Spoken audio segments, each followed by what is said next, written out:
Okay, so I'm gonna get some.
outside. Let's go back down. Right, because you couldn't zoom, right?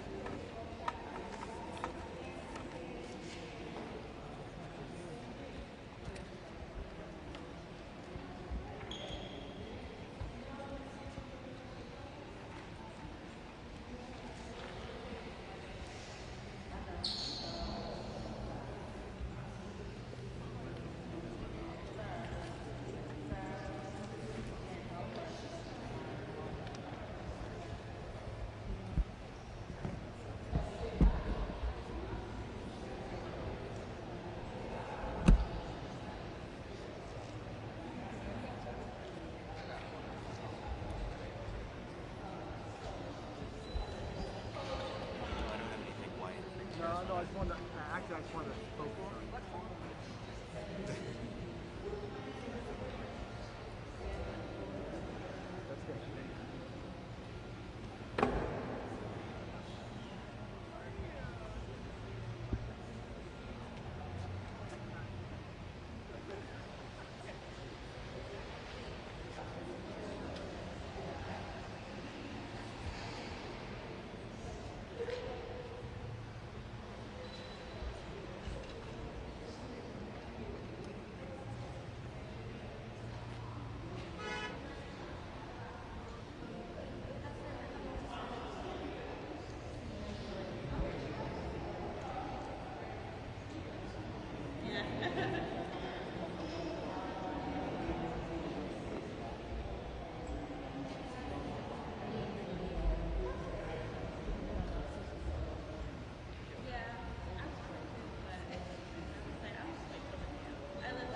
Unfortunately, we don't. Not the 7th. And then it's a little different.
Yeah, it is because I'm like,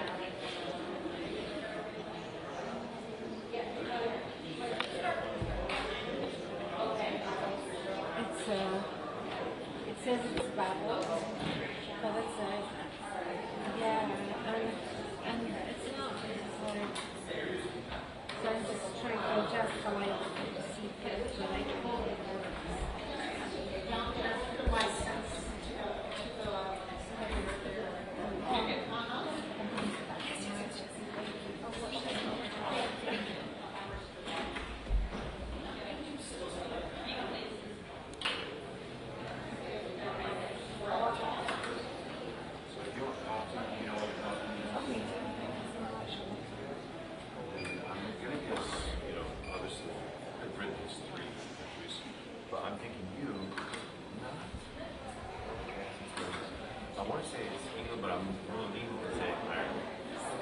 No, that's what I meant. Sorry, I was getting there. Yeah, sorry, I misspoke. Yes, but yeah, that's what I meant. Sorry.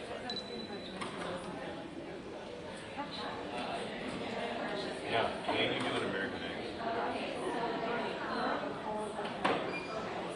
Yep.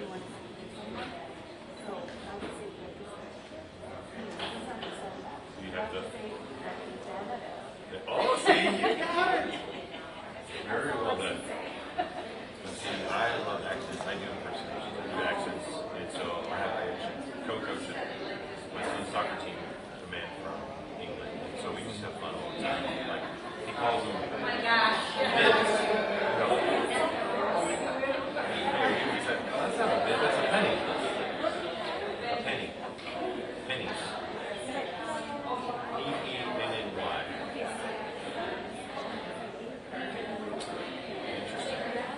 There's some cross-pollination going on there. So, well, I can make the most exaggerated racist version, but it's like, oh, have you ever seen The Simpsons? Oh, Willie, oh, how good. Hello, beautiful boys. Right, Bart? Oh, yeah, exactly. Oh, that's great. So, yeah, but I travel for my work, but I just love how God's designed all the beautiful nations, all the different ways to say things. But even, I think if everybody admits, America loves the British, they call it British accent. There's no such thing as a British accent. There's only an English accent, there's only a Scottish. But that right, exactly. Even the people in London, super posh accent, look down on the non-super posh. They look down on you too. I mean, there's like a hierarchy caste system of English. Yeah, thank you for the compliment. Glad to hear. Now, Alex, I'm gonna guess European. I was getting there. I was working my way to Poland. And you're not the typical Pole because you are smiling, you're warm. How do you know Polish? I have Polish friends, yes. So, Okay. the women are usually like, but they'll make you the best food, show kindness that way, but it's kind of. That's about it. Like take a photo. I'm like that too. I'm like that. This is just a, just a Americanized version of. Good. We expect smiles. Too much. Okay. All right. How many do you have? How many are you? 105. What do you get? Yeah.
Oh, no, I think you don't. Oh, yeah.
Like right on the left, right here.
Welcome to the very best part of my broadcast week. This will be the last takeout before the 2024 presidential election. I'm not going to tell you who's going to win.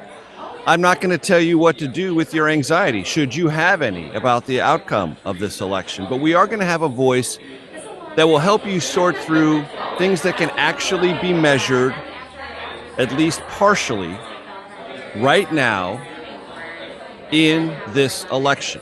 And with those measurements, you might be able to, on your own, come to some conclusions about what may or may happen as returns come in and actual vote totals are posted Tuesday night, November 5th. To help us do that, I want to bring in Tom Bonnier, who joins us via Zoom from his home here in the Washington, D.C. area. Tom, it's good to see you. Tell my audience who you work for and what your specialty is. Sure, I'd be glad to. It's great to be here with you, by the way. So I work for a company called TargetSmart. TargetSmart is a democratic data and analytics firm. Basically, we build and maintain a national file of every single voter in the country.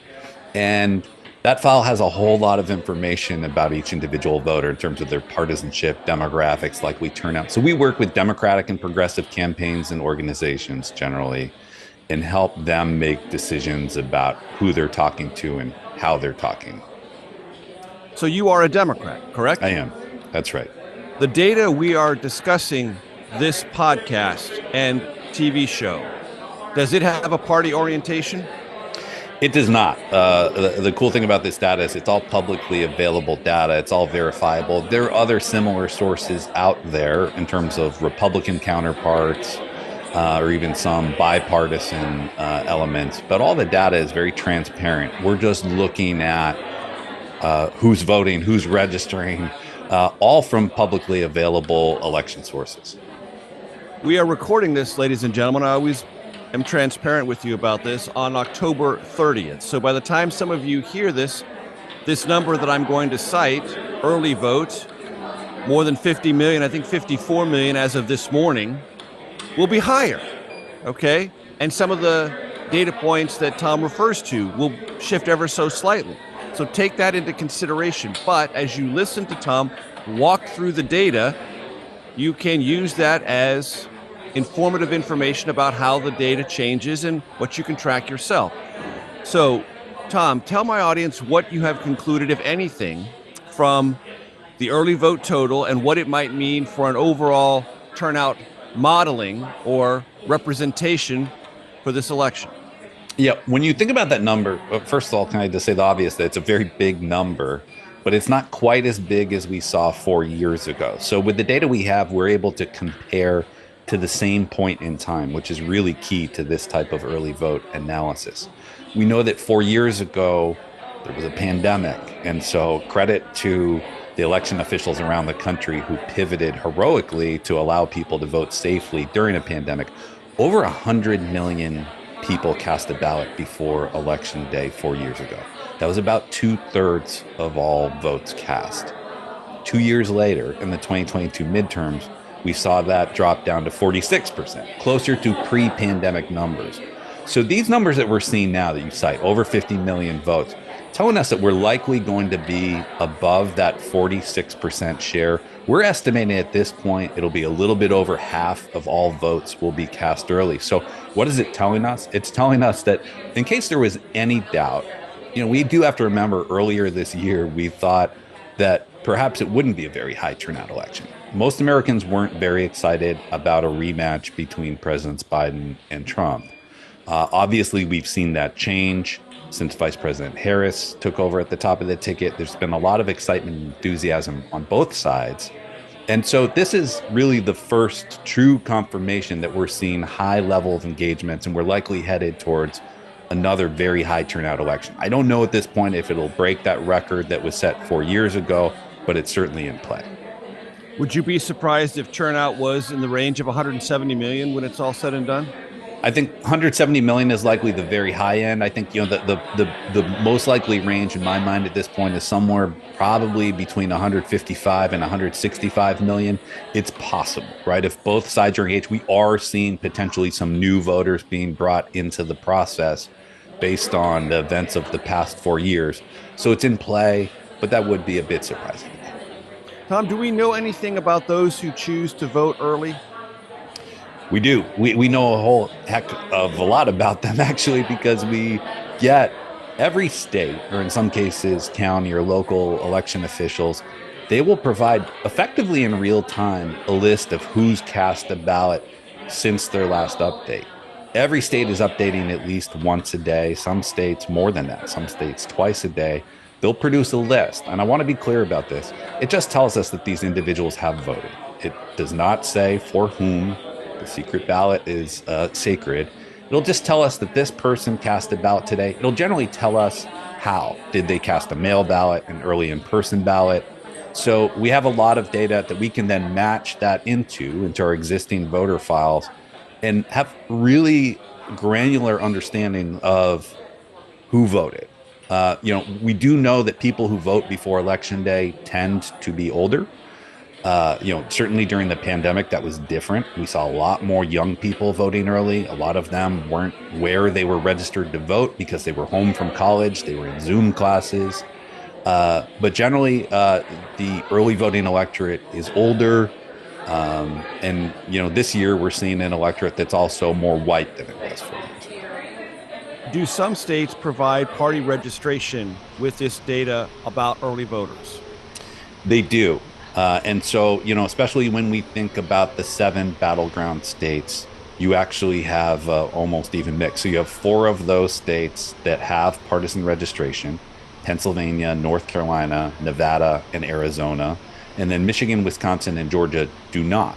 So in those cases, we actually have to model partisanship. It's not perfect, but it allows us to get a sense of the likely partisanship of the individuals who are voting, which is important to this analysis. It's not the only thing that we'll look at, but it is an important element in understanding which side potentially has more enthusiasm or is more engaged.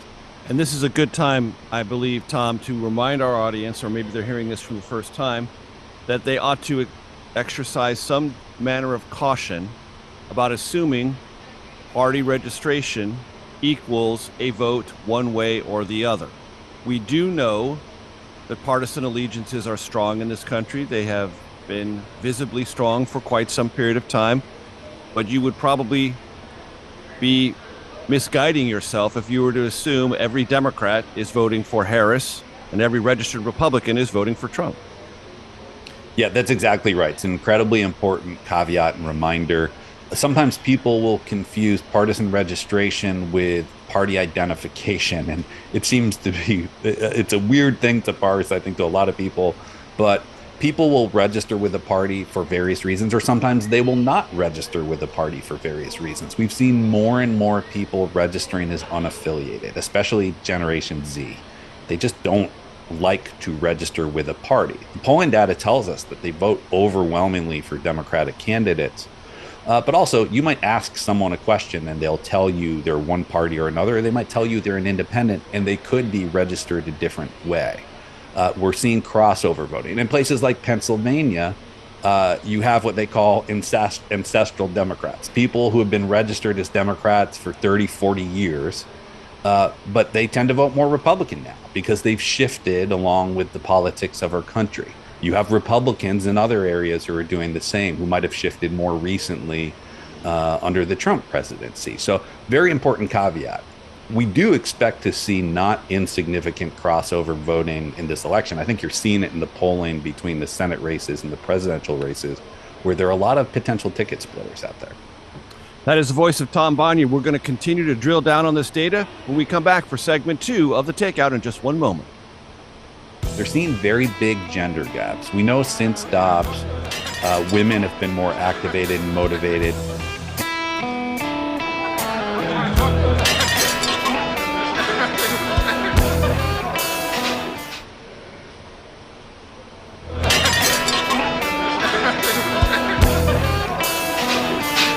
Welcome back to the Takeout. Tom Bonier is our special guest. All right, so Tom, because I know you know how to do this, I'm going to ask you 2 questions.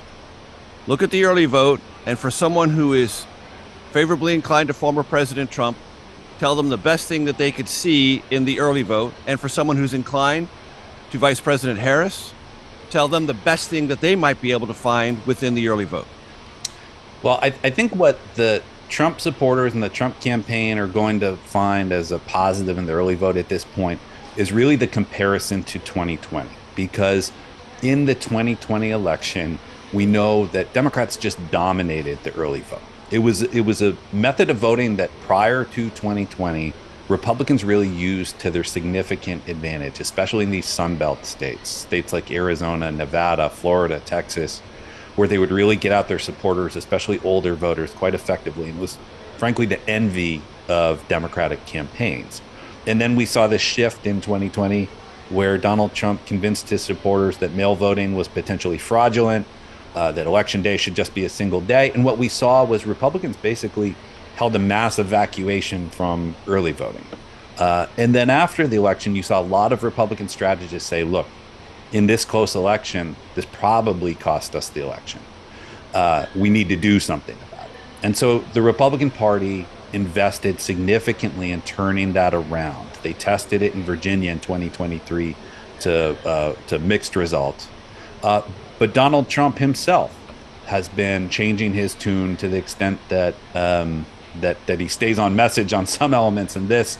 He's been quite on message telling people at least that they should vote in the way that they're comfortable. If you look at the Madison Square Garden rally, every speaker was encouraging voters to vote before Election Day. So they've put a lot into it.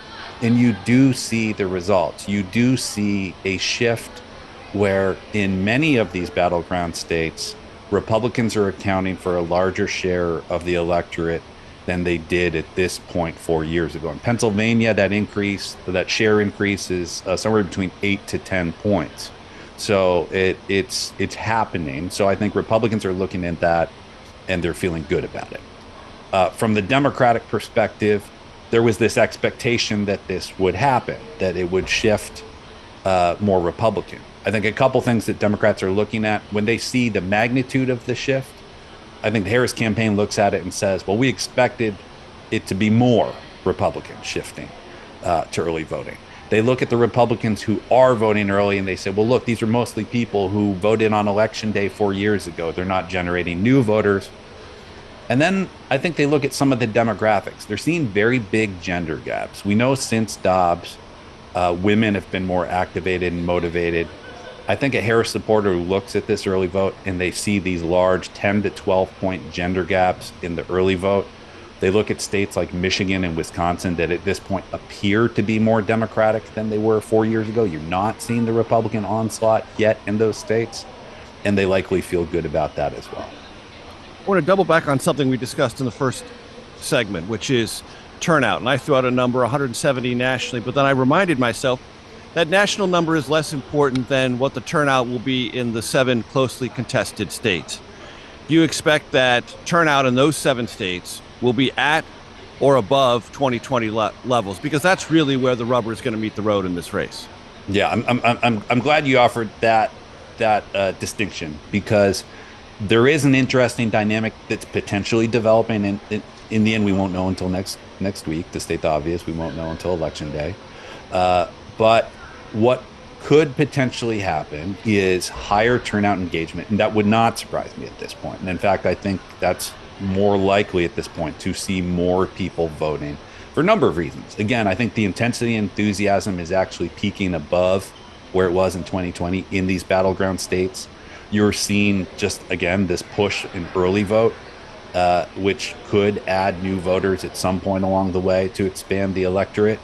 And so I think that's an important element. Whereas in some of these non-competitive states or less competitive states, where, to be clear, they still have competitive races. If you're an American, there is a very good chance that you live somewhere where there is a competitive race across the board somewhere. But in states like New York, California, you're seeing less intensity at this point. It's not to say that it doesn't exist, but I wouldn't be surprised if turnout in those states falls short of where it was in 2020, maybe by not an insignificant amount. So that distinction is incredibly important. What do we know, Tom, about registration overall and registration since Vice President Harris became the successor effectively to President Biden? So I'm a big fan of digging into voter registration data, because when we think about what we know from the polling, it just tells us that it's likely to be a very close race. And so then it becomes a question of voter engagement, intensity, and enthusiasm, everything we've been talking about in the early vote. The early vote data is helpful, but it has a lot of caveats that we mentioned.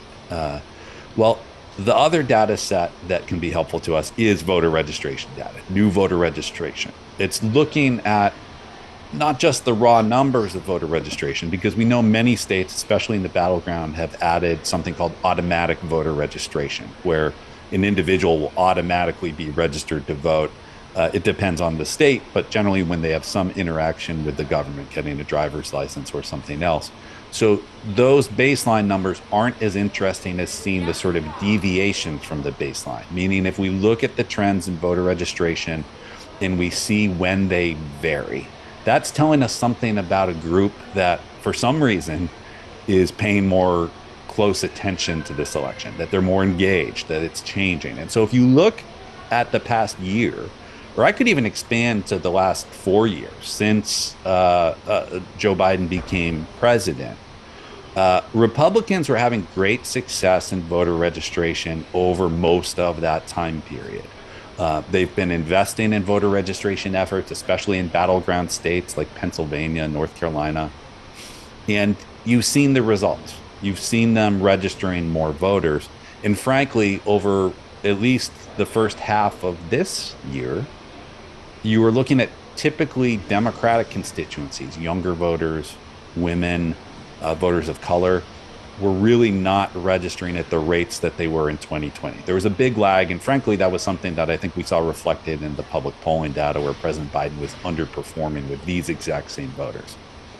And then, after July 21st, when Vice President Harris assumed the top of the ticket and President Biden endorsed her, we saw in this immediate period afterwards these massive increases in registration, in some cases tripling registration rates among those exact same groups. So young women of color were showing the biggest increases, again, over 200% increases in registration relative to the same point in 2020.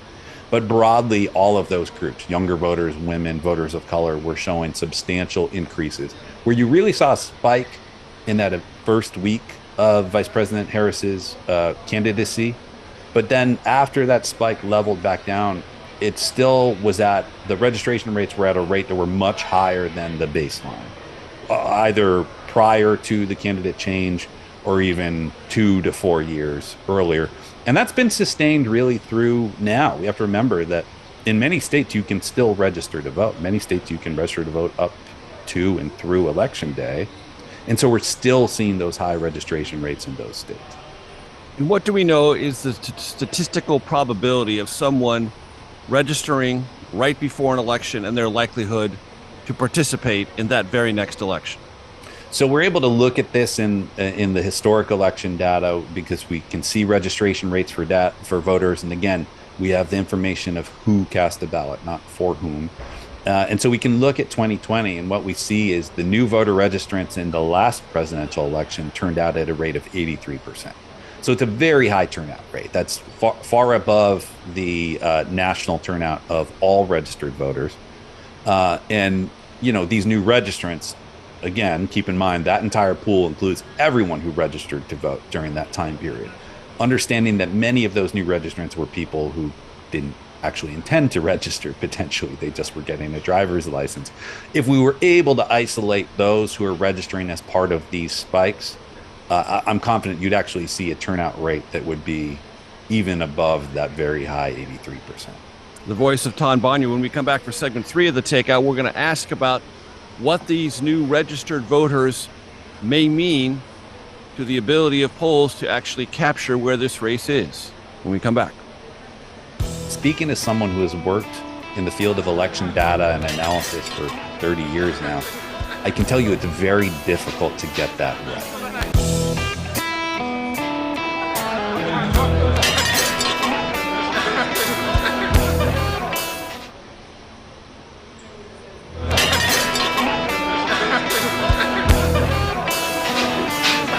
Welcome back to the Takeout. Tom Bonnier is our guest, and I hope you have enjoyed and will continue to enjoy what I hope is data-driven conversation. Tom is a Democrat. We've identified that at the top, but what we're working through is the actual data and what you can, perhaps, if you so choose, infer from it or take from it as this campaign draws to a close. So, Tom, everyone sees the polls who's watching this race. Within the polling data, are these newly registered voters likely to appear? Meaning, can pollsters actually find them, and is it possible that the surveys are missing them? Yeah, so there's actually 2 elements to this answer. One is just a very functional answer of how pollsters do their work. And I promise not to go too deep into the weeds here, but in the end, almost every pollster at this point is pulling their samples, the lists of who they contact, whether it's an online survey or a cell phone survey or a landline survey, or any other type of survey. They're generally pulling a list, what they call their sample, from a voter file. And what we know is while we get the information that I've been talking about with the early vote effectively in real time, new registration data generally lags. States will update their voter files at very different cadences. And so in some of these states, the file that they'll be working off of might not have been updated in 6 weeks, 8 weeks. And so anyone who is registered in that time period will not be on their list. Some states will update much more frequently, but even those states, I would say the average would probably be at least a 2-week lag. So they're not going to appear there. So there is some argument to be made that when you look at these registration changes, if there is a surge in registration, especially late in the election, that benefits one side or the other, that might not be picked up in the polling. In the end, new registrants will still be a relatively small share of the electorate. It depends on the historical elections, generally somewhere between 7 to 15% of the electorate. But that's enough in a race that's 50-50 in the polls to be able to potentially skew the results or see the results diverge from polling by enough. The other element to consider in this, in terms of these voters being included, is just the question of how the pollsters are approaching this. And even if they are on the list, are they assuming higher turnout from certain groups? And, that's potentially a longer conversation. But in the end, I think most of the polls that we are seeing in the public are taking a fairly safe approach to their estimation of the electorate.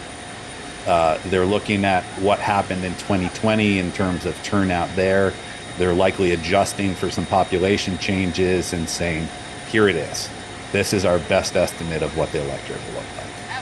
And I've discussed on this program before, Tom, that I believe our industry does a terrible job of explaining to listeners and viewers what polls are really about. We don't spend enough time explaining the difference between registered voters in a poll or likely voters in a poll. But let's talk about likely voters. It seems to me that if a pollster is building a likely voter model, newly registered voters simply are not going to be in there, because unless they're in a state where they have just moved and they were registered before and they voted before, they might be in a likely voter model. But if they're brand new registrants, they're not going to be there, not captured at all. That's right. Yeah, and every pollster will do this differently in terms of it's something that's half science and half art, building a likely voter model. And unfortunately, there's generally not a lot of transparency in how pollsters do this. And again, they all have slightly different ways of approaching this.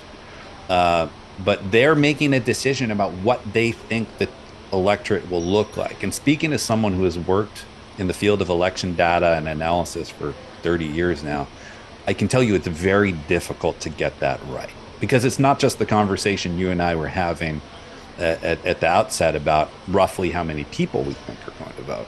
For a likely voter poll to accurately reflect what's going to happen, they have to predict accurately the division of the electorate by age, gender, race, ethnicity, educational attainment, ideology. There's so many different important elements that we know deeply impact political decision making. And if your poll doesn't perfectly reflect what actually is going to happen in turnout, we all focus on the margin of error, and we'll say that this poll result is inside or outside of the margin of error. The average poll will have a margin of error somewhere between 3 and 4 points. But that statistical calculation assumes that the pollster has perfectly sampled the likely electorate. And what we know is almost no poll will perfectly sample the likely electorate. And so if the errors and their decisions of predicting turnout are more in favor of one party or another, what we're going to see is the actual error in these polls being potentially substantially more than 4 points. So I went back, Tom, and I looked at the polls before the 2012 presidential election. That election day was November 6th. There were 14 polls released in our country from November 1st to November 6th. If you averaged those polls, Barack Obama had a 1.6 percentage point lead over Mitt Romney. If you took out 2 of the Democratic partisan polls that were in that matrix of 14, his average lead over Mitt Romney was 0.8%. As you well remember, Barack Obama won that election by 3.9 percentage points. I only bring that up to say that sometimes the analysis can look one way and the result a different way.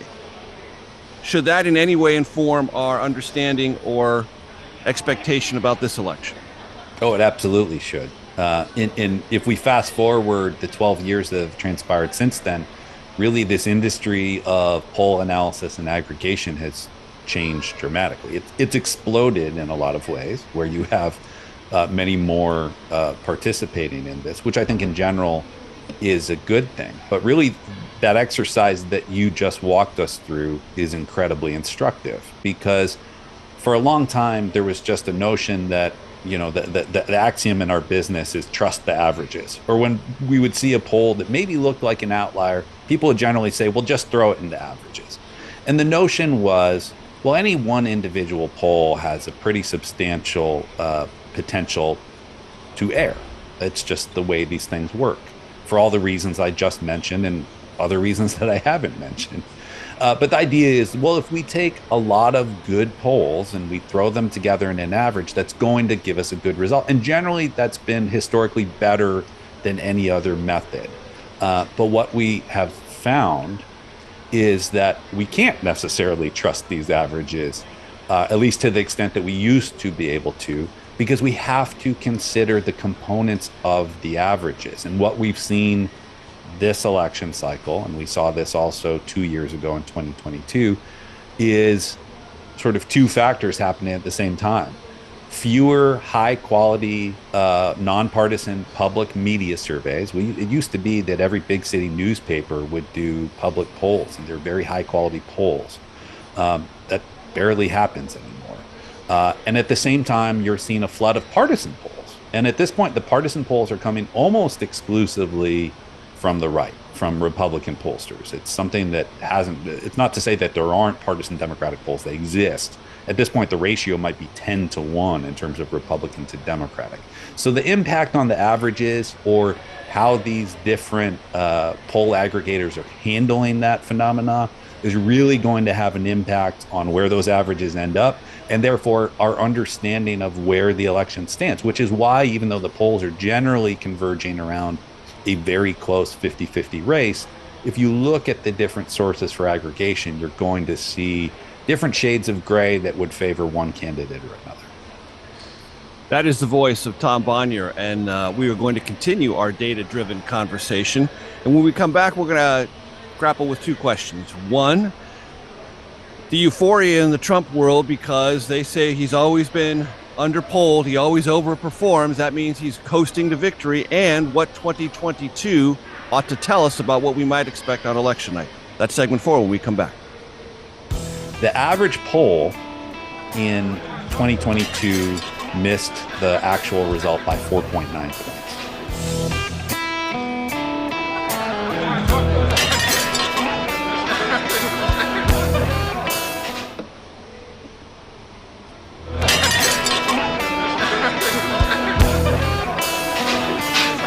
Welcome back to the Takeout. Tom Bonnier is our special guest. We've identified him. He's a data specialist. He's a Democrat, but we're talking about numbers. We're not talking about partisanship. He does that at other venues, not here. So, you know this, Tom. Trump world's euphoric. 2016, the polls missed Trump. He overperformed. 2020, the polls missed Trump. He overperformed. There are all these folks out there that's going to come out of the woodwork. So if he's tied, he's rolling to victory. It's not even going to be close. Evaluate that. Yeah, and you're right. That does seem to be a fairly popularly held opinion at this point. Not just among Republicans, by the way. I think there are a lot of people. There's a considerable Democratic freak out about that as well. Yeah, and in the end, it wouldn't be October without a Democratic freak out. So that's the case. That's the bullish case for the Trump campaign. And it's a real thing. Again, as you said, the polls in 2016 and 2020 did dramatically underestimate Trump support. I think some important context on that, though. In 2016, it happened for a very specific reason. The polls didn't actually consider stratification of educational attainment among white voters. Not to get too deep into the weeds, but it was something that ended up being very important in predicting Trump support. Trump just did so well with less educated white voters and did, frankly, worse with more educated white voters. And what we found was the polls that didn't make a distinction when they were building their likely voter models included too many of the more educated white voters. So they created a picture that just looked better for Hillary Clinton. And in the end, we know what happened.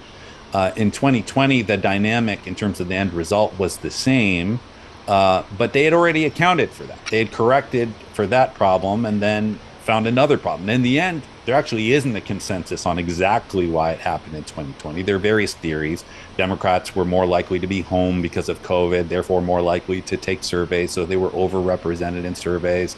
There were different elements of that. But the point is, those two things, the polling industry has worked very hard to correct for those issues. Some believe that they might have overcorrected for those issues. We can look at the history here, and there's not much of a history of polling error being consistent or really correlated to any individual candidate or from cycle to cycle. In fact, what we saw in those 2 cycles in a row generally doesn't even happen by itself. We can also look at what has happened in the last 2 years, where you've actually seen now polling error in the opposite direction. Which leads us to 2022. What, if anything, should my audience consider when thinking about what they're seeing before them now and what they saw before them a week before the 2022 midterms? Well, and I think, for those who are looking to make the bullish case for the Harris campaign, for the polls underestimating the Harris campaign, I think this is key to understanding. Because, as we all likely recall, the Dobbs decision that effectively struck down Roe versus Wade, it was handed down by the Supreme Court in June of 2022. And we knew at that moment that it would radically reshape American politics, but we didn't know exactly how. And so 2022 offered that first test of it electorally. And you saw fairly consistently Democrats overperforming the polls, beginning with elections in August. An election on abortion rights in Kansas is the first test. Democrats picking up special elections in the House in upstate New York, winning a House seat in Alaska. And then in the end, the actual November election results, where the fundamentals and the polls predicted a red wave election. They predicted Republicans taking back the Senate, winning significant margins in the House of Representatives. And that didn't happen. It was actually a fairly split election night where Republicans had plenty of things to be happy about, and Democrats, surprisingly, had lots of things to be happy about, overperforming in states like Michigan, Pennsylvania, Nevada, and Arizona, incumbent senators and governors winning, in the House ending up very close. The average poll in 2022 missed the actual result by 4.9 points. So outside of that margin of error, and that in my mind is a pretty big miss. We were told after the fact that was actually a pretty good night for polls, so I guess we need to take that into consideration. Since then, we can fast forward even past 2022. If you look at the Republican primary, what we saw was Donald Trump actually underperforming the polls pretty substantially in Republican primaries. Now, I want to be clear. Primary polling is much more difficult than general election polling because of the questions of turnout. So I wouldn't argue that we should expect to see that carry over into election day this year. But it's another important data point that we have this world of the argument from the Trump campaign that he consistently overperforms polls, and arguments from the Harris campaign and Democrats that while since Dobbs, you've seen Democrats consistently outperform the polls. And so they are both valid points. Either one potentially could be true, and we'll find out on Tuesday. So, Tom, we've got about 2 minutes left in this segment before we wrap up and then go to the Takeout Outtake Especial. So I want to ask you to do this. Imagine you're at a conference table and the Trump campaign is across from you, an unlikely scenario, I grant you. But tell them the thing they should be most concerned about a week out, and then imagine yourself at a conference table and it's the Harris campaign across the table, the one thing they should be most concerned about a week out. So I think for the Trump campaign, again, I think when they look at the early vote data, the Trump campaign has built a strategy that's a little bit risky. And I'm not sure to what extent, everyone is aware of this, but we've seen him go on Joe Rogan in the last week. We've seen him go on a lot of these podcasts that are targeted towards younger men. Keeping in mind that the Republican, the campaign here is, they're building out of a 7 million vote deficit from 4 years ago, where they need to change the electorate. So I'm not saying it's the wrong strategy, but we know the strategy of engaging and turning out younger men is a tough one. They're the lowest turnout propensity group out there, and we're not seeing them come out in the early vote yet. Now, maybe they just won't come out in the early vote and they'll come out on election day. But if I'm talking to them about what they need to be worried about, I'd say you got to look at these voters and make sure you have a way to get them out on election day.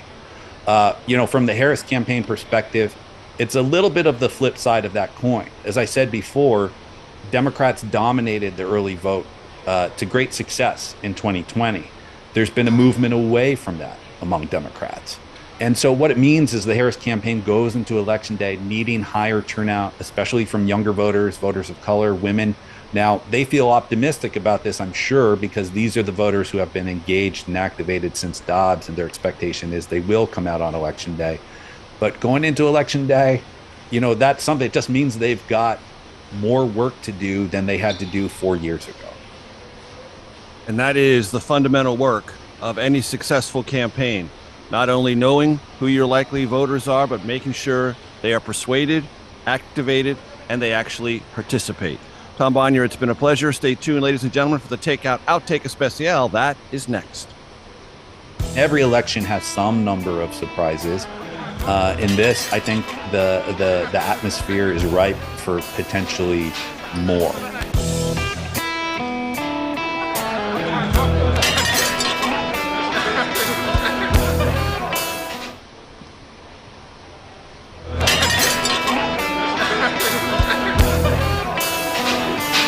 Welcome to your Takeout Outtake Especial. If you're here, you want to hear more from Tom Bonier. I know I do. So, Tom, it's election night. What are you watching in those early hours, let's say 7 p.m. to 10 p.m. Eastern? So what I'm watching, we've been talking a lot about the early vote. And like I said, because we know who is actually voted and we have our partisan models, we have all the information on who they are, which tells us some level of what we expect in terms of candidate support. We talked about crossover voting earlier. There have been a lot of public polls that have suggested that Vice President Harris is potentially outperforming generic partisanship in the early vote. And by the way, I'm not sure I trust that at this point for a lot of the reasons we discussed with the public polling. But one of the first things I'm looking at, many of these states now can count their early and mail ballots before Election Day. And so what we'll expect to see very soon after the polls close in some of these states, Michigan's a great example of this, is a big dump on reporting the candidate support numbers among those early voters. And so I'll be looking at that and comparing it to our election models to see which candidate is outperforming that generic partisanship. That'll be a very good sign depending on the degree of the outperformance for whoever is seeing that happen. What do you categorize in your own mind, Tom, as a potential election night surprise? Well, in an election like this, where the polls are so close, where we have such a dynamic environment, where you have bases that are engaged, and where you have the sort of questions that we've talked about in terms of potential polling error, with the big pro-democratic era in the last two presidential cycles, and what's happened since Dobbs that have favored Democrats, I do think we'll see surprises. I mean, every election has some number of surprises. In this, I think the atmosphere is ripe for potentially more. And so, Democrats always at this time of year, we turn our eyes to Texas and Florida. I'll keep maybe one eye on those states to see if there is a surprise in those Senate races. In the House, we know there are always a few surprises. We saw it 2 years ago, but I think we will likely see more surprises in this election than we have in prior presidential elections. Do you agree with me that North Carolina may be a fulcrum in our understanding of the night? Yeah, North Carolina, incredibly important. It's one that was a little bit later coming onto the screen in terms of a battleground state, but it has been fully there for months now, at least since Vice President Harris assumed the top of the ticket, kind of similar to Georgia 4 years ago. So, yeah, I think North Carolina is a great one to be watching. Tom Bonier, it's been a pleasure. Thanks so very much, and have a very good election night. Thank you. We'll see you next week, folks.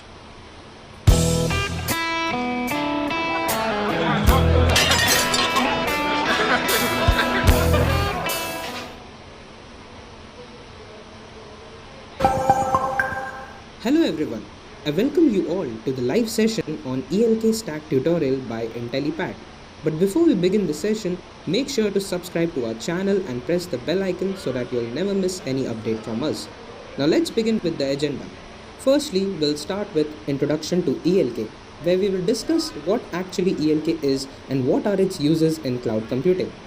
Post that, we'll discuss the components of ELK, that is Elasticsearch, Logstash and Kibana. Then we'll move on to ELK Flow. We'll also be performing a hands-on demo on single node installation with Elasticsearch, Kibana and Logstash beats. Post that, we'll learn how to analyze log data. And finally, we'll discuss some details about filter plugins. So guys, this is the agenda. Now, let's begin with the session. So what is ELK? So the ELK stack is a group of open source products from Elastic. So what is Elastic? Elastic is a company name which is designed to help users take data from any kind of data source in any format and search, analyze and visualize the data in real time. So there's a huge difference, okay, where existing products which are there in the market to what ELK stack has achieved. Okay, so ELK stack can help you analyze data in real time, okay, which is the biggest advantage you have when compared to you using any kind of a any relational database system kind of a tool which is going to help you understand your data in real time. So, and Elastic Stack, right, the heart of Elastic Stack is something called as the Elasticsearch. In the ELK stack or Elastic Stack, there is one product called Elasticsearch which is going to drive everything. It was created by someone, and that is a very powerful way, and which is completely different way than what we are currently running. Okay, so this is mainly used for analysis and search, analyze and visualize. So this is specifically used for log analysis, and ELK is the world's most dominantly used log analysis tool in the market, and it completely trumps Splunk or everyone in the market share because the ELK is completely free of cost. And yes, ELK stack will represent a steep learning curve. Why steep learning curve? Because you need to set up everything, all the building blocks, right? You need to do that. But when you go to Splunk, right, you can directly go and install Splunk. Within a couple of hours itself, you can have up and running, because since you're paying a lot of licensing costs for Splunk, right, Splunk will do most of the activities for you, of you. Most of them will be pre-configured and everything will be ready to be used out of the box, like dashboards, all these things. But here in the Elastic Stack, there's a considerable amount of a steep learning curve, because the ELK is made of 3 different parts, and these 3 different tools should be interconnected. Then you need to do a lot of tweaking, all these things. But as I told again, by putting this extra effort, right, what happens is you get some rewards or gains which is going to be highly useful, which is not going to be available from any other underlying infrastructure or software in a company. So today, earlier, right, ELK Stack as a company has started only to provide log analysis, but today it has branched out into so many kind of situations that it's going to be highly useful. And from Facebook to Netflix, right, there are thousands of companies today who are actively using ELK Stack in their enterprises, ranging from analysis and product search, or enterprise word search, or monitoring, APM. Okay, so there are different situations today. ELK Stack is used by most of the companies, and we'll see that. Okay, and Elastic was founded in Amsterdam in 2012, and that company was formed to support the development of Elasticsearch. Okay, and it's related to all the commercial and services. So initially, Elasticsearch, right, was one important application, and that important application is the core of everything, which is called the Elasticsearch. So ELK means it is a 3 tools case, okay, and I hope you have known by now, and that is Elasticsearch, Logstash and Kibana, and slowly it changed again later. So the main 4 components of Elastic Stack is Elasticsearch. Okay, this is a component which is going to store the data in Elasticsearch. So this component will store the data. Logstash is kind of a person who is going to feed the data, like your Splunk feeder jobs. So this person is also a very important component there. He is going to read the data from various sources, and then he can write to various sources, and he will write into the Elasticsearch. So this person is going to actually get the data from various sources, and he'll not just get the data in a plain format, he also can transform the data, or he can also modify or filter the data, and then he can store it to various outputs. And one of the most common output for Logstash is Elasticsearch, because Logstash is going to collect the information and store it to Elasticsearch. Then Kibana The Kibana is a graphical user interface. It is only an application which is going to provide visual interface, and it will do a lot. Why? Because you have a lot of data, but until unless you don't get meaningful insights from it, it's waste of doing any search. That's why Kibana is also a very important component there. It's going to be used as a visual interface to all the data we are going to collect. And Beats is a new component, but it's already now more than 3 years now, 3 to 4 years. These are lightweight data shippers, okay, that sit on different servers and send data to Elasticsearch directly. So Elasticsearch here is, as I told you, the heart of ELK stack, which is going to be a very high powerful database, which is a NoSQL database. And Beats are these small lightweight agents which are single application without no dependency, where they are going to keep sending the information to your Elasticsearch. They are going to be directly sending. The Elasticsearch is going to save that. Okay.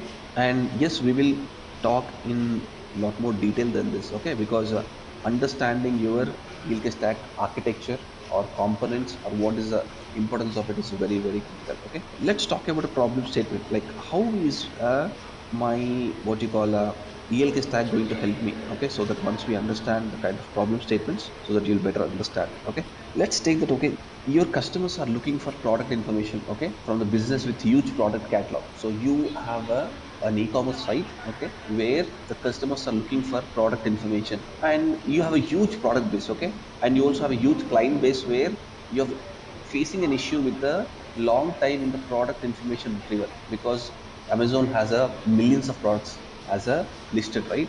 It's going to be hard time for retrieving. So what happens is this is going to lead to a poor user experience, in turn going to miss the potential customer. So you may also potentially lose the customer, because if it is slow, the customer may not be interested anymore, or he may not be as interested in browsing your site, and he will lose the interest and he may go to another site. So what happens is the lag in the search, right, is attributed to your relational database used for your product design. So where the data is scattered among multiple tables, and the retrieval of meaning user information requires fetching from them, right? Because we all know everyone uses an RDBMS, a relational database management system, and the most popular of all is Oracle, right? That's common. There's no logic also, because Oracle earns billions of dollars, and in today 2020 also, Oracle is the most stable application.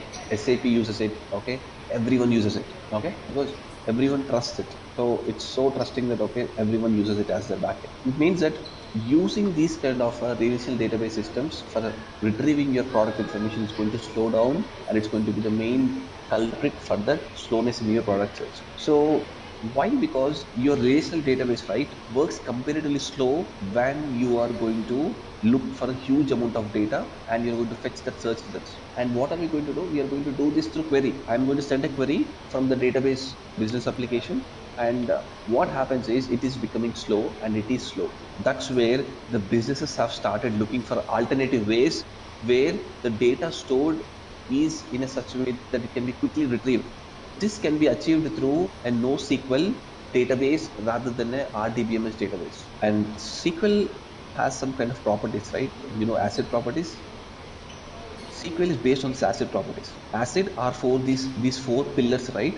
Means your SQL should be built on these four rules, okay? ACID. That's a foundation, okay? Atomicity, consistency, isolation, durability, okay? So your SQL is based on these four properties, and any SQL server, means any structured query language which is going to follow these ACID rules, will be your relational database management system. And your Microsoft SQL, MySQL, or your Oracle DB, all of them follow these ACID properties, because those are the core principles of how your database management system should run, where everything has this proper schema, okay? And remember that whenever we are going to create a database, right, we always first decide on the schema, because what is going to be your schema is going to be one of the most important things for your application development. See, a lot of people think that, okay, if I tell you that, okay, I'm creating an e-commerce application, okay, for the e-commerce application, what will be there is 3 tiers, okay? The database tier, the application tier, and the web tier. Database tier, where you're going to store the data of the customer or my products. My application layer, where the actual business logic we write, how the user should be searched, how the content should be processed, everything. Okay, the main business logic of that whole e-commerce application will be written in your application layer. And web layer is the how are you going to display the information in a UI. Okay, so which component do you think is the most complicated to be designed in these three components, right? Which component do you think is most important to be designed? It's your database.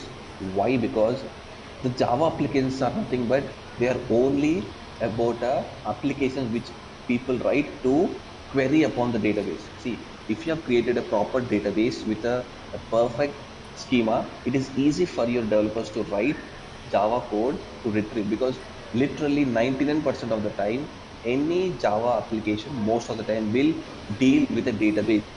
Either it is updating the information, pulling the information, or creating it or deleting it. Okay, you know the CRUD, right? Most of the time, right, any request originating from a Java application most of the times has a CRUD operation. Either you may need to create some data. Creating means if you have bought something, it will be adding an additional create table, because it will be adding as a new data because you purchased something. It will be written into the database. It's a create. Read, you're just reading your account information or your address information, or you're just reading your past 6 months purchase history. Or update, you are changing your personal details or home address details or mobile number, doesn't matter. And delete, you are canceling your what you call your order. You placed yesterday, you are canceling it, so it's a delete. So it will literally go through any of this. So it means that you should properly design your schema, and around that schema you write a Java application which is going to actually read the data and show it to the customer. So this way, right, we have done from very long time, but now what happens is people wanted a new way, because not every time, right, we were having structured data. We had a lot of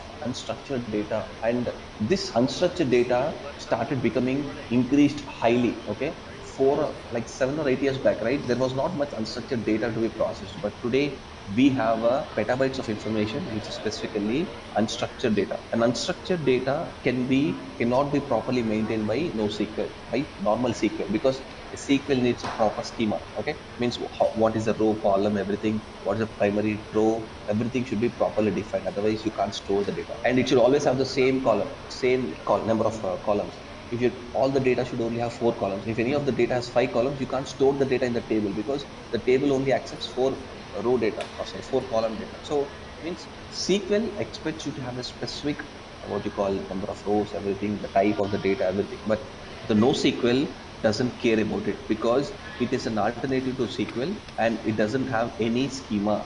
No schema means there is no set rule that that the customer ID should only be number only, okay, or the customer ID should only be name only. It can be name, number, and one customer can have 4 columns and one customer can have 6 columns. Okay, so it can completely change. So the NoSQL is an approach to a database where we can accommodate wide variety of data, including key value, document, columnar, and graph format. Columnar means data which is in a column wide. Okay, so the columnar and graph means it will look like this, guys. Okay, this is a graph database. Okay, in the graph database, the data will be stored in this kind of relationships. Okay, yes, today we have databases which are going to use, which the data is stored in this kind of graphs, okay, which is interrelated nodes. Why? It is also having special use cases. In that use case only it will be used. And if you want to see the columnar, right, the columnar is going to be completely huge columns of data. Okay, column storage is like this. Okay, so the columnar storage again is going to be huge columns of data. It won't be there rows. Okay, it will be in the opposite column. So more columns will be there, less rows will be there. So that time you're going to use a columnar storage. Means one user will have a lot of records. Means one customer will be there, his information will be a large amount of information with each column. So that time use a columnar database. So these all kind of databases, right, are cat_, NoSQL, where they don't have any set schema at all. Okay, and they are not required to follow any schema. And large scale companies initially started using, but today most of the companies have use cases. And if you have heard the term MongoDB, right, the MongoDB is the most popular NoSQL database. He has become so popular now. Okay, he's the 4th most popular database. So the usage of MongoDB has eclipsed a lot now, and a lot of people use it. Okay, means that is the most commonly used NoSQL database. Okay, in a NoSQL database, right, the data will be stored in the JSON format. So you all know JSON. How does JSON format looks like? So the JSON, right, is one of the world's most important interchangeable format. Okay, why JSON is important is without JSON we can't live for a second also today, not even nanosecond. The JSON is that JavaScript object notation, which is that you can think it as like interchangeable format. See, today, right, no company has the same programming language. See, when you go to your Uber application, right, what happens is the Uber application is going to send some information to the Google to retrieve the data, because when you go to Uber, right, what are the maps you see is not only the Uber is going to request Google Maps to show the maps information. On top of it, Uber will overlay his information, like putting the car symbol, but actually that maps is not his own maps. He's going to use Google Maps. So when different companies applications, or within your company different applications want to talk to a different application which are written in different programming languages or complete different stack, everything, right, people wanted them to talk in a highly simplified way, and JSON became that. So it doesn't matter what programming language you're writing, you ask a question in a JSON format to a person, and the other person is going to accept your request, understand your request, and again he is going to respond back in the JSON format. So the JSON format today is the interchangeable format used by the human tech readable programs. Okay, and this is the standard on top of which the whole world today runs. Okay, so it doesn't matter, you can output a JSON request and you can also read the JSON request and understand that information and process that. Okay, and that's the main reason for JSON. So JSON is not a programming language, it is a small syntax based what you call language which is only going to use to represent data. To only represent data, JSON is used. JSON is not a programming language. So a JSON data will look something like this. Okay, so it is a proper representation of your JSON. A JSON always opens and closes with your curly braces. Okay, and this is a one record in JSON. Okay, description, mode, name, type. So this is one record, this is one record. So normally in your SQL, right, what happens, it will show you table. In the table it will be like this: description will be one column, mode will be one column, name will be one column, type will be one column. But here the JSON is going to represent the data in this format. Okay, this has a clear use case where it is going to in real time search for your applications. Okay, and Elasticsearch, in the Elasticsearch, right, all the components, this is the main component, guys. Okay, this is going to drive everything because he has the capability to respond to your queries near real time. You loaded, like for example, let's take a 1 terabyte data or 2 terabytes of data or even 100 terabytes of data. Okay, and you requested for something, you ran a query, that query will run within seconds or less than a second. That is the capability of Elasticsearch, because the Elasticsearch doesn't store the information in a relational way, it stores the way in a non-relational way in the JSON format. So in a typical SQL, right, what happens, you run a select command, you write select star or select city from, for example, from list of cities. So that will be sent to your database server, and the database is going to send you back. But what happens with Elasticsearch is the Elasticsearch is a document-oriented database designed to store, retrieve, and manage document-oriented or semi-document-oriented information in real time, because you store the data in the Elasticsearch in a JSON document format. Okay, so any information which is being fed into Elasticsearch will be stored in a JSON format. Whatever it is, your application logs or your server logs, anything, it will be fed to JSON and store it as a JSON, and then your query which is written. So this is a schemaless and uses some basic defaults to index, means it will have some basic indexing by itself and it will use it. Okay, and in the background your Elasticsearch is based on one important component called as a Apache Lucene. The Apache Lucene is this important search engine which is built in the Java, and that is your heart of your Elasticsearch. So Apache Lucene is a text engine or search engine.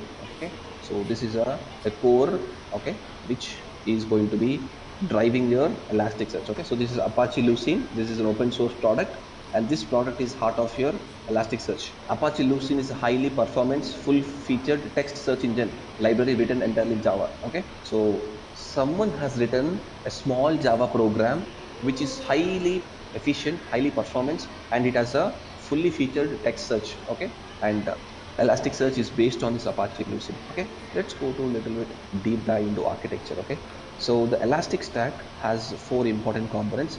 Before, earlier people used to call it as a ELK stack, but once once beats came, right, people have changed the term. So let me show you. First, let us see this one, and then we'll go there. So until 2015, right, people used to call it ELK stack, but after 2016, right, the ELK stack has been renamed to Elastic Stack, which is something you should remember, or you should going forward only call it as Elastic Stack, but not ELK stack. Why? Because see, the ELK stack, the whole story began with the Elasticsearch. I told you the Elasticsearch is nothing but it is an open source distributed JSON based search engine. Okay, so this guy is a very highly powerful search engine. Means like Google search you have, right? Google search is also a powerful search engine. A search engine is nothing but was knowledge to search on top of a huge amounts of data with less latency, and that's what this is. Then it increased to Logstash and Kibana. So once ELK stack was only having 3 components: the Elasticsearch, Logstash, and Kibana. But later that community got expanded and the use cases increased. Then they added Beats to ELK. This brought an additional tool. So once the Beats product was added to these 3 products additionally, so they thought that ELK was no longer needed because there is 4th name. So instead of putting ELKB stack, something like that, they told Elastic Stack. So the Elastic Stack is a ELK stack, but with more flexibility to do great things. So this has been renamed to accommodate additional component which came as Beats. The Beats is a small component which we'll discuss in detail, and which is going to be useful for gathering and sending the information, and we are going to store it. Okay, so you need to call it as Elastic Stack now. You should not call ELK stack. And this component, right, you see the base components will be always the Beats and Logstash. Why Beats and Logstash? Because those guys are going to be the persons who are actually going to retrieve the data and process the data and send it to Elasticsearch. The Elasticsearch is a component which is going to store, search, and analyze. Okay, so he's going to be the heart of every product. So Elasticsearch is an application who is going to store information in the JSON format, and when you ask him also, he will respond to you back within nanoseconds or milliseconds of time with the appropriate information. And Kibana is this tool which is used to visualize and manage our application data. Okay, so we can visualize it. Means through Kibana we can create dashboards, okay, visualizations which are very good visualizations. Okay, so the Kibana has very good visualizations available which are missing from every product in the market. It means there are a lot of different kinds of graphs, okay, dashboards, and UI boards you have, through which you can exactly represent the data in the most easiest and intuitive way, so that the business people or the non-technical people can consume that information, right? Not every time you want to search, you want to sometimes only show that in a meaningful way. But remember that people use Elasticsearch also extensively to search. Okay, that is why when you go to Elastic Stack company, right, they tell Elastic Stack is a search company. So they can't tell them it's a search company because they help you search a lot of information in a very short amount of time. And let's see that architecture. Okay, so the ELK flow. So you have 3 servers. Okay, in these 3 servers you need information, and you have the information about your log information. So when you write a Java application or any application, even a .NET application, what happens? Application logging is very critical. Through application logging only, we can actually know whether there was some information, there was some issue midnight or yesterday or during any point of time during the application runtime. So now you have faced a situation that, okay, that the production services are not working correctly. So once you get this message, right, what happens? We log into all the servers where the application is running, and we are going to always troubleshoot through the logs itself, because the application logs are the first point of troubleshooting in any company. But that application may be running in 8 servers because it is a distributed application or high availability application. You can't go to each and every server and search it. It's going to take long time. And also, since that logs are separated, right, you can't know what will happen if that all the logs are combined and you search it on top of it. And that's where one of the most basic or the fundamental use case of ELK arises. Analyzing logs at scale combinedly from a single location. So you can combine all the 8 application logs into a single location, and you can then search or query upon it to get meaningful insights in a very simple and efficient manner. And not just about it's going to be historical data, it will allow you to search in real time. So you can keep feeding your ELK stack and can keep searching it in real time. So this is not about old data, guys. Okay, a lot of times, right, people talk about some old data, so the data which was collected, but ELK stack constantly collects, constantly stores, constantly allows you to analyze at near real time. So in real time, you can install the Beats application. A Beats application is a small application who is responsible to gather the information from any source, and it's going to send it to the Elastic Stack directly. Or else, if you need some kind of transformation, means some filtering you should do, means the data you gather directly is not in a usable format. You need to either cut it or transform it in some other way. Then you'll send it to Logstash. The Logstash will filter it, transform, and then the Logstash will store it to Elasticsearch. If the information is already very good, you can right away store. The Beats can directly send it to Elasticsearch to store it. And the Elasticsearch, as I told you, is a search engine who can store information, and it's going to store that information. And then through Kibana, I'm going to visualize it. Clear? So in Splunk, right, you don't have this kind of different things. In Splunk, you download the Splunk installer, you install it, done, right? And how does the Splunk licensing works, guys? As you know, how am I going to pay the money to Splunk? On what basis? Means if you are processing daily 15 GB of data, or if you are feeding 15 GB of data into Splunk, and 15 GB of data is being processed and stored into the Splunk's own format, then you pay that much money. That is why Splunk quickly becomes a very, very costly thing. Okay, and a lot of companies are not even interested in spending a penny for their log analysis product or log analysis aspect of their enterprise. That is why ELK stack is crazily popular, because I have done a Splunk a couple of years back, and we used to easily reach the threshold. And Splunk used to create a kind of a notification, how many times you have breached your data in the last 15 days, and that information will be actually sent to Splunk, and Splunk will again ask you to pay more money. Okay, and Splunk also very easy to install. Once you install, you can dedicate to all this hot storage, cold storage, what is your cluster, and where you want to store. You know that means you have a single UI console, all the cluster information will be there. But here also, this is also easy to install, but to maintain in real time, you need to put little more effort. Okay, so let's talk about this products in detail. Okay, so the Elasticsearch, as I already told you, this is based on open source application called Apache Lucene. Okay, the Apache Lucene is a search engine who can process JSON text, and Elasticsearch was taken to create that Elasticsearch application. They took that Apache Lucene and they did a lot of modifications to it, and that has become the core of Elasticsearch. And it can also be used as NoSQL database and analytics engine. And remember that don't try to use Elasticsearch as your application data. Means don't store your customer information. You can store it, but it's not efficient. It's efficient for searching and analyzing, but not for generalized purpose.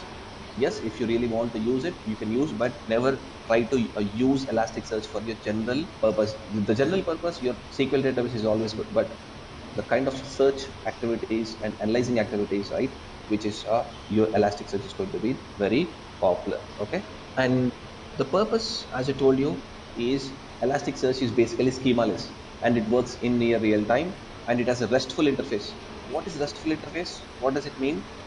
The REST is again very, very important. And if you know, right, the whole internet works on REST API today. Whole internet works on REST API. The REST is nothing but it is an application programming interface that is going to use HTTP request for your information gathering or to your information request. See, there are two applications they want to talk to each other. Okay, we have your RPC protocol, TCP protocol, your what you call SSH. Okay, so there are different kinds of protocols available today for applications to talk each other, either in the same location or in the same data center or completely in a different geography. But we fundamentally need a set of rules on how we can communicate to each other. That is a standard, and that's called protocol. But increasingly, right, people started talking only on the internet. So people wanted a lot more simplified and efficient way of communication, and it wanted a simplified way of interface.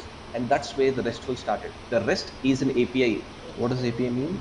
The set of exact rules on how can application can be communicated with. So if you want me to talk to, I am going to lay down some ground rules, and those ground rules are APIs. How can you communicate with that? What is the syntax? How can I reach out to it? What is the protocol? What is the port? What is the syntax? What is this? Everything is defined through API. So APIs expose your application to internal applicants or the external applications. The REST API means it's a REST application interface that uses HTTP request to perform the operations through get, put, post, and delete data. The RESTful API, also in short form people call it as a REST API, is based on a representational state transfer technology, where the architectural style of approach to the communication is used through web services development. So whenever you see web services, where you use the REST, and the REST uses again, see, REST is a set of rules. How can people communicate over HTTP protocol? But when they're communicating the API, everything, the data which they communicate is JSON. So that is why the REST API and JSON they move hand in hand, because the REST APIs are web services which are going to ensure that different applications are going to talk to each other. They have told we will use HTTP protocol as a communication medium, and for our web service communication, or one web service to talk to other web service, and they told the data we will use is JSON. That is why wherever you see JSON, REST API, they all come together.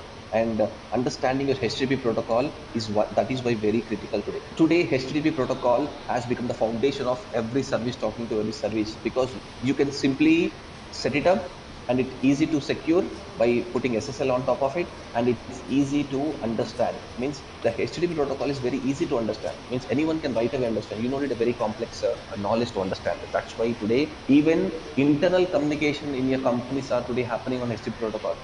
And that is the foundation of your microservices and whole Kubernetes Docker world. They all also talk to REST API only. Today, it is mandatory that any Java application or any application you write today can only be interfered or interfaced through REST API. So you wrote a small application, okay, a calculator application. So if someone wants to ask you a question, they should ask you in a REST API question only, and that question should be in JSON format only. Today is the industry standard. I don't care what programming language you used. I only expect you to accept a request over HTTP protocol to a REST API with a JSON format. By following this standard, right, people have drastically simplified their communication. Okay, that's your REST, and these are very, very important. The REST, right, the REST API, your JSON, your microservice, right, that's where the industry is moving, and that's something you should know. And it's not very complicated, because REST is basically a set of rules only. You need to use it. So means this guy can be talked through your HTTP protocol. So he will respond to your HTTP protocol, and you can ask him questions, and which helps us interact with multiple interfaces. So I can ask a question from my browser to Elasticsearch. Even also I can ask from command line. You know curl command, curl wget.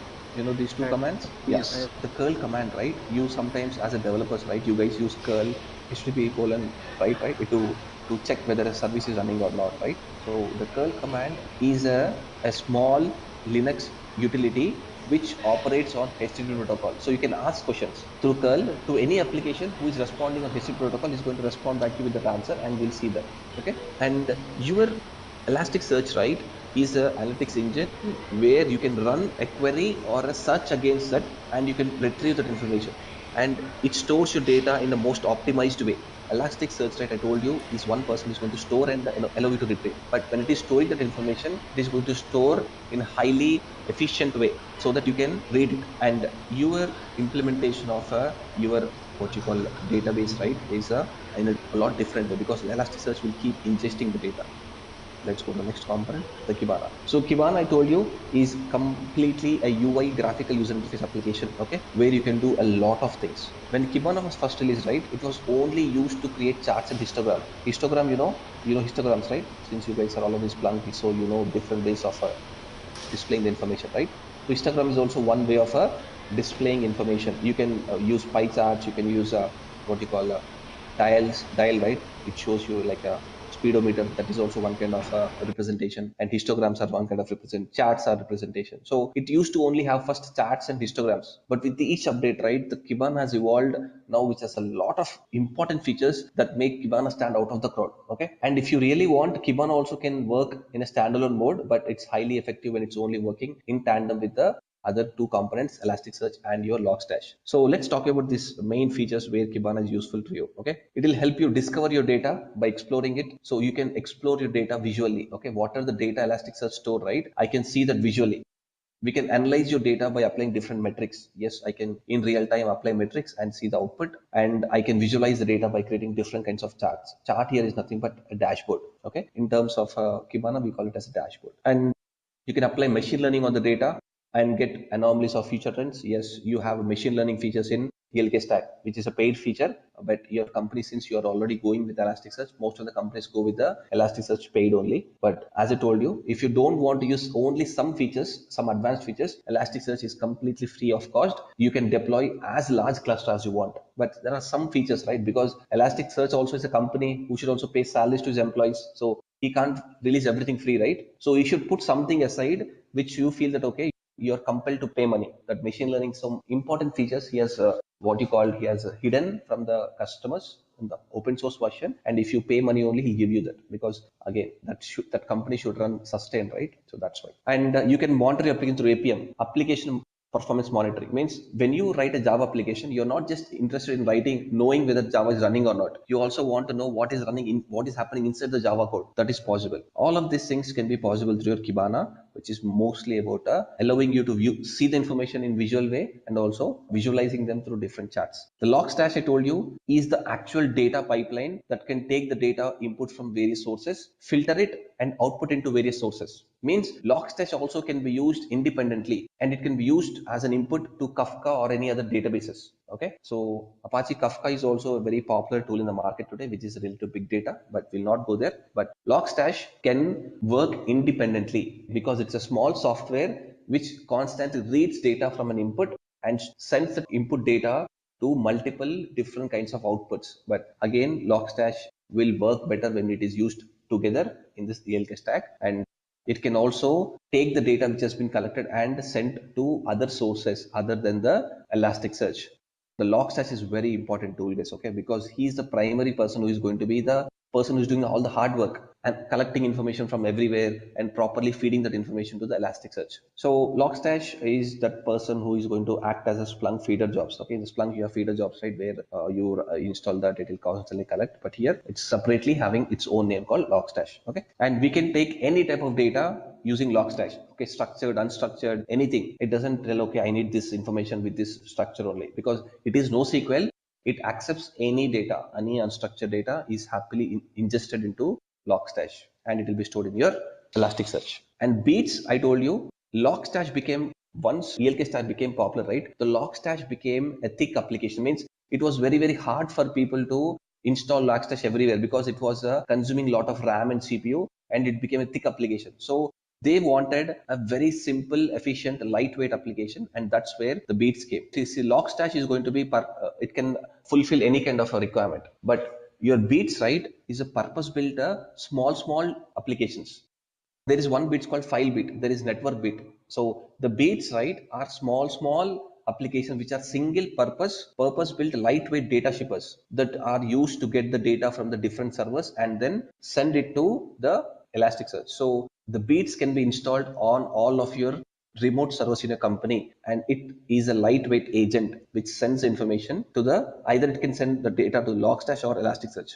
They gather from the machine on which they are installed and send the data to Logstash, which can then be passed or transformed the data before sending to Elasticsearch. Or you can send the beats directly to the Elasticsearch. Okay, and the beats have been very instrumental in making Elasticsearch popular, because in Logstash, right, you need to do some transformation. You need to write some logic of where is the code, where is the data available, how should I read it, and where should I send it. So you need to write some logic. But your beats, right, it is out of the box, very simple to set up. So that's why there are a lot of beats, and these are all the different kinds of beats. There is a beat called file beat.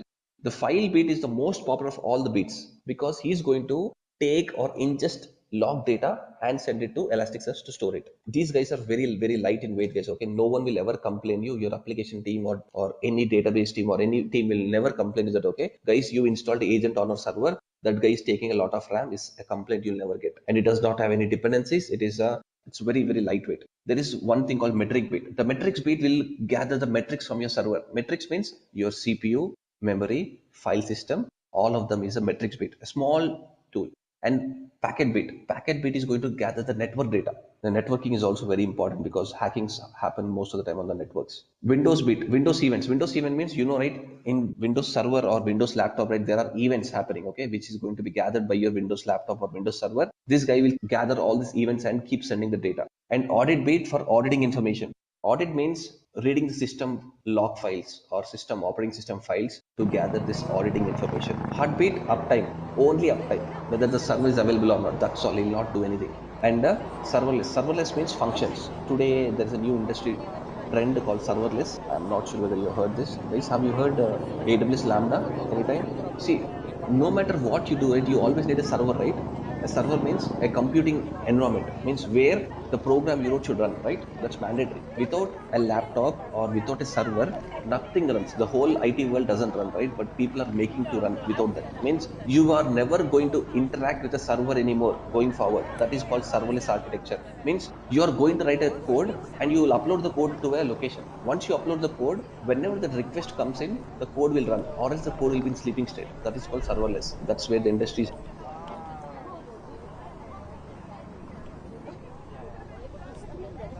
heading. So it means that within 5 to 6 years of time, right, if you are not into any kind of development or to Splunk or this kind of analysis tools, right, you will not have a job. Why? Because going forward, server management, server maintenance, installation, configuration will be thing of past. So people are going to serverless, where you don't need any server. The only thing you need is analysis. That is why right now most of the companies are investing in your data analysis tools like ELK Stack or Splunk, or also the machine learning tools like your this TensorFlow, all this kind of tools. We are going to do that. Okay, means if you're not associated with data, it's going to be very hard for you to have a job going forward. You should be associated to data, whatever it is. Either you're creating data or or you're analyzing data or you're storing data, whatever it is, but you should be friendly with data. Okay, if you're not friendly with data, then you're in a very bad position. Let's discuss about this Elasticsearch in detail now. Because once you understand Elasticsearch only, you'll understand the whole ELK stack, because that guy is central to everything. The XPack is an Elastic Stack extension that provides security, alerting, monitoring, reporting, machine learning, and other capabilities. Okay, so these by default are installed, and it only gives you a 30-day trial version. After that, you need to pay money, subscription money, to get that still run in an activated mode. Okay, alerting means your ELK stack does not have capability to send emails. Okay, it can gather everything, but it cannot send emails. It cannot provide security. It does not provide you reporting, machine learning. So these are all not most of the time important. But if you feel that are the things you need, then you are going to need what? A paid product. And the Elastic paid. And one important thing is, guys, do you know how the licensing works? Oracle database is a licensed product, right? We need to pay money to Oracle company, then only they'll give us a full version of Oracle 12c for us to install and use it, right? It's basic logic. But do you know how that licensing works? Based on the CPU core. You install that Oracle database on a 4-core CPU, it will be one cost. But if you install that Oracle database on 100 servers, each server has different cores. All the 100 servers, different cores will be taken, calculated, and that's how he's going to charge you. And he will also regularly check it also. How can Oracle check? Yes, there are some agents which are mandated to be installed, part of Oracle software, and those agents will gather information, and that report will be asked by Oracle to send to them. So once they send it, inside that it will be report only Oracle company can open. So that's how they'll really know whether you have correctly telling them on how many servers you installed or not. So it's a complex headache process. But the ELK stack, right, doesn't care about on how many servers you install. It is a single money. Okay, means buying Elasticsearch is why it is meaningful. Is it will not care about how many servers you install, how much time, put one in at a time. Grab it and put the next one in, and then give it unlimited use, which is a very rare in the IT industry. ELK stack does that. That is why you can buy ELK stack happily without thinking, okay, I have a large use case. So in this case, what happens? The more data you analyze, the more. Would you come back, please? I didn't scan your ballot. Just leave it in this sleeve. I can just pull it. I haven't taken it out. But see, it's still covered that way too. I got it. Oh, I'm busy talking to you. So far, so good. It's still early. Okay, that's fine. Yeah, thank you. You were good. Okay. Take your time. Yep. Yeah. Thank you. Oh, just a second. It's just not so clear. Yep, thank you. Thanks for all you do. We had our pre-work. Have a good day at work. Are you on your way to or home? Have a good day then. I have a niece that's a nurse, so yeah. Y'all are a good breed. She did pediatrics. And then my husband was in cardiac ICU. My niece went through school to become a nurse, and then by the time she got through, she'd been at her current job. Good morning. How are you this morning?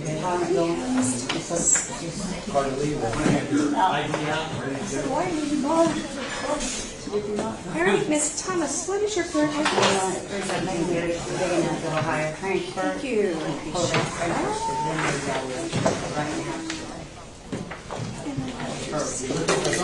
Yeah, the stuff that's missing out there. The sip and puff, I don't know what happened with that. I will, Well, we'll just make note of it that it's not there. yeah. The other function will be this. All right, Miss Thomas. It's 4 pages long, front and back. So there's obviously 2 sheets. Take your stub off when you're done, and then put each page individually between green slots. And then you give the stubs to those folks. Okay, all right, thank you. Hi there. How are you this morning? Miss Thomas.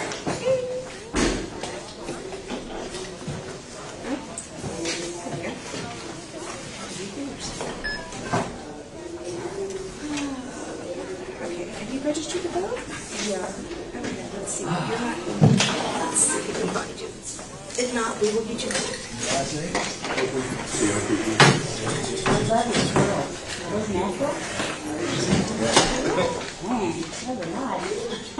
People pay for that. I did once. All right, so you're Alan? Copeland.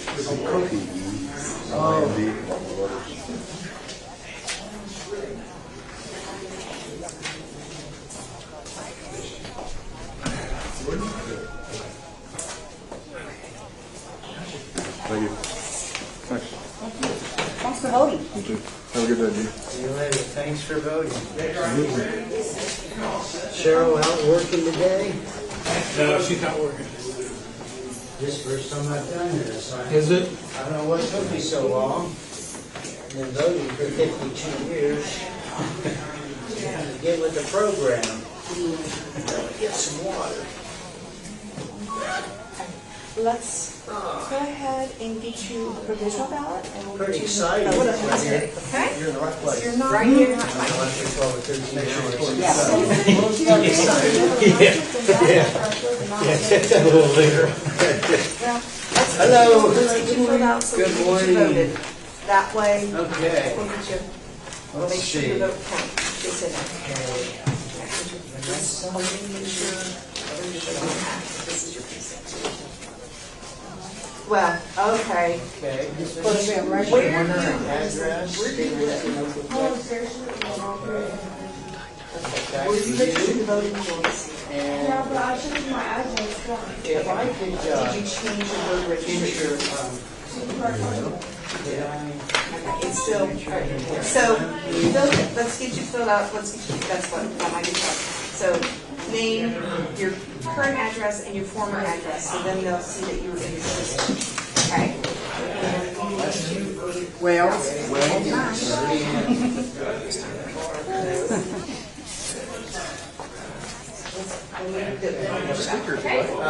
there's information on all It's right there. sites. Wherever.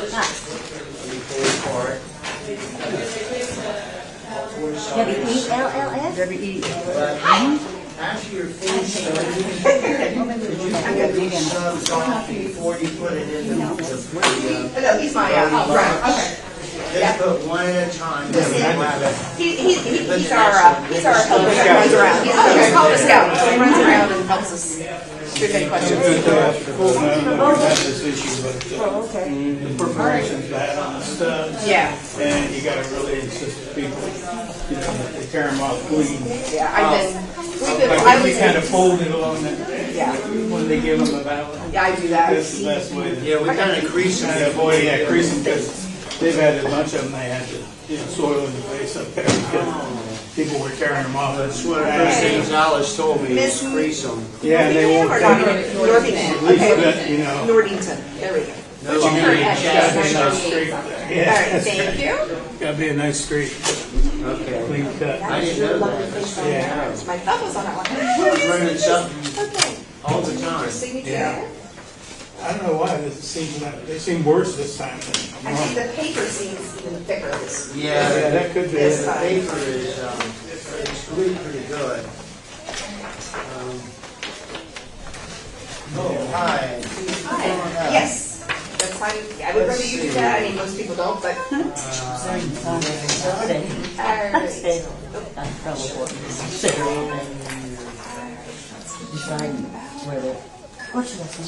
Melissa, what is your current address?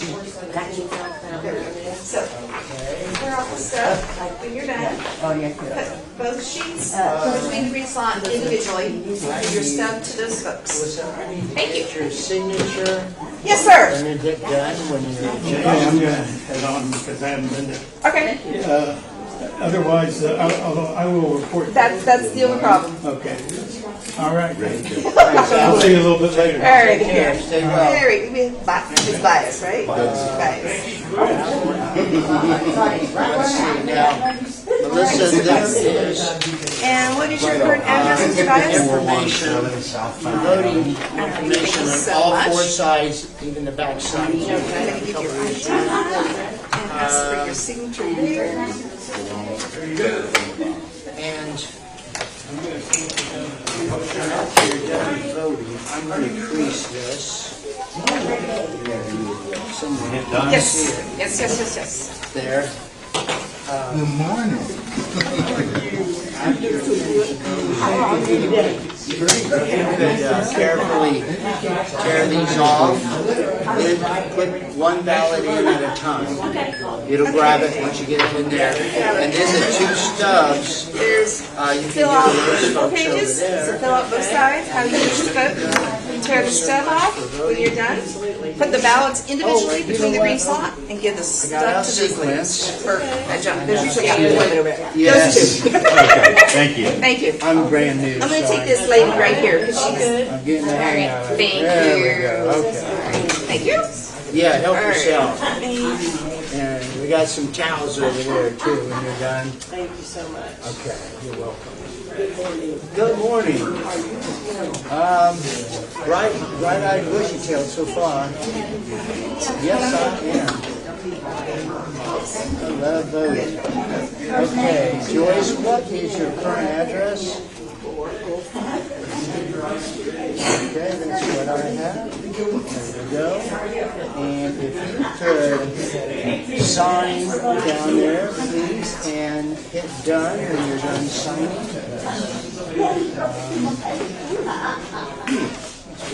There you go.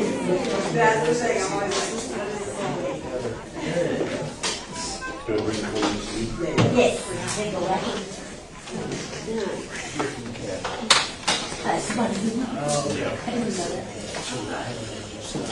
You know what, I'm going to go ahead. Oh, what's your last name? JWPIN. Got that? Yeah. I'm going to go ahead and go There is information, take a look on all four sides. That's me. I'm gonna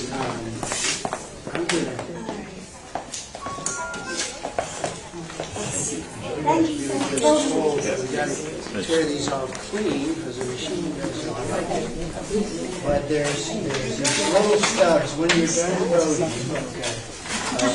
If you carefully pull these stubs off before you put it in the machine, put one in at a time. Fill out the ballots how you wish to vote.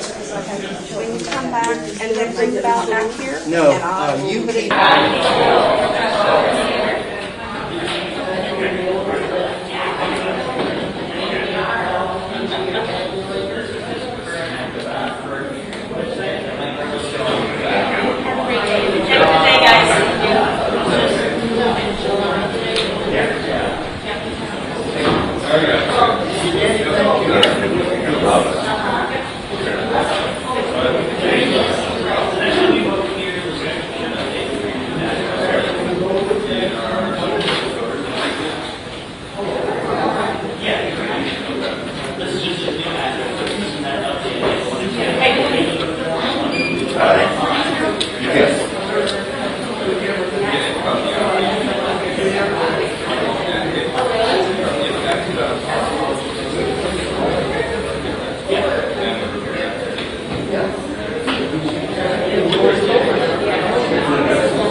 That's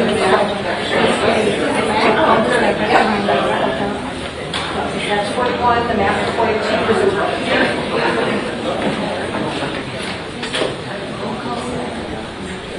Or we can do a quick scan of your ID over here. Yeah, if there's a scan for the ID, that would be wonderful.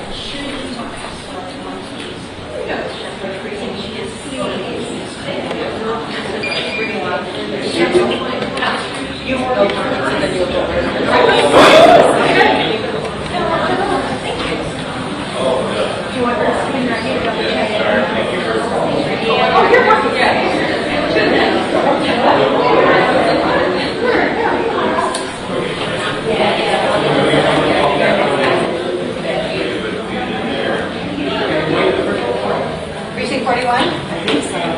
Registration form R. Did you put on the side recently? No, I moved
All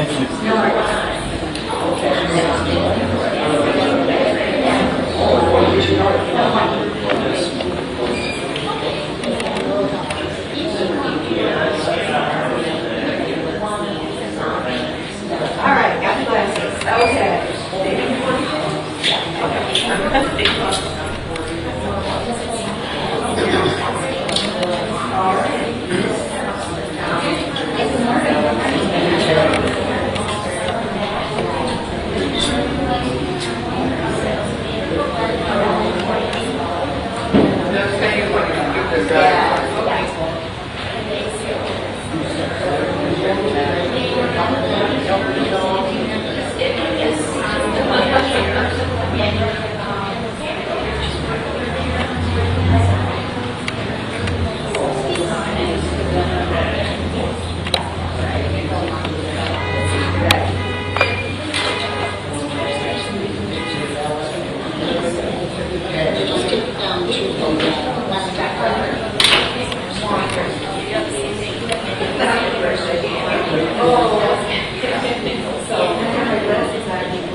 right there, on the, right below your address. That line is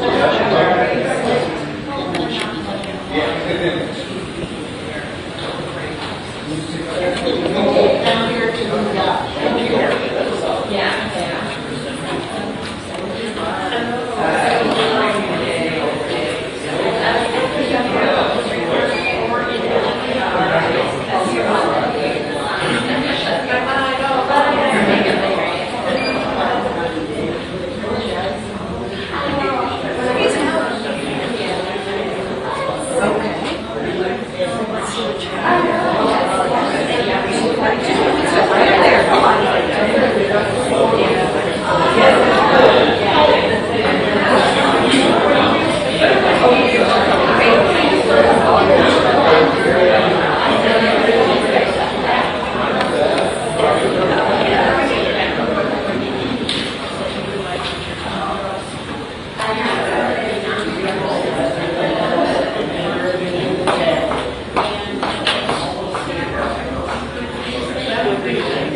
It's the longest route.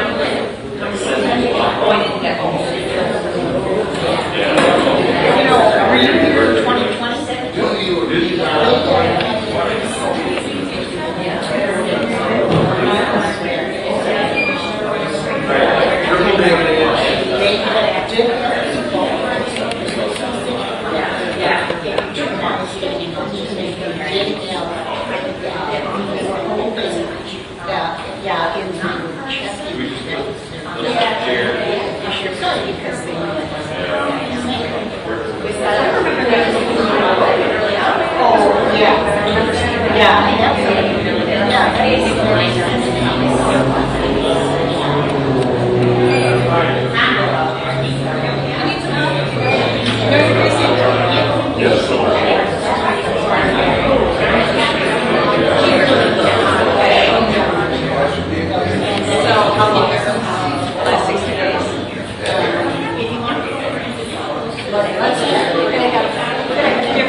Margaritas.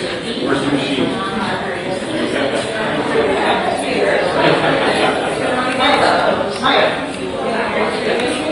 I could miss you. I was just singing a sad song about how I long to be here with you.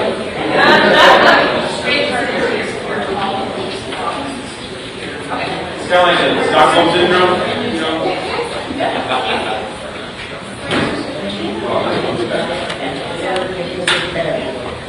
I told them that I specifically did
I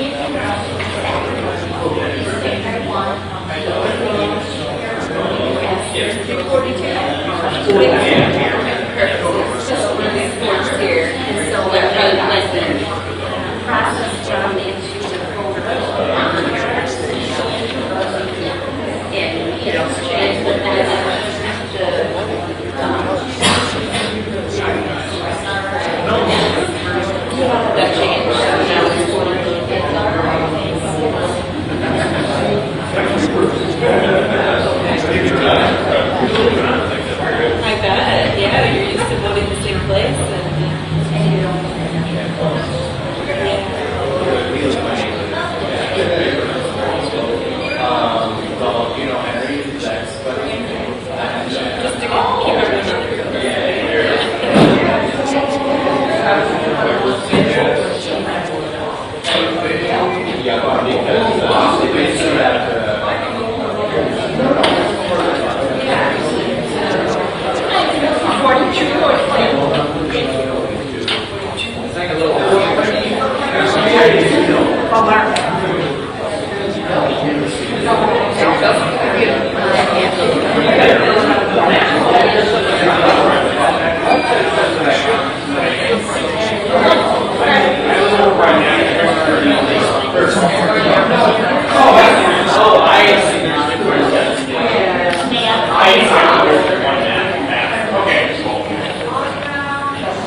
Oh,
1,000 people show up, and I had fewer people than that. Because they should have and frankly, the president should make a very strong statement. I think my team was they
You're in the center.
Do you know if you're missing 41 or 42?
I do precinct 42 or 41?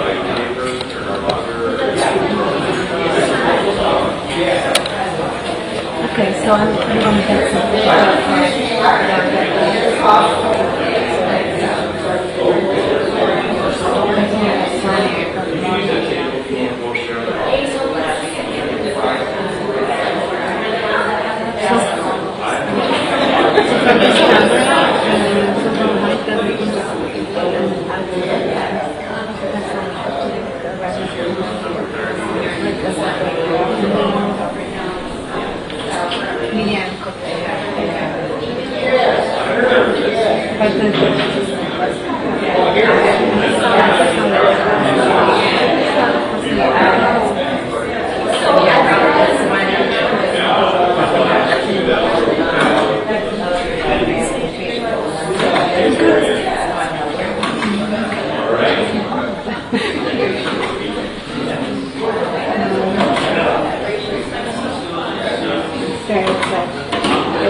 I have someone in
It's 6 months.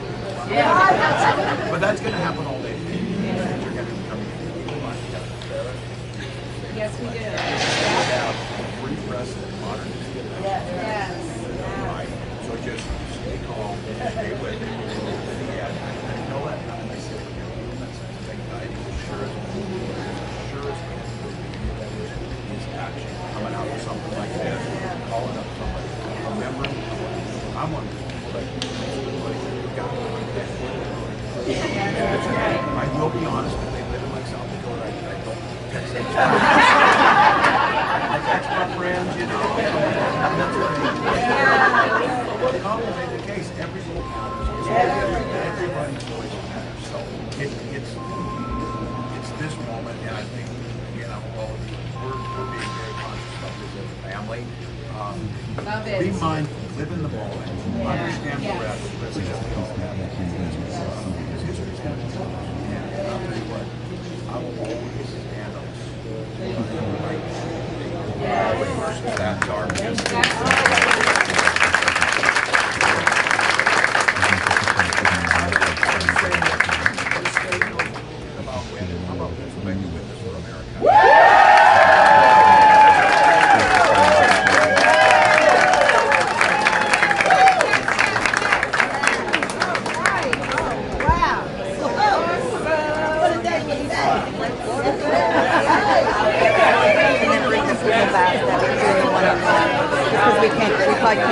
Without everybody going on. No, let's move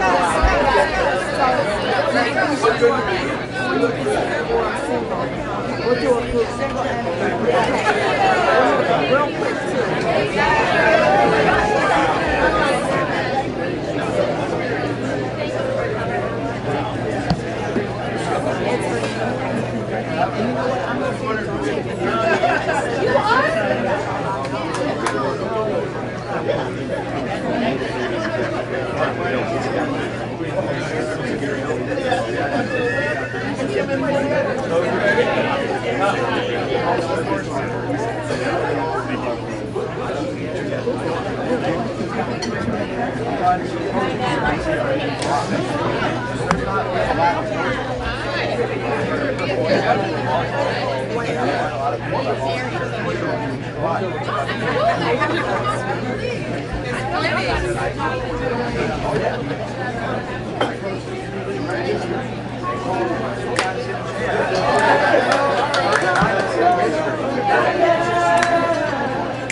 Thank you.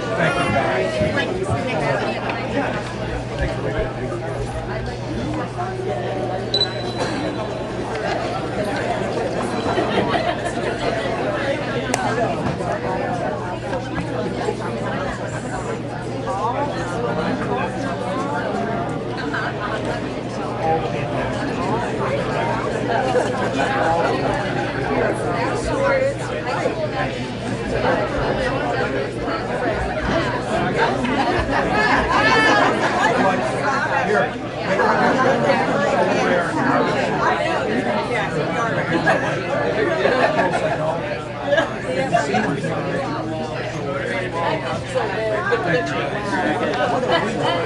to have a great president.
Selfie mode.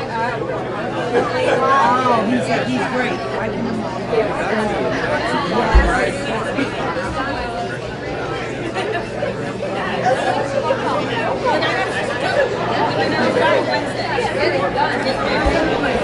Hi, everybody. Thank you. Okay. Welcome to Harrisburg. Time here.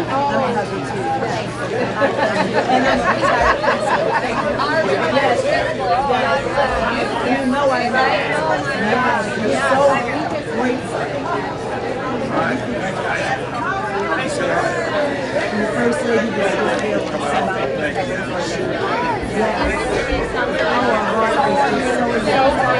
We need you. We need you. That was the greatest thing I've heard.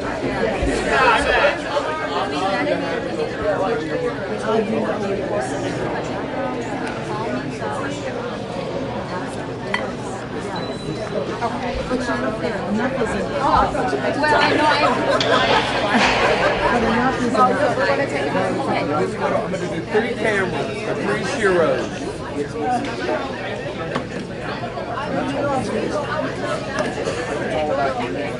I'm a machine. Yes, sure. Our first thing this morning. We already have it. Yes.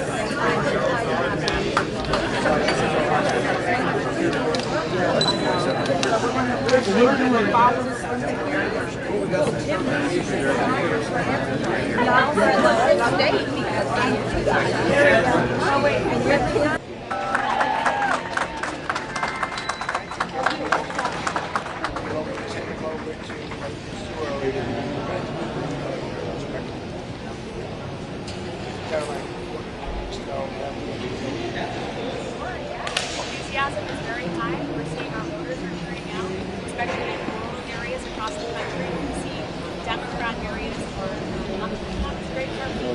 So people are ready and they're turning out.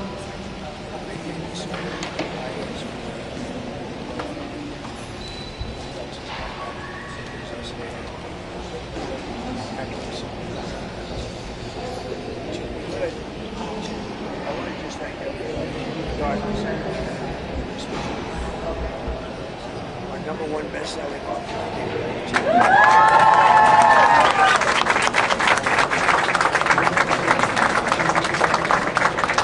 We have a big day.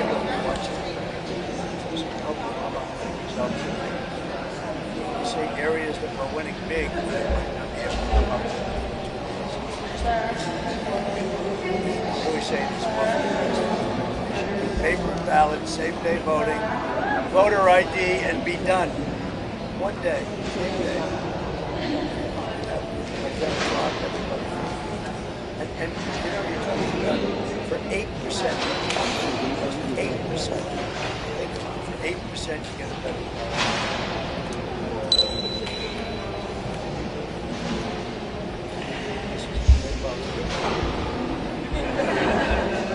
What about ours? Are you surprised?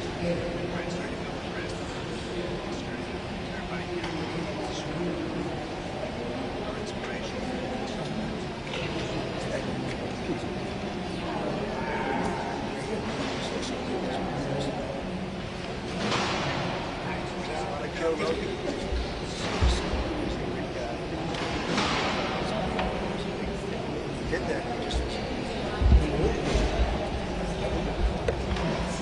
so all over the country, I hear it's all red.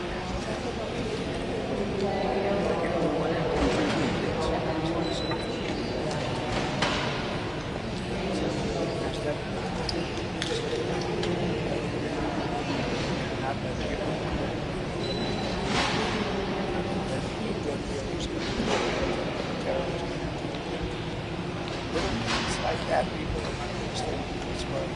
You know what? It's still time. Let's make sure. Let's make sure that have this in mind. And something don't listen to it. I hope all of you. So obviously, we're doing it every day. The first thing is going to do this. Which is impressed by the huge job you've done.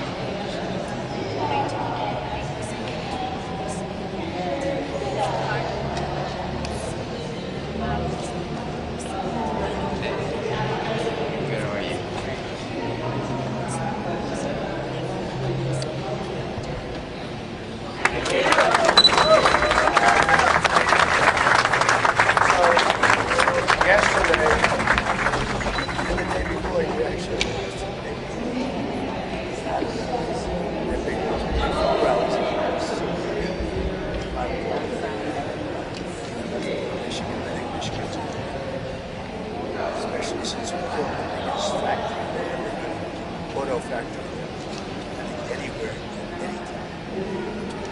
Just we did that without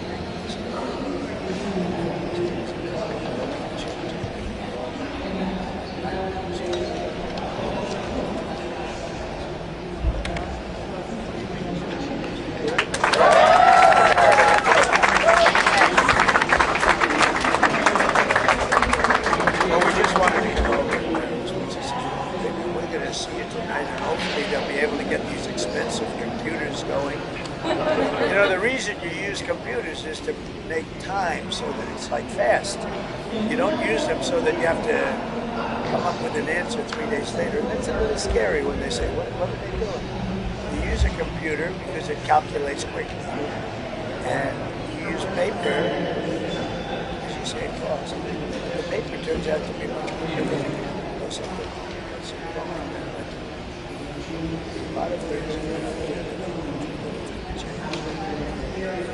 what's right for the country. I think that's another thing. Let's see if we can close it out. But it would be, I just asked them, would it be nice if after spending millions of dollars that they could have a computer give an answer by like 10 o'clock? Doesn't make sense, does it? Thank you very much. We'll see you later. Have a good day. And you're going to be watching. You're going to be watching. Make sure there's no cheating, right? There's going to be no cheating. Thank you, everybody. I like that.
Unfortunately, we don't have to cover it. And then do everything.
actually went back before the elections, but the newspaper in Germany seemed to. So she was working with like the national scene and that, you know, like working with their reporters and stuff. I'm like, this, I didn't realize other countries. I mean, it makes sense, but like kind of a surprise. But yeah.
Reuters send folks all over today?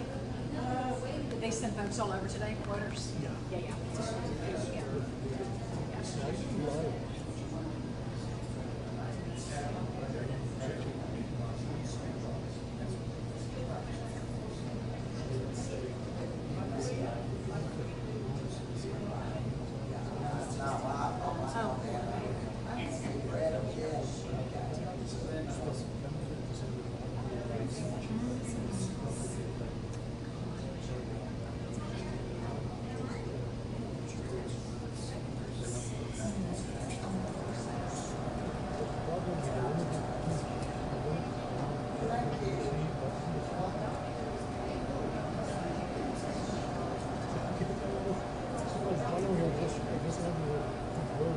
Right. Never happens how you want it to happen.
Oh, you can just put it in the trash, yeah.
Thank you.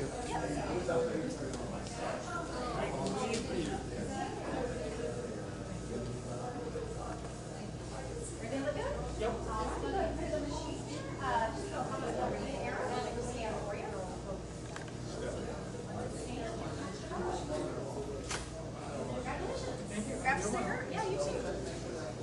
And one of you go right there to the right and I'll take care of you.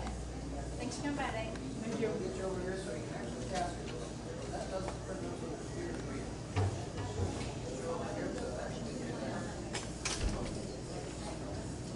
Everything look all right? Yeah. Great. Put it right here. Green arrow. Pass your wallet. Stand. You can grab your sticker. Very top.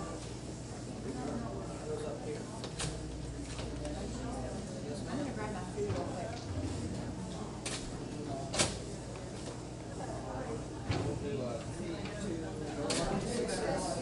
You get a sticker. You get a sticker.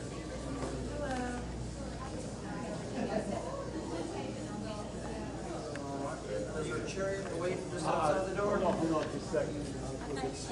Is she still voting? She might still be there. I don't see her out there. We'll just hold on. I'll leave her here with you.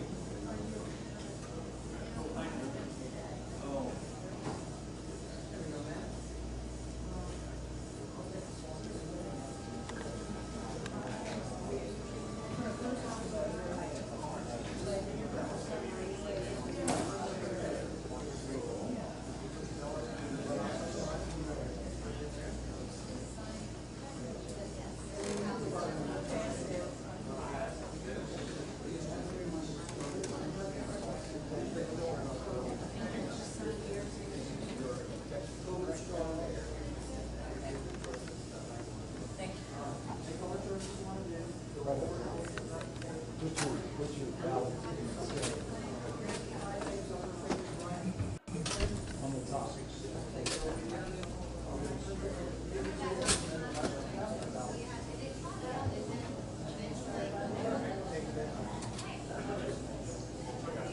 Okay, vote. Got you.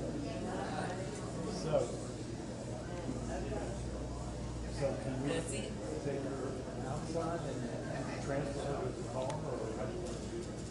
Oh, well, I can walk back. I'll do it. You'll hold the door. Oh, okay.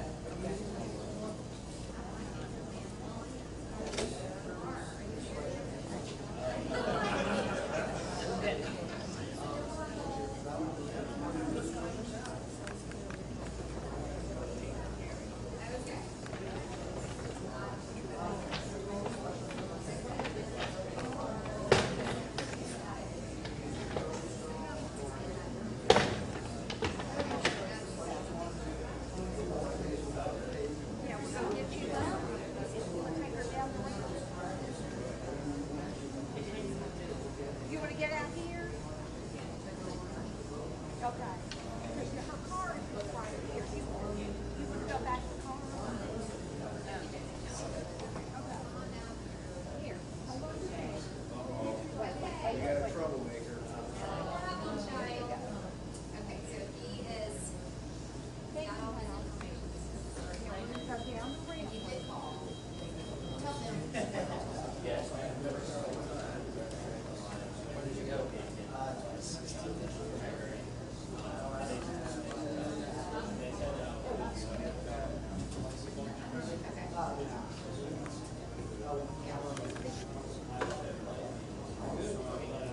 Thank you very much. Thank you. Hey there, just right down through there.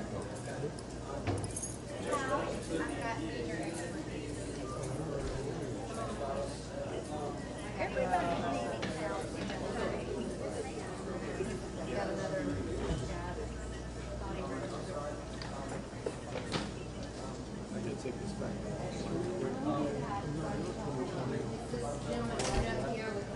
Just consider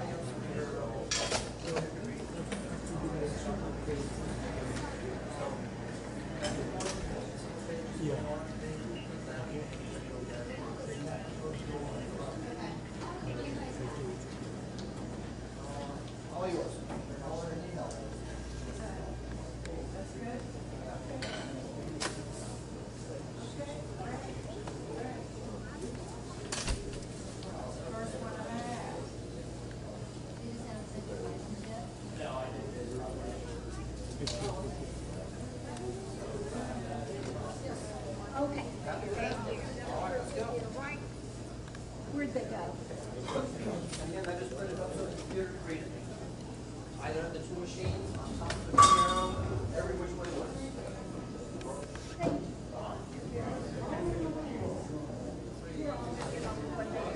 I'm saying. Thank you. Thank you.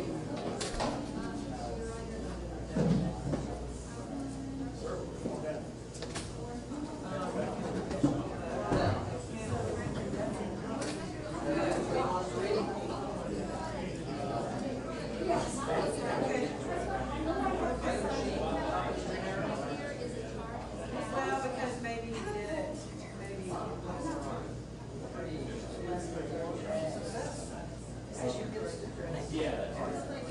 We already have two elections.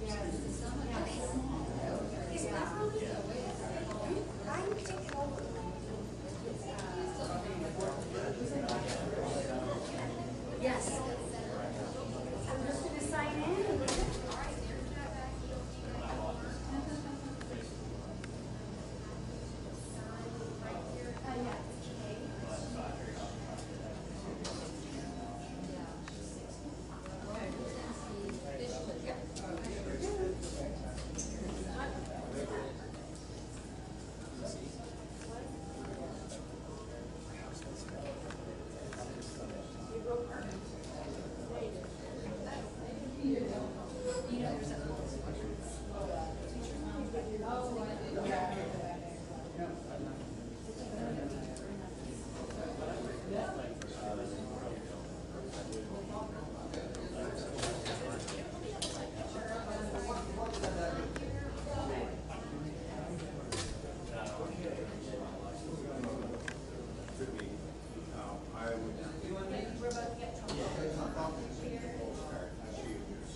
Hi, come on in. You can come on down this way.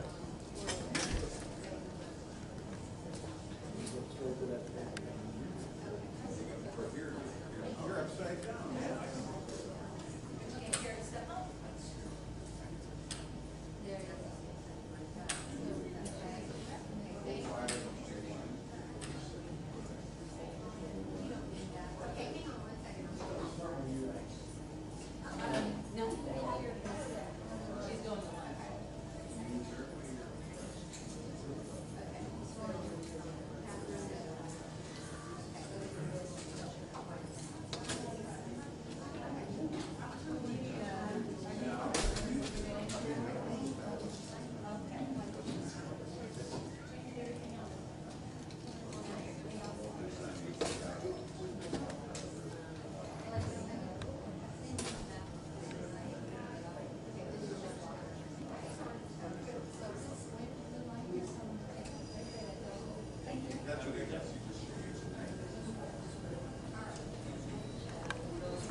Good.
You can place it on top of the green arrow, face side up. Just leave it a little bit.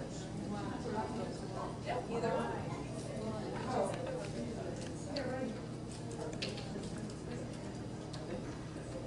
Okay, so you would fold that in half, your bow. Yeah.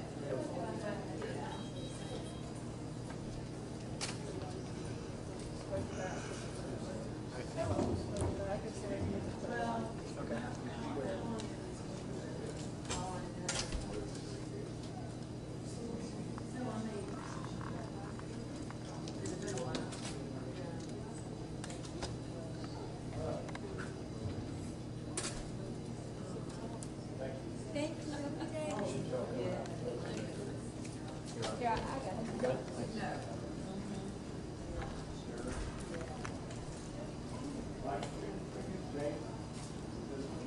Yeah.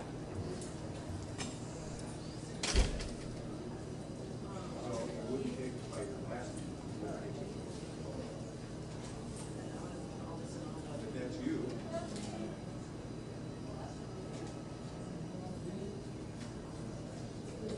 Okay.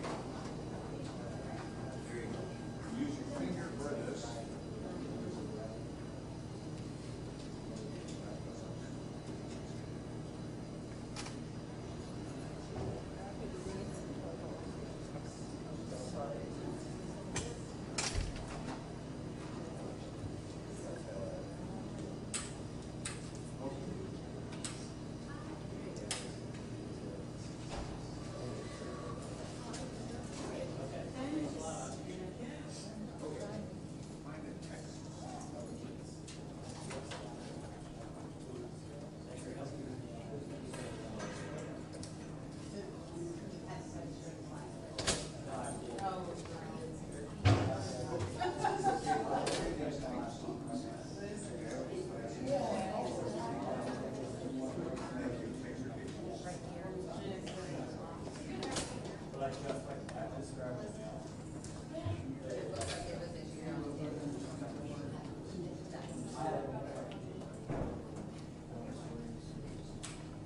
now?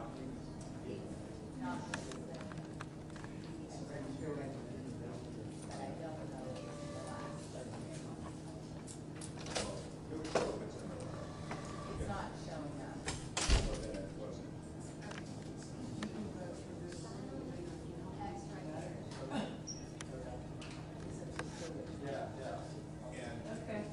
And plus side is you register. Yeah, and you're, yeah, that's what your direction is. But from what I understand. So like October 4th. Last year. Oh, like the place. So that not works. Well, visual, but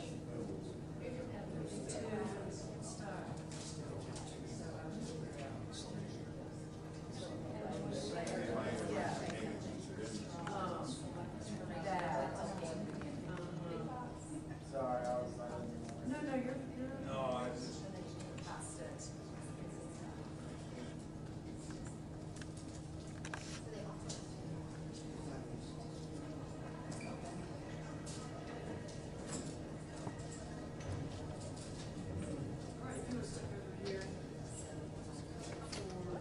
Thank you.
So straight back to the front line.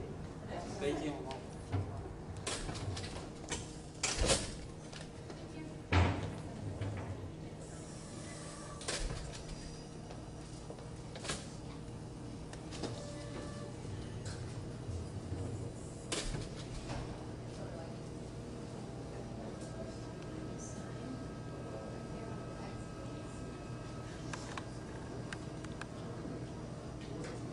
I know.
I'll register.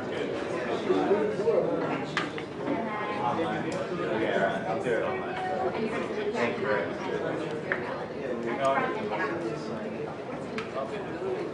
You mark front and back in the privacy of those things. And you go somewhere else.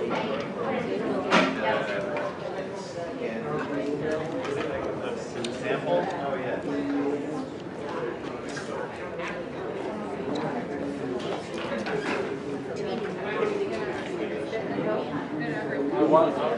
Which one do I go to? You gotta walk about, go anywhere, any which one.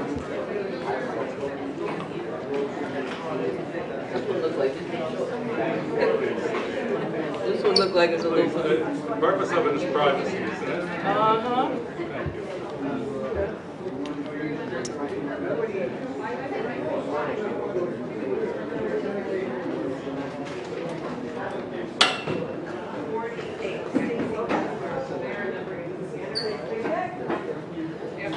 Thank you. What's your last name?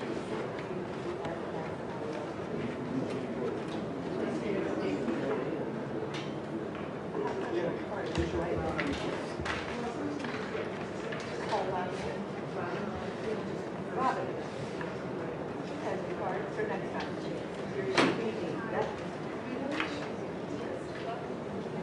See? Yes.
Thank you.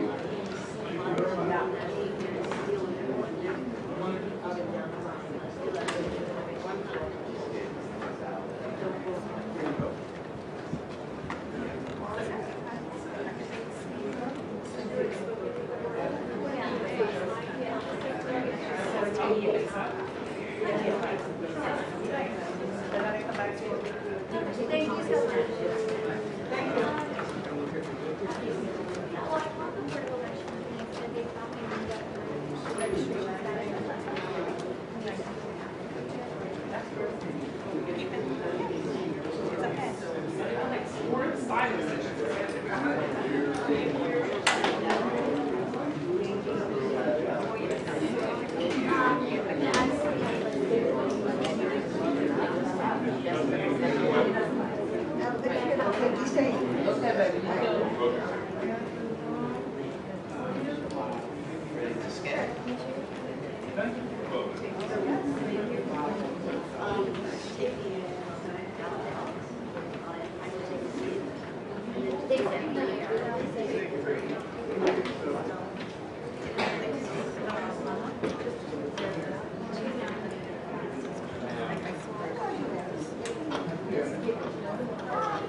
On the side it tells you how many people. Yeah. On the left hand side.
I'm from Massachusetts, actually, so.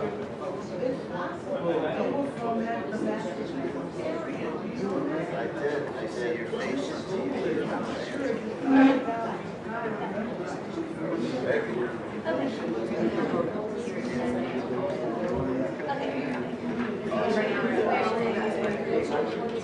Maybe. Could be right.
No, 125th, each 24th.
I can't help you with it, but I can show you.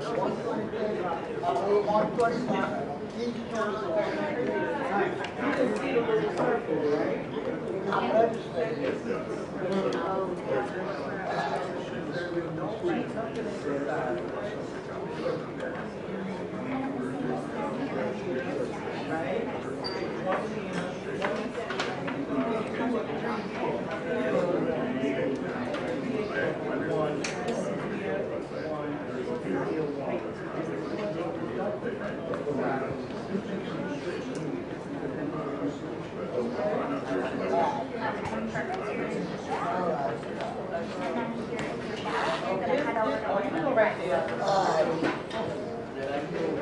What are you going to go on here?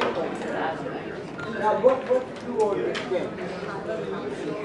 No cheese, so what do you do? That's food.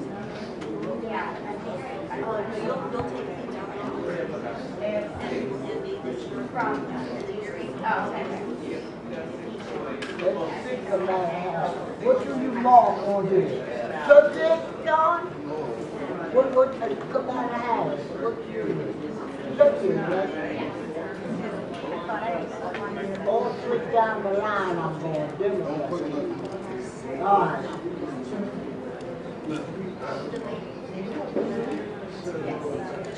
No, you're good.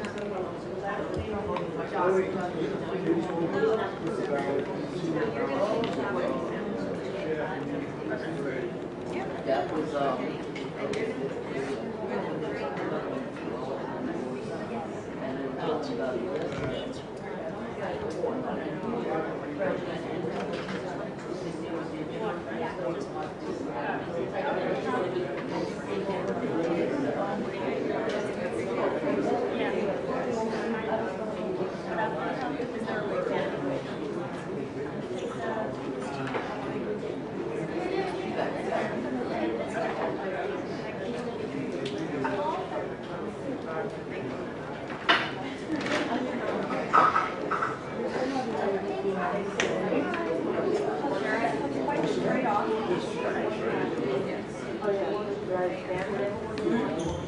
That black cheese.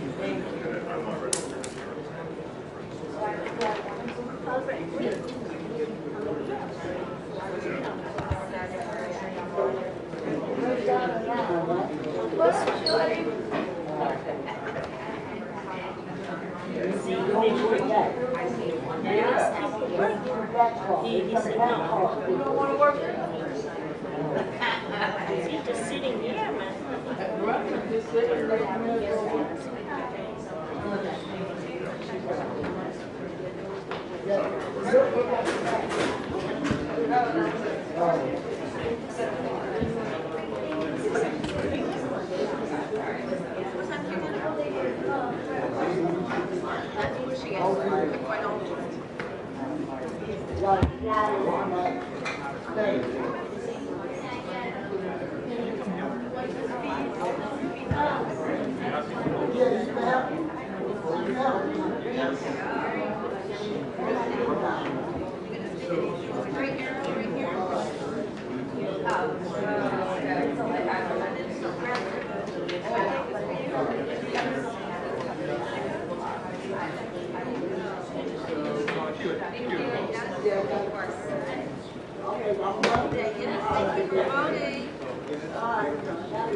You know your district number? Okay. Yes.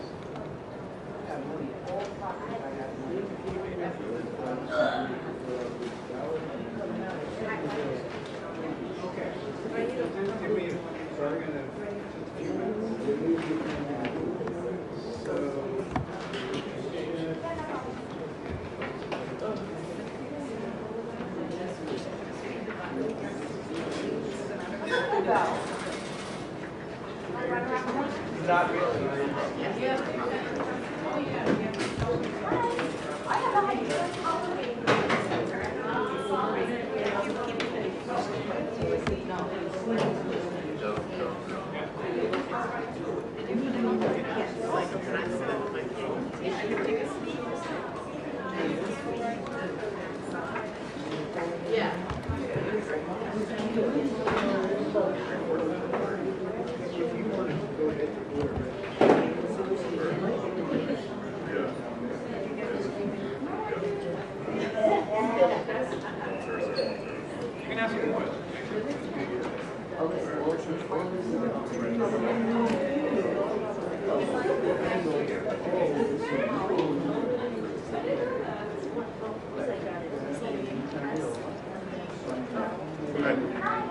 Good, how are you? It's good. I've something here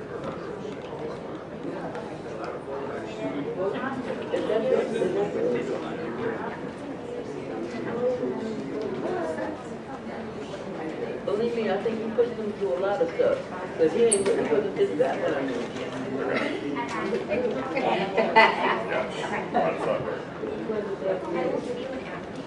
Good.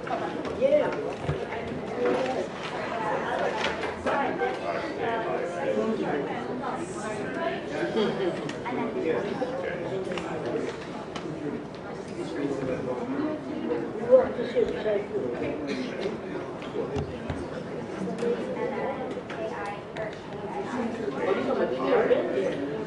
Oh, me and the supervisor.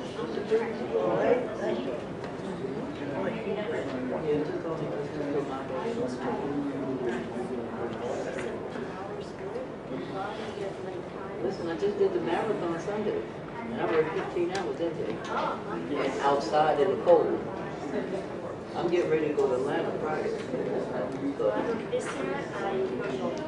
let me just do this so I can get on that plane Friday. Take that. Gorgeous.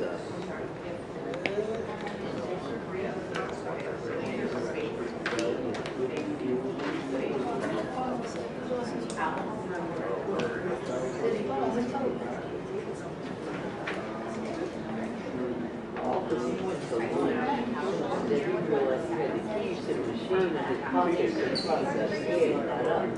Yeah, he went to go get through that. I got that phone by now. Because he been back here since 12:44.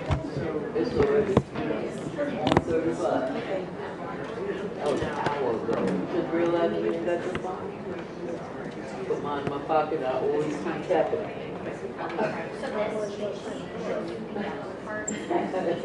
Yeah, if I go to jeans, In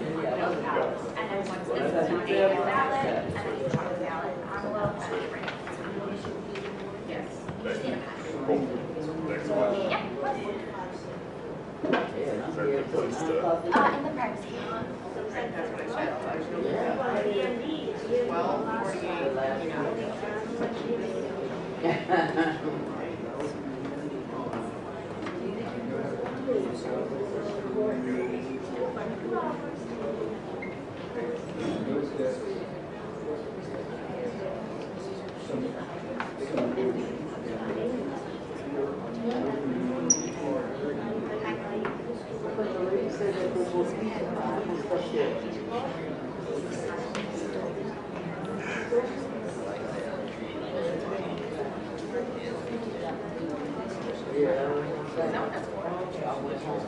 I went home, I watched the film and took a nap.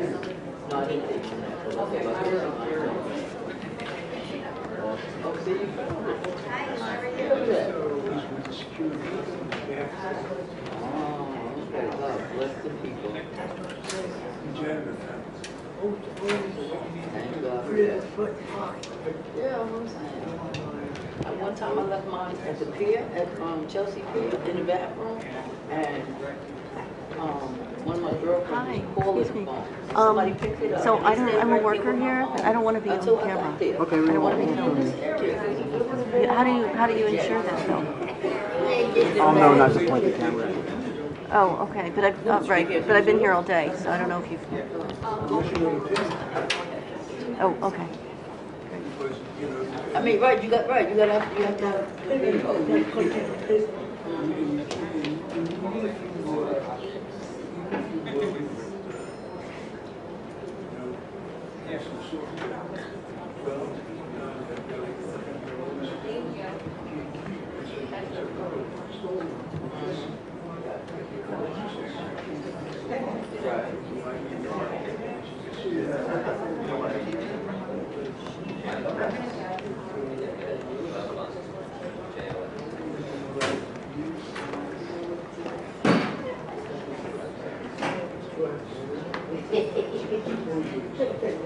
You know, if I would have my break, I could have took a public school back here behind the church.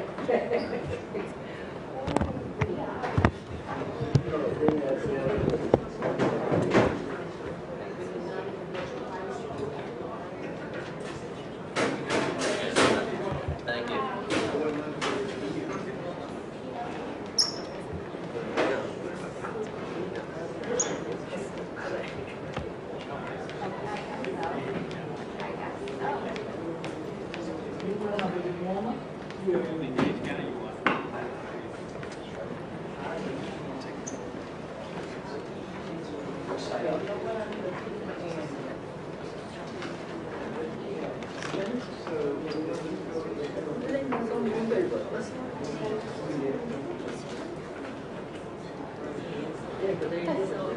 They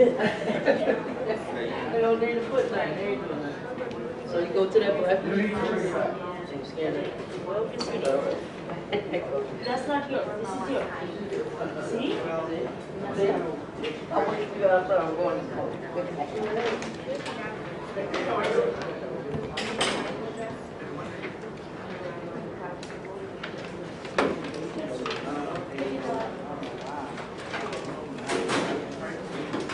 I would recommend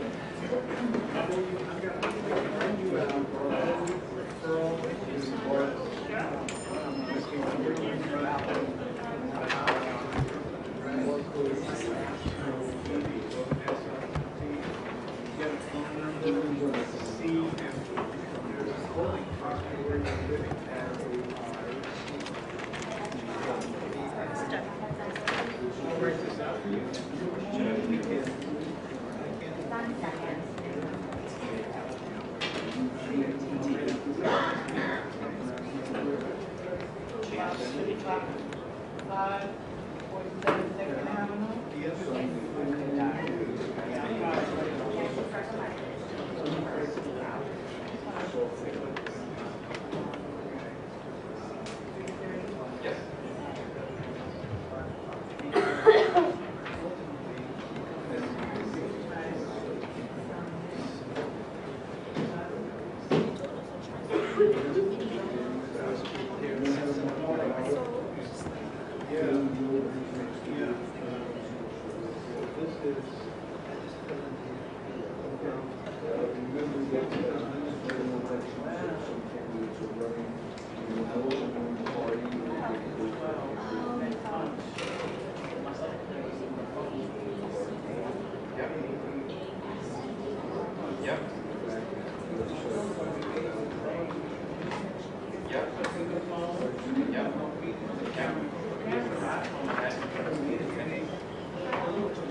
Only if those pertain to you can check it. Right. Oh, so only if it Exactly. does it.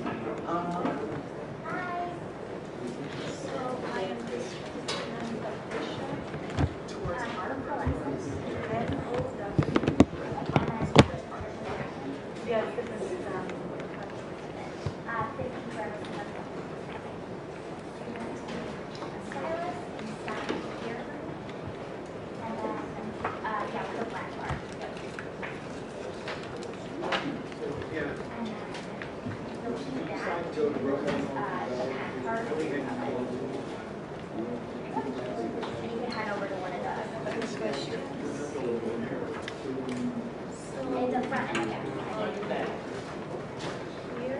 Put a little circle, see the little circle there?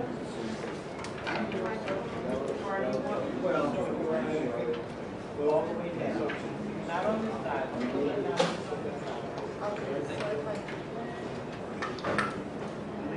One here, one here. Just one on each. No, here you can pick as many as you want, but here, one each, all the way down, one each. Wherever it's remain, If I don't know that, I just go close. just leave it blank. You don't want to vote. You don't want to vote for stay here. It's up to you. Thanks. I can go. Yeah, any of the open ones. Right here, time. Thank you.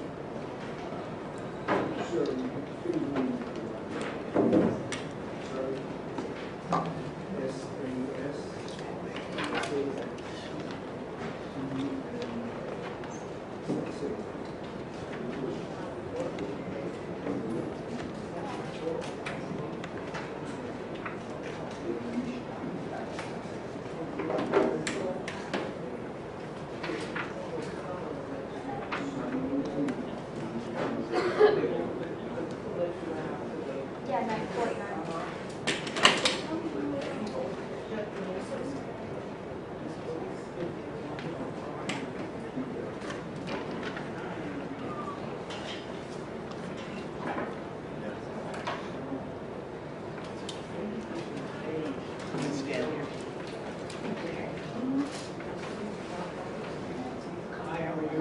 I have to go with your 012. Okay. Wait a minute. There's one more too. Right here. He knows. Okay.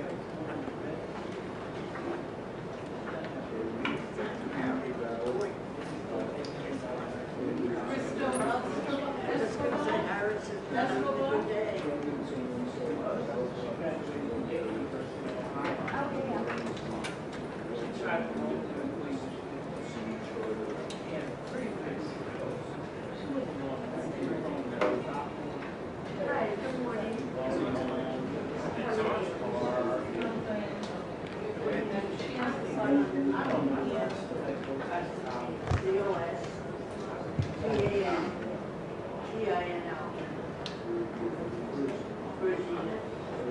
Rosina, R-O-S-I-N-A.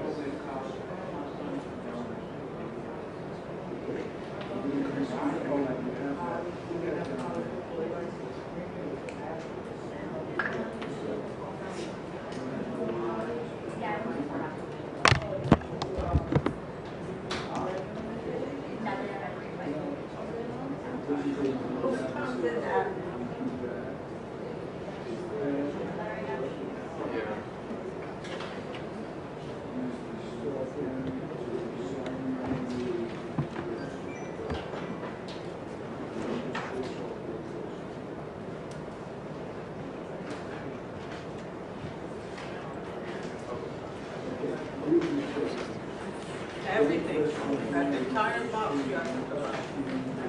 Where's your,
Call me when you're done.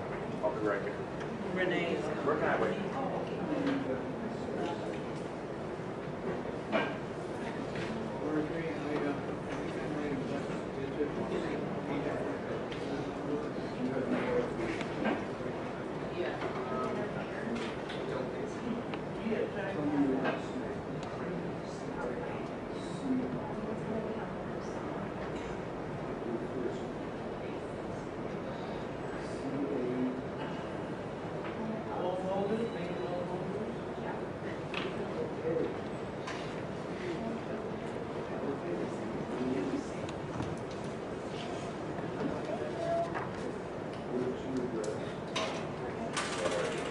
So that's for you to register this and this out.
Number C. It's ours, thank you. You all set? All right.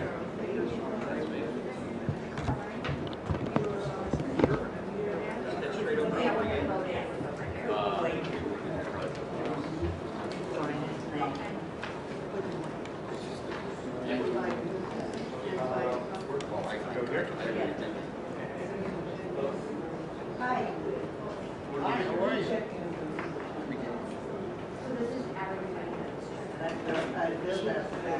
Okay, I'll be right with you. Just like this.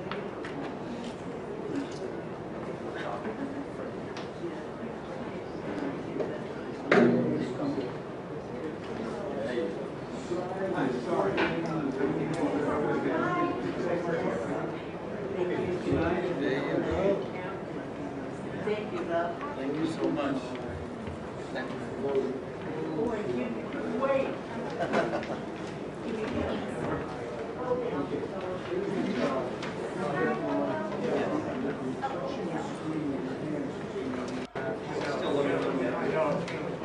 understand slowly. You too. Have a great day.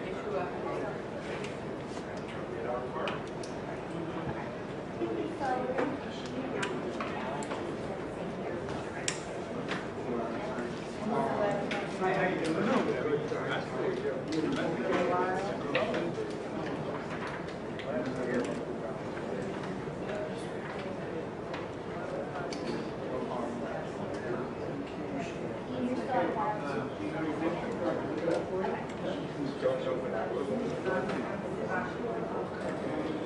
Thank you.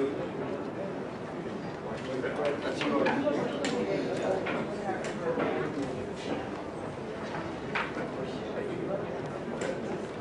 I know, I don't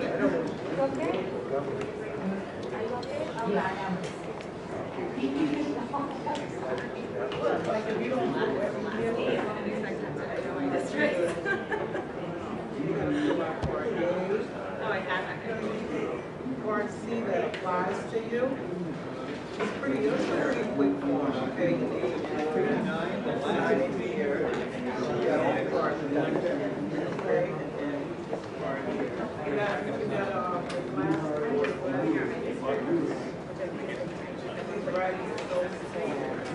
so you're going to pick one here, circle a little circle. You can do this last, it don't matter. Don't take it with you, you got to fill out both.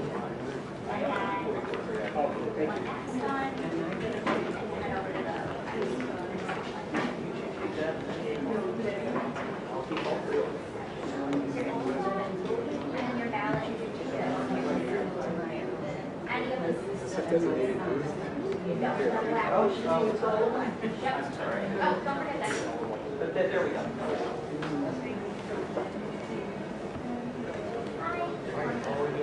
Oh, I just, there we go.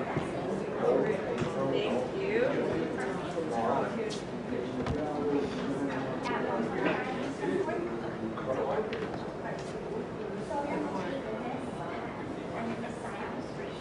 Got it. Yeah, I'm not sure which way do I sit in, up or down or back?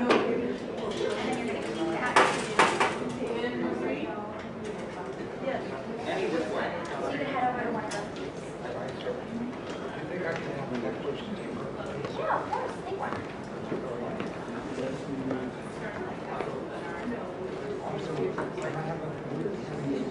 I know it's just straight.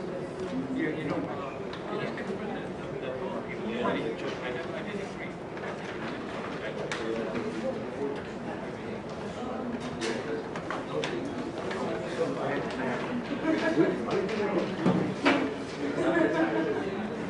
But that one is active, so check it. Okay, so that doesn't affect you. How about this? Spirit required.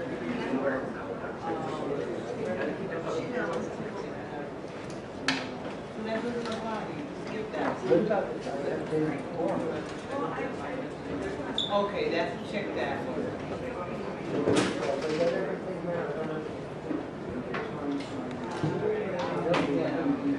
Fill out your party.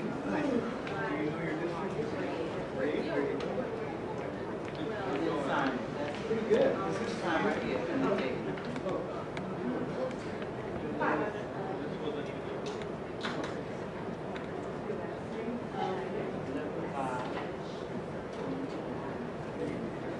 You ballot yet? No. Okay, so do your ballot. I'll hold it for you. Yeah, that's it. You do your ballot and bring it back to me.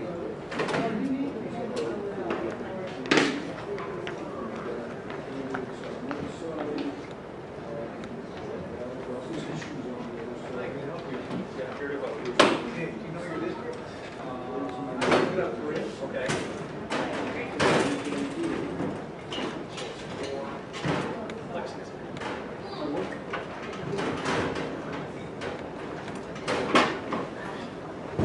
Go around.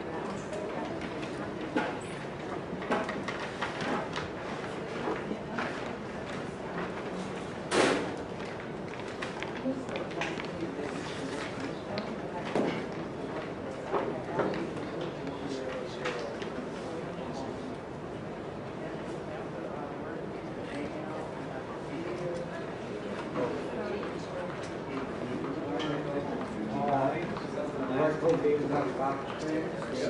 you.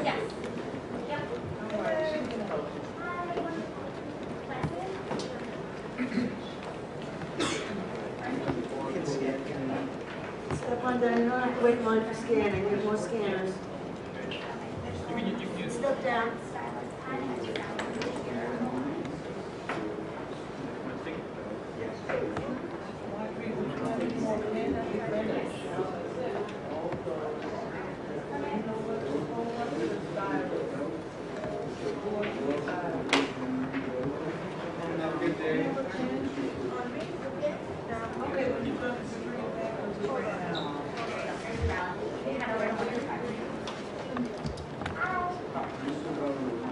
Good. Alexander. Tamer. That's me.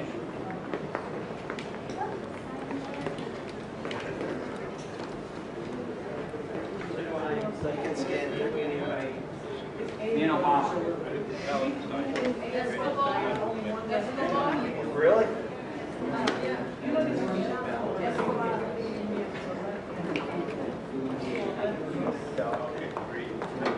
Where is it? Video office. Oh yeah? That's you? Okay, so where should I go? Then now I need one of these, right? And then when you're done, you're gonna take it. Thank you.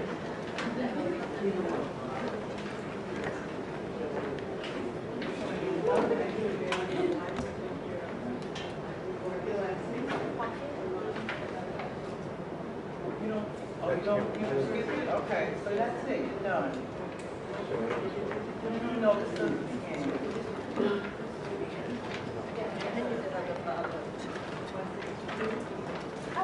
It made the same? It didn't go in the scanner? You overvoted?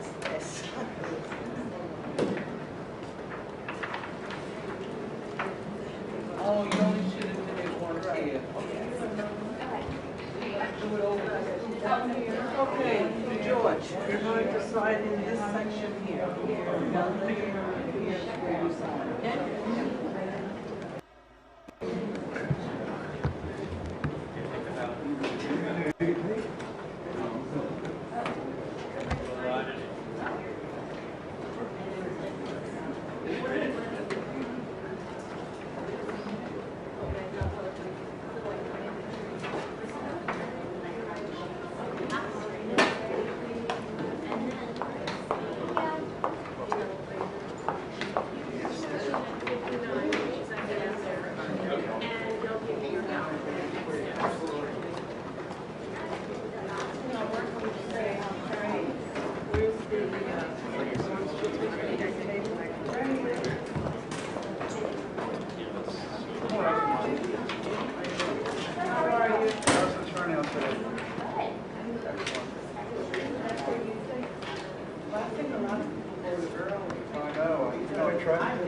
Guess what? I tried to do it now. I was on the history in the first time. I couldn't find a place to vote. There was no sign.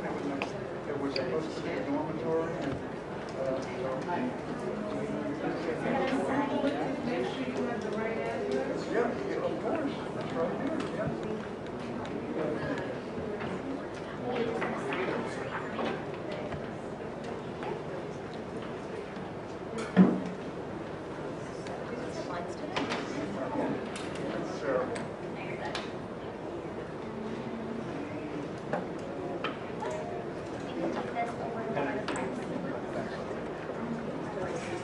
Thanks for doing your job. Really appreciate it. You're going to be rich after this. Oh, yeah?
Bring the folder back?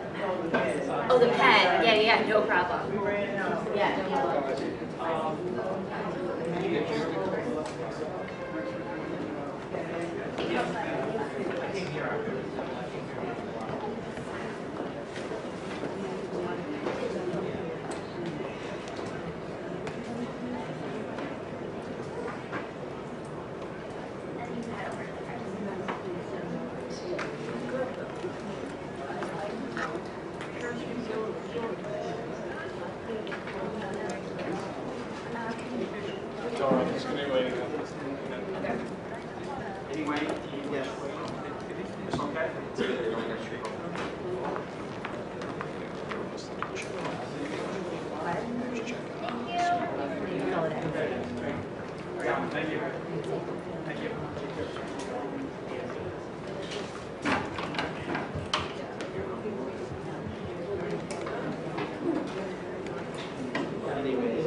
Maybe not our district.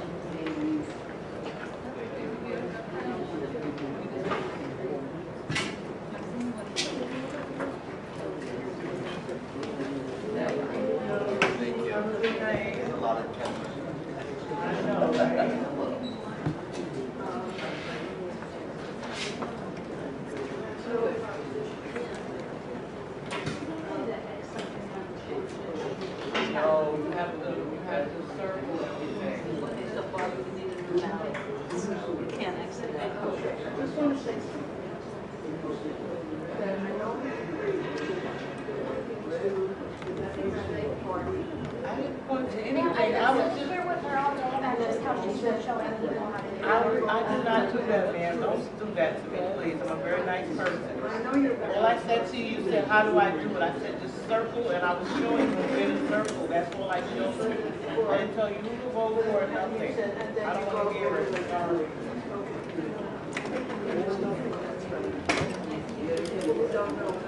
So what do I do with this? Research.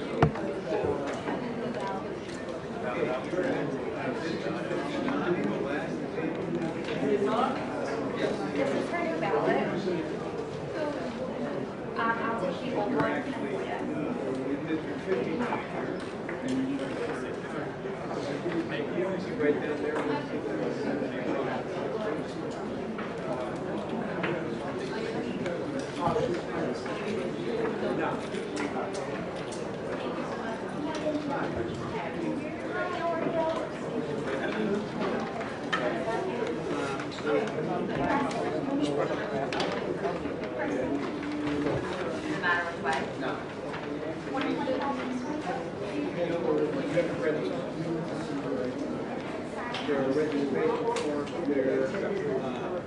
I'll take the old one and for no matter which way? No. Oh, thank you.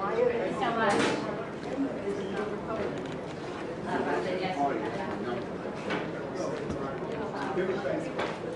I can help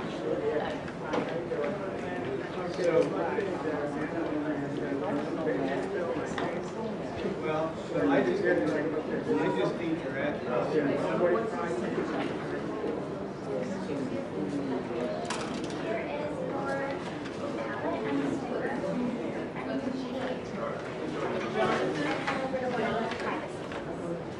And then when you're done, bring it over to the black issue. Doesn't matter.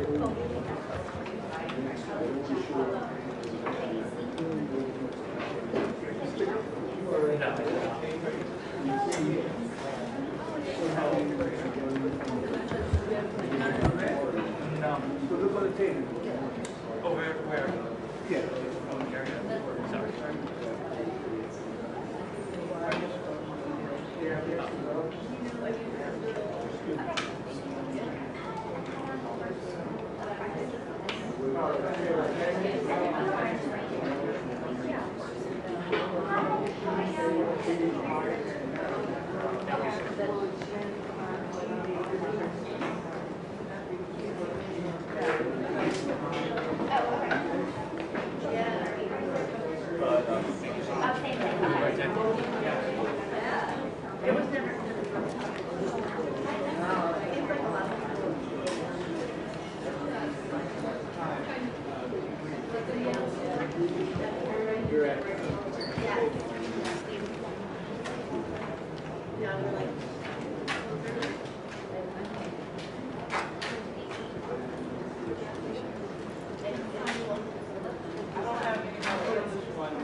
got a pen?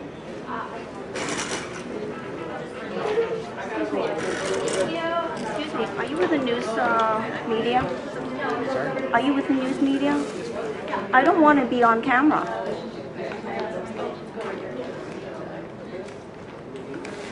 Do you have permission to film us here? We do.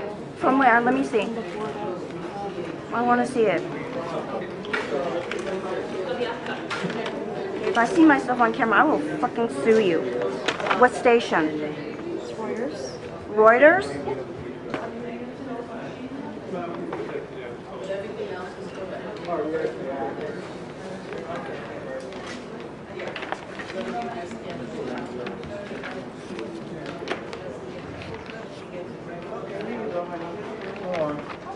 Fill it out as soon as you get a chance, and then you can just fold it up like this, right? And you fold, you gotta wet this, don't lick it, wet it. You fold this down, and you just drop it in the mailbox. You don't need a stamp, okay? You can do it any day this week, and make sure you drop it off as soon as possible in the mail. Thank you so Okay? much. These I need today, bring them back to me, okay? Oh,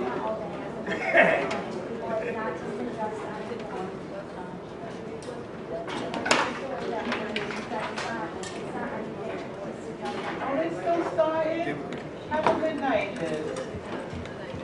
Hi. What's wrong with that?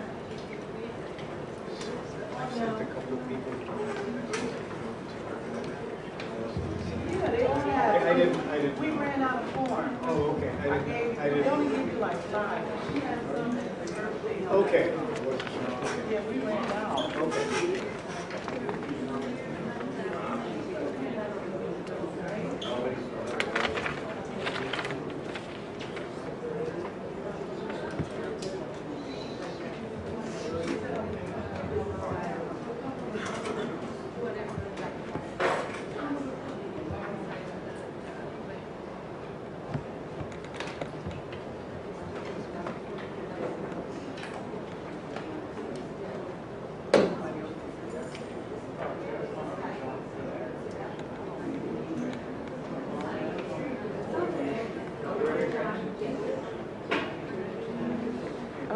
Can I see your ID?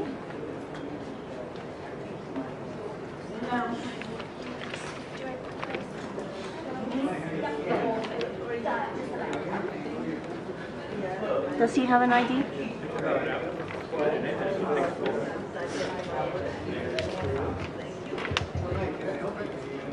Okay, participation by voters in filming is to be entirely voluntary. This is not voluntary. We cleared it with the election. Yeah, but I'm a voter. Okay, you can't just film voters walking in and out. Okay, I'm on camera, and I did not volunteer for that. Yeah, I don't care how long you've done it for 50 fucking years, okay? Entirely voluntary. This is not voluntary. I did not volunteer to be filmed on your camera for Reuters.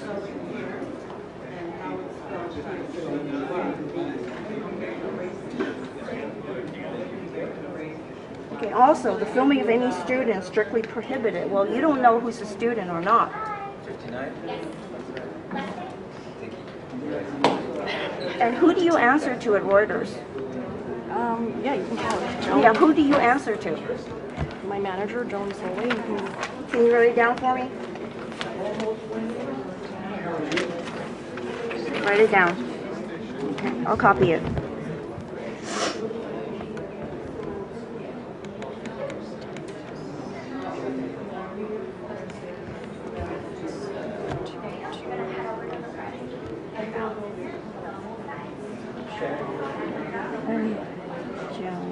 Thank you. Okay. Do they have a scanner here? I would like a copy of that. I didn't bring my phone because I just... Okay. Oh, excuse me. Can I try ballot? Oh, sorry. That's okay. Yeah, no, I can move over,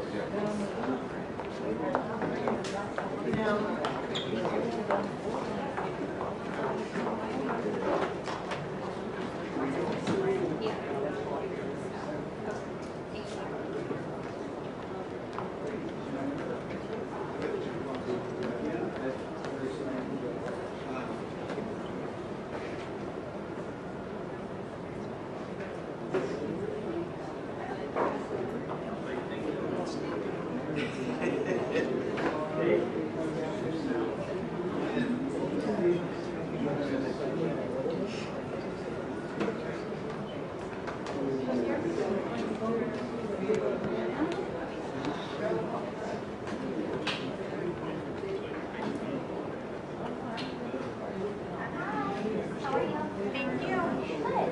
Okay, great. Oh, I do want to stay here. Thank you. Thanks for volunteering.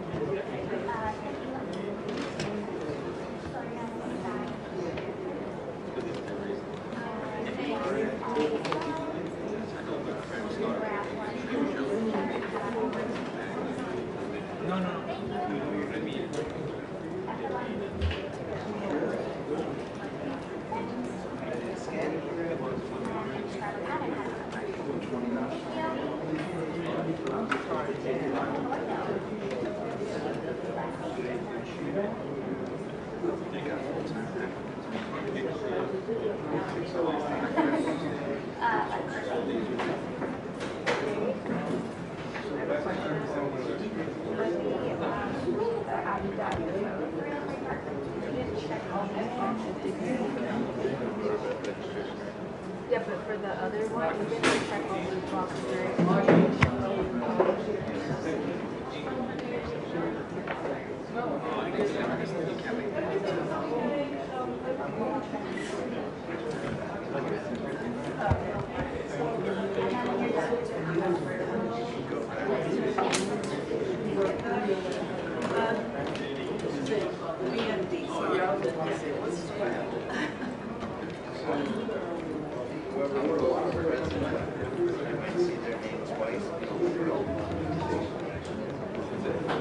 Can you tell us what the issues are that you were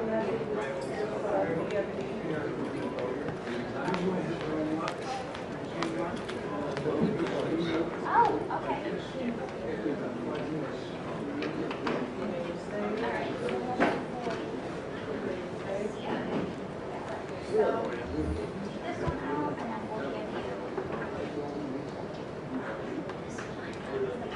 And just the same thing, just one. Hi.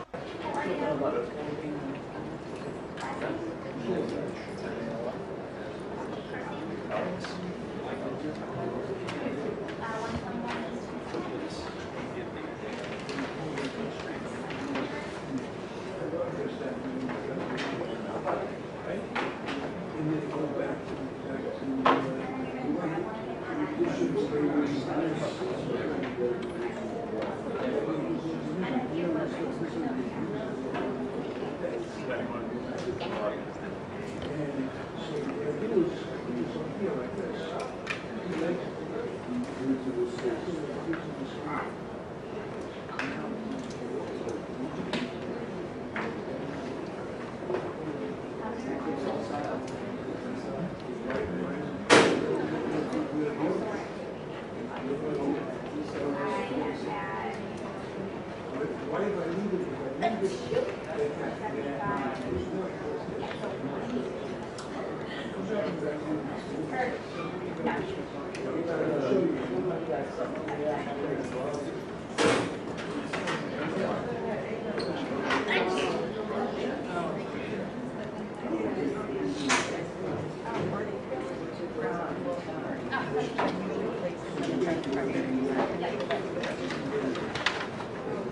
Maybe you leave it on this. Maybe you leave it on Zoom, man.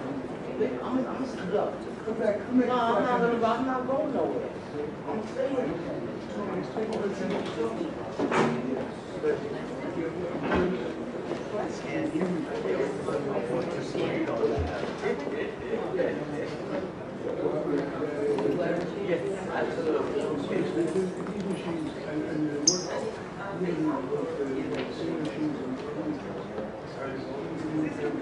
Those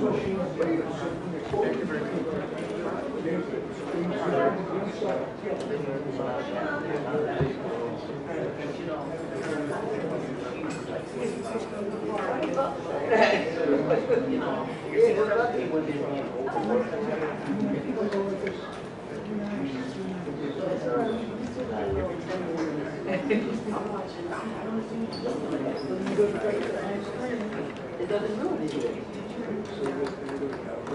We have a paper towel.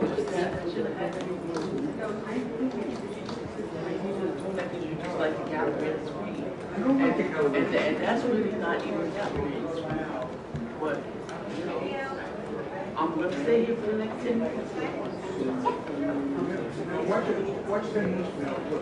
Oh, yeah, that's how anything goes. But okay. I'm going to stop your problem right now. I'm just gonna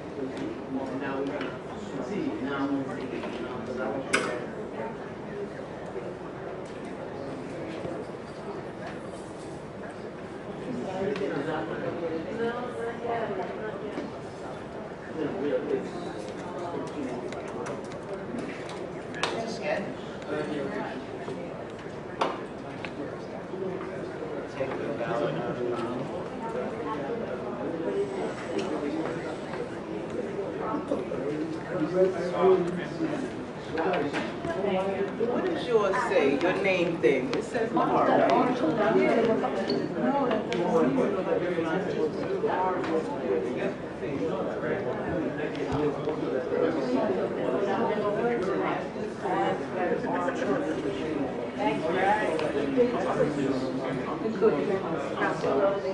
on your card.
Yeah, with the big one. No, not her.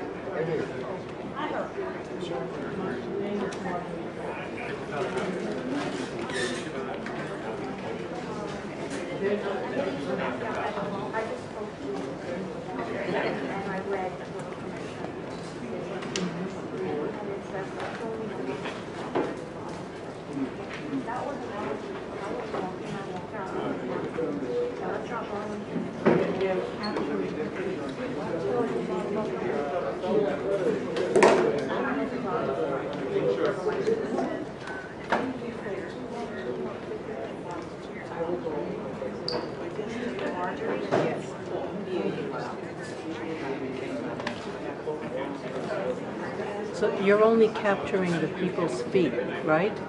You're capturing the feet. Yeah, just one. Let me look at the screen. I'm an artist and a photographer. The angle. That's not my feet. See? I don't, you had enough time to tilt it.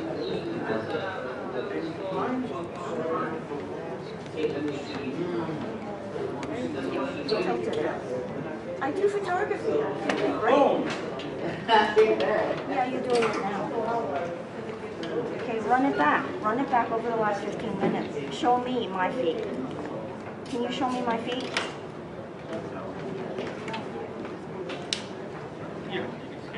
I'll sue Reuters. I mean, he's tilting the lens. Give me a break. It's like putting your thumb on the weight machine. I'm sorry.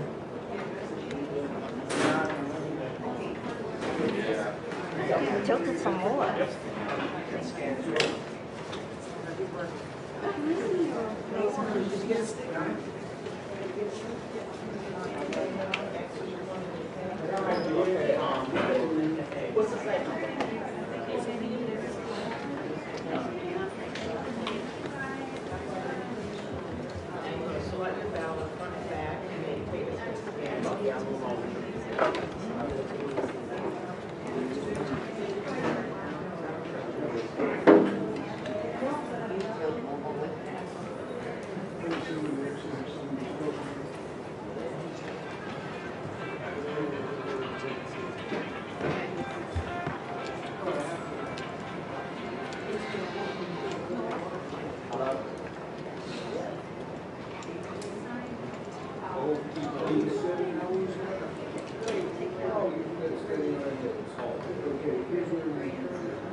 I've been voting in every election, so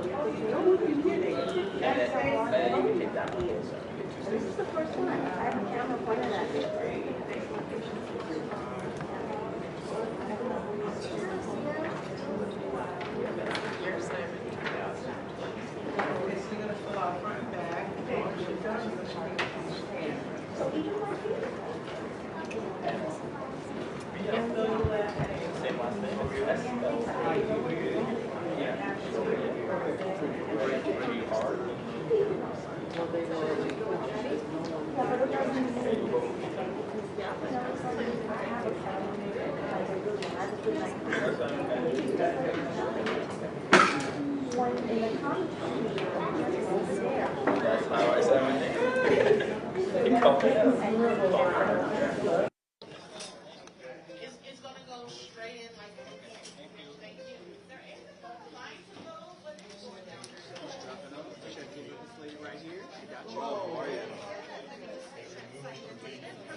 Thank you so much. Have a good rest of your day.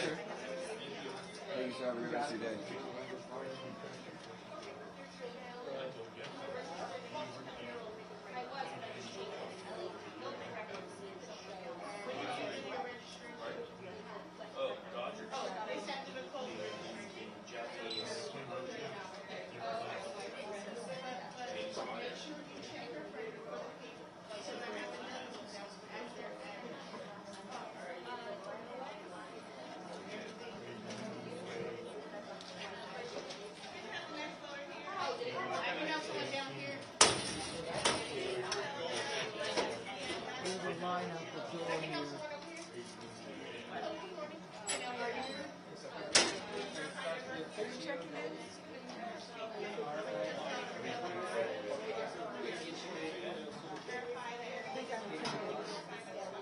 You are.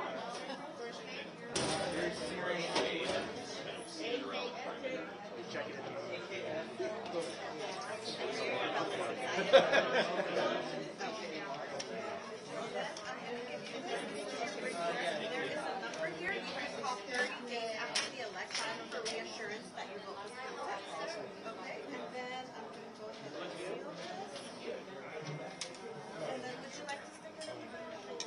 Sure.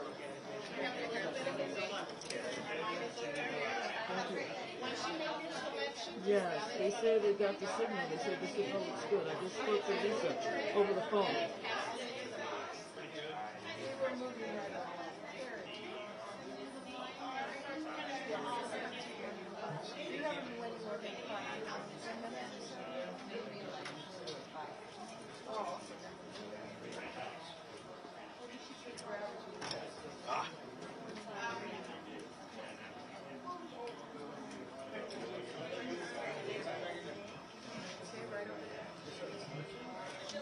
Oh, you got one. Thank you. I appreciate you. Yes, I am. Since 6 o'clock this morning.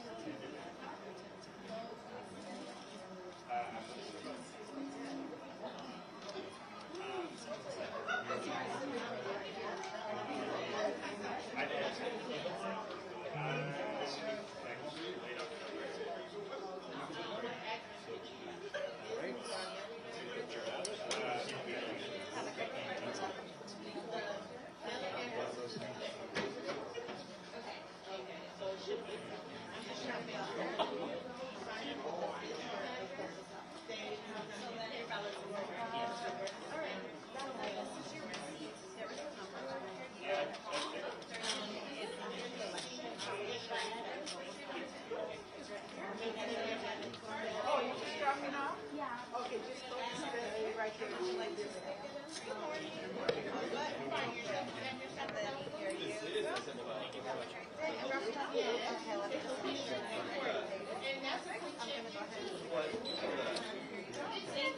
I believe you're a street more, huh? All right. You put it back in? Want to do this one instead? No, they both the same. I just hit the wrong button. Trying to get it started. Is everything on the screen correct? That's me. Can you sign on the next one?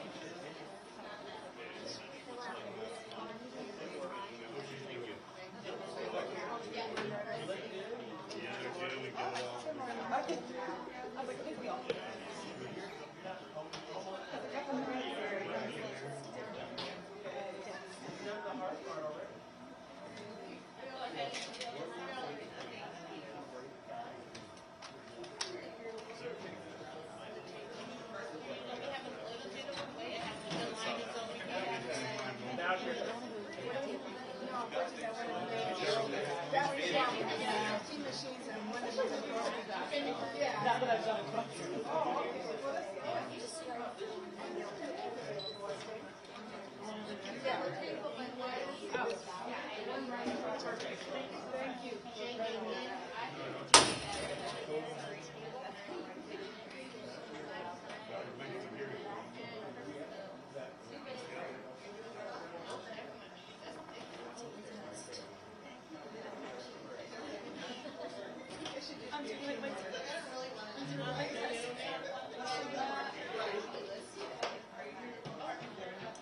Thank you. I gotta say that. Thank you.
Once you make your selection, your ballot will return to you. You want to look at it, place it back on the table, and transfer it to you. You're welcome, and the line is over here. Next person. Good morning, young man. How are you?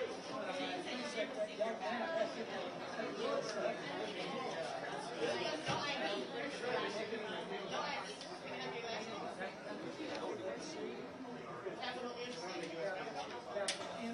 Right.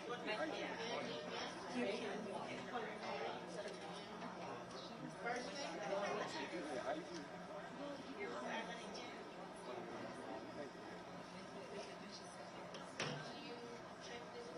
Is everything on the screen correct? No, Junior, that's my son. Okay.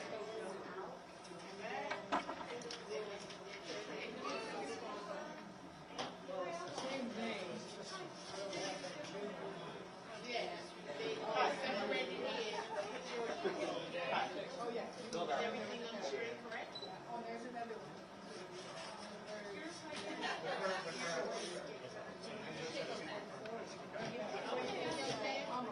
Sign on the line for me?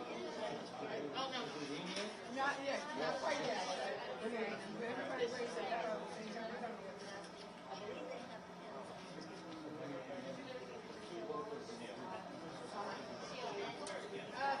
That's you had to, yeah. You can have someone else. Yeah.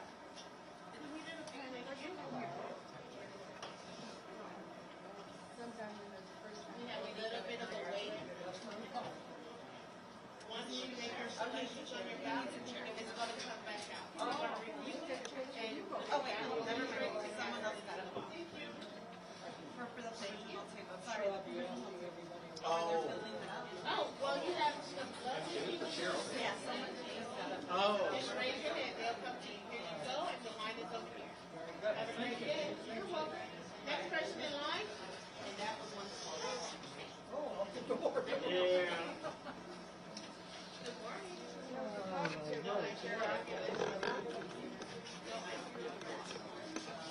Does somebody out there need a chair?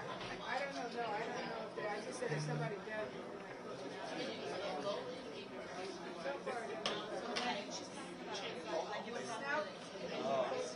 Should I like walk down and ask if someone needs a chair? That might be nice. Huh? Oh, everything on the chair. Do I need to be able to chair on Sign on the extra. Oh, you are just, okay, yeah, you can sit down and wait. And you can next one, and we'll take the chair with you. Thank you. Oh, and back there. Sorry about that. Were you comfortable with the drink? See, that's what you do, you should have sat down. Have a little bit of once you make your selections on your ballot, Hold on. Oh, no.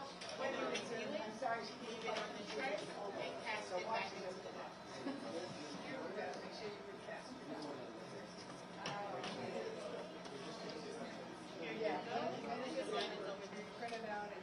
Next person in line. Good morning. How are you?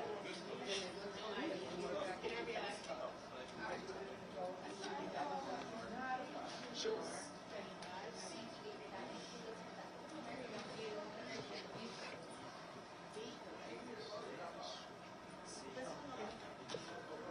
First name?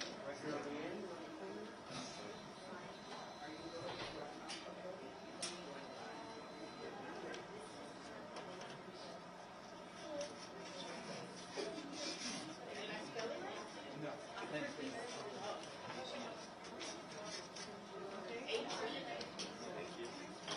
At the beginning? Oh. Oh, and then.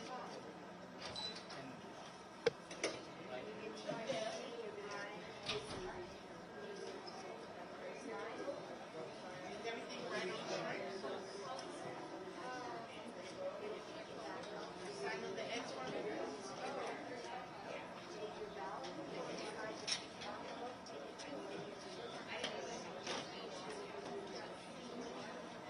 Yes.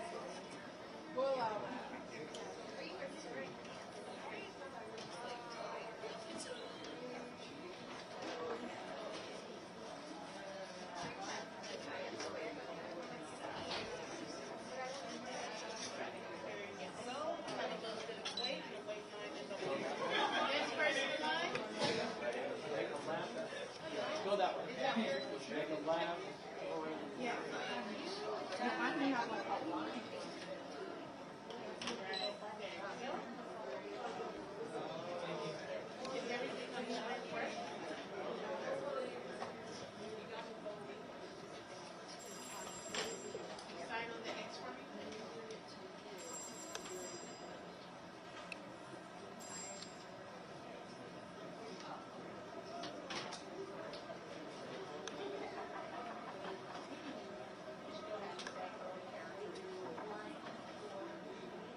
make your selection about it, turn, you're gonna look at it, and then pass it back into the box.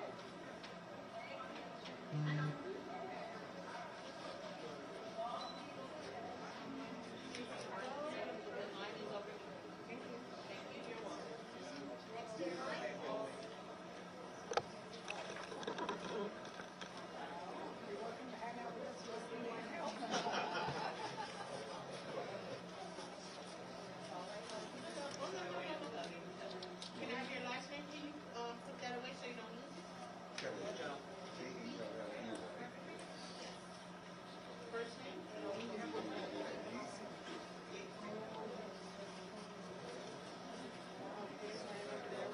D-E-W-A? Oh, wait a minute.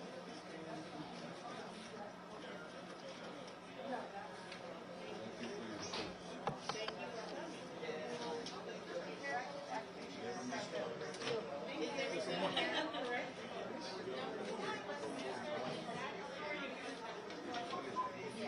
I'll go by mail ballot.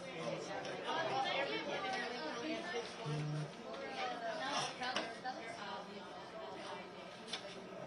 Can you sign on the X for me, please?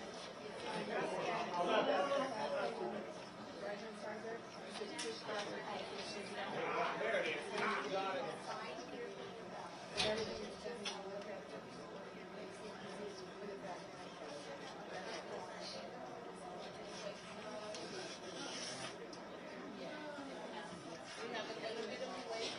For real this time.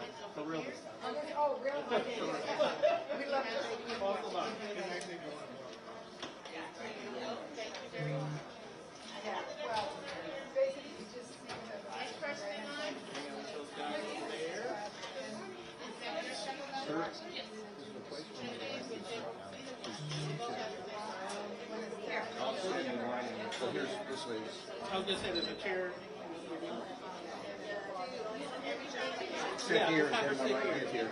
No, have her sit at the table. She can sit right here. And when you get to the front. Thank you.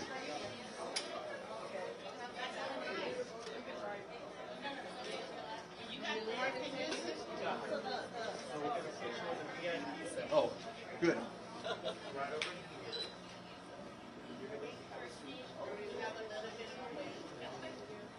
Once you make your selection, your ballot is going to come back out. You're going to review it and slide it back on the tray and let it pass into your. Yeah, no souvenir.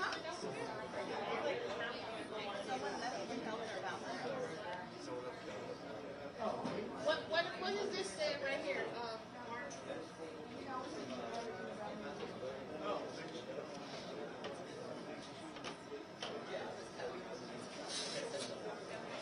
I can help the next person. Well, yes. You're somebody else? Okay.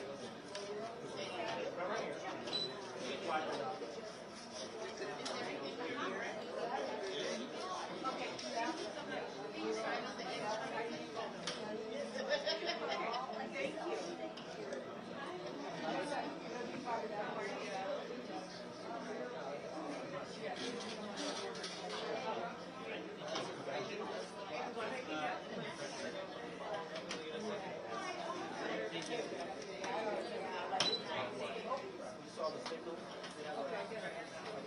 Once you make your selection, the ballot's going to return to you.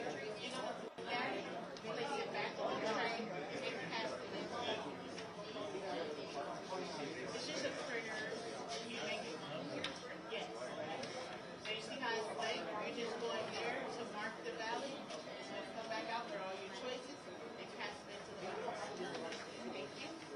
Next in line. Good morning. Is that your first ballot? Yeah. Oh, and so the winemaker guy, Thank you.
Okay, this one, 2 for 1 and 2. Okay, everyone, right now.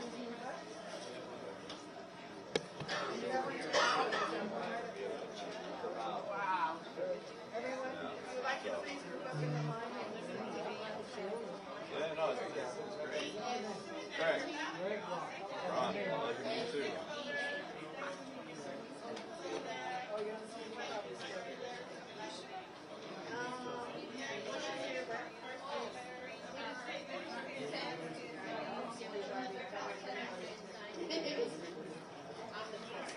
Shall return.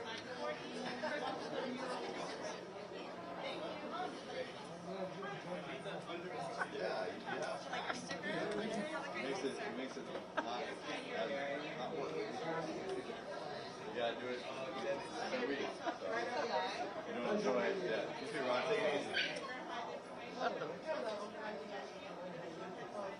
There you go. See, yeah, they want you right now.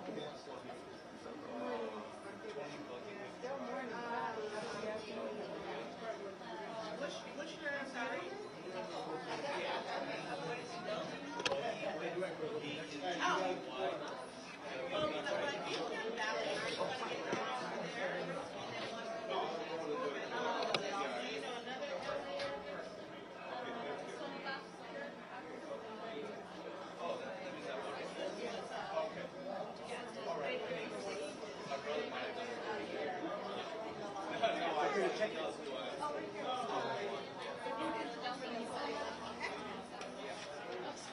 So you want to change that address?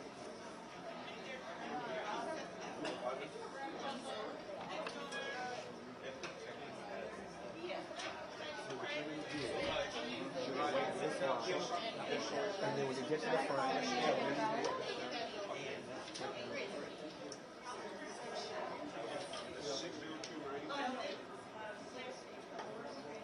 It hasn't reached the street yet, has it? not quite. Oh, good, yeah. Yeah, I know. They're waiting. I'm glad you did that. Yeah, Oh, we haven't lost him. yeah. He's back there.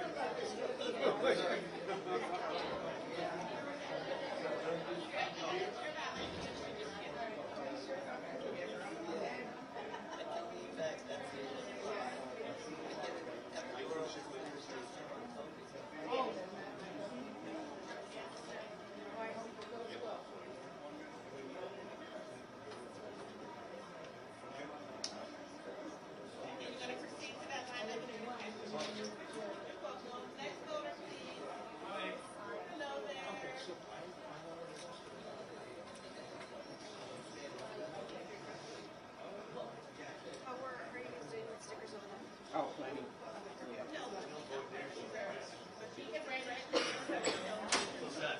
Sorry, taking too long.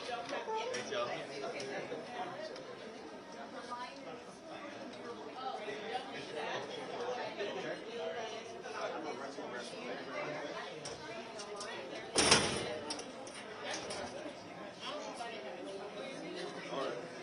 Google. Okay.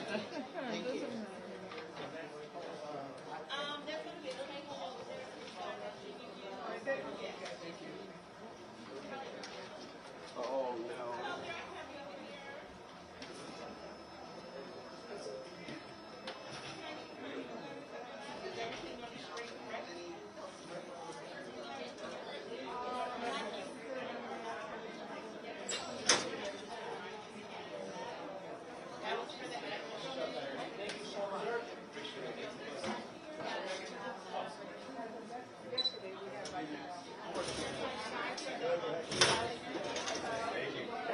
There you go.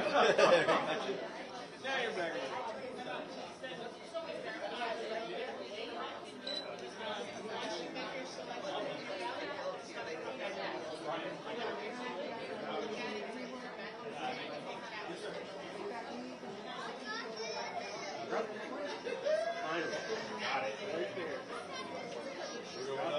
You are not quite done, sir. It's on the gram. It didn't happen. Sorry.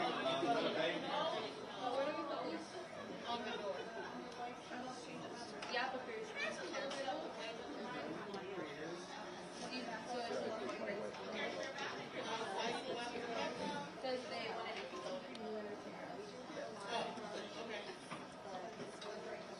You can just leave it in there with the. Oh, sure, yeah, we have gentlemen, we have people here, we get your hand over.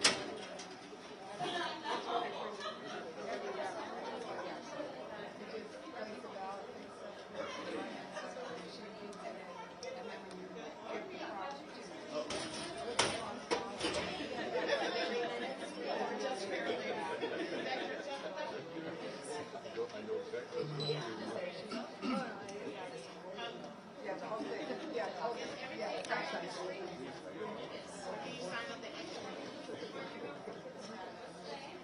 The main thing people are following is after it's done and it prints out so you can look at it.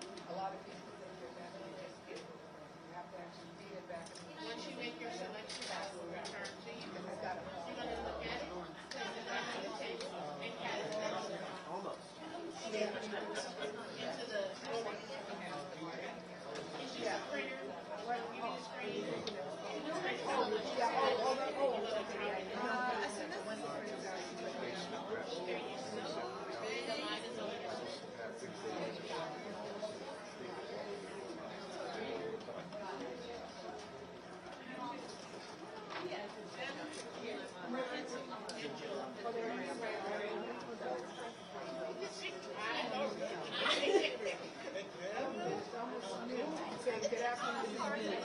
Is that recording?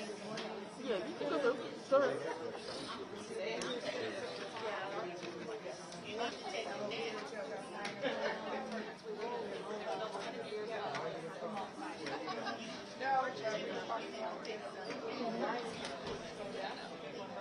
I love it.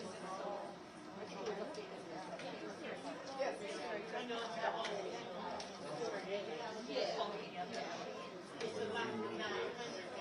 Imperial do not just do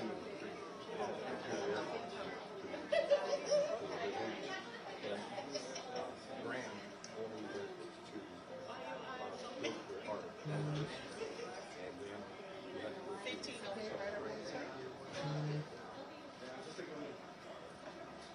And then you had to go My husband runs until like I used to do the same thing. 15 perfect. When I was No, I have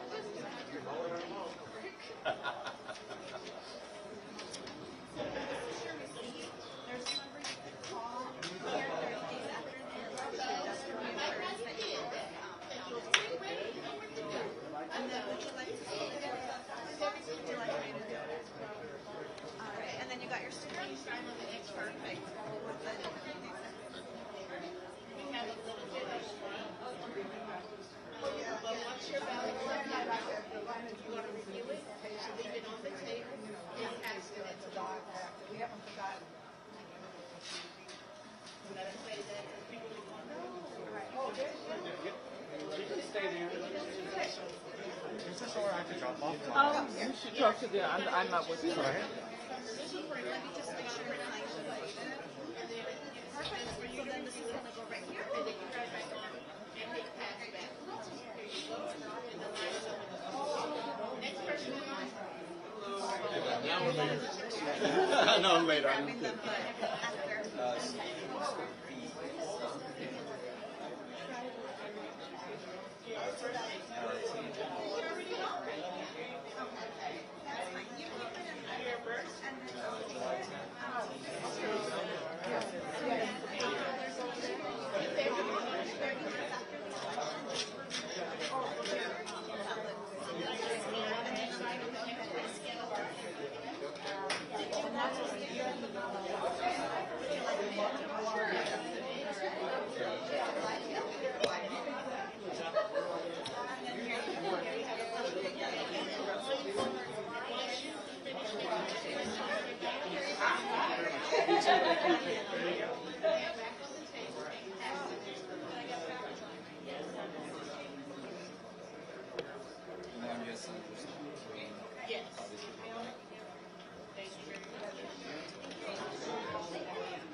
Saturday.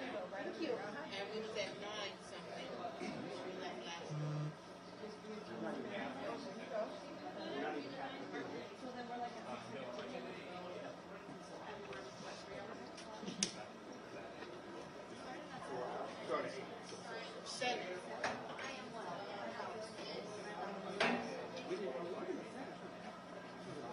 You wasn't that late today.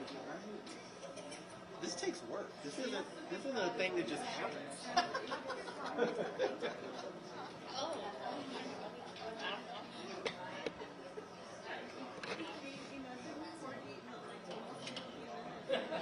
But you were here though.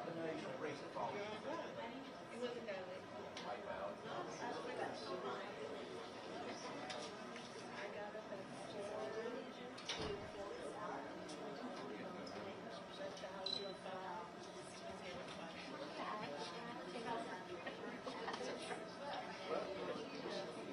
Don't lean at me.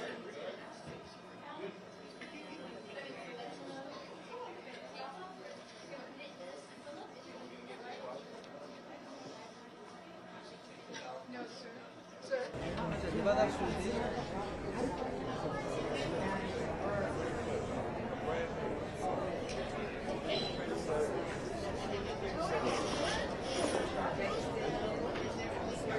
中に入ってきました。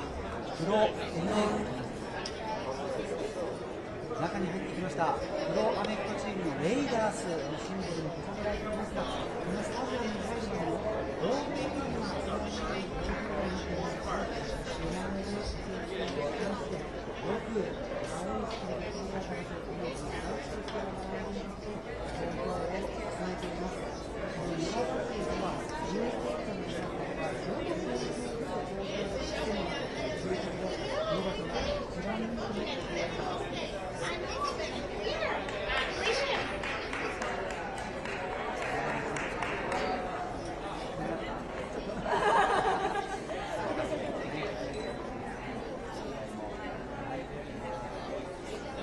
中に入ってきまして、プロアメフトチームのレイダースのシンボルも掲げられていますが、中に入るまでのこの大きな大会になっているんですね。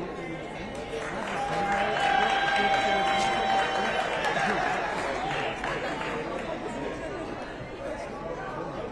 初めて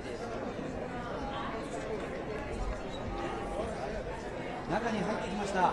プロアメフトチームのレイダースのシンボルも掲げられていますが、この中に入るまでの大きな大会になっているんですね。手前で大きな成長しています。そしてその奥で青いスピードで限られた場所、そこにスラッとしているので、あの場所でスピードを進めています。無駄なくではルートになりました。ここのボールで登場しているんですので、一番いいのはこの登場でお見せください。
We are at Allegiance and I'm going to say hello.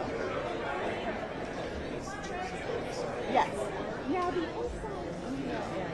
Can we do live shots in here too? Oh, no? Okay. Okay. We can do a live bump then.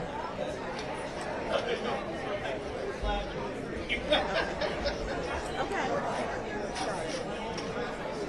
I just wanted to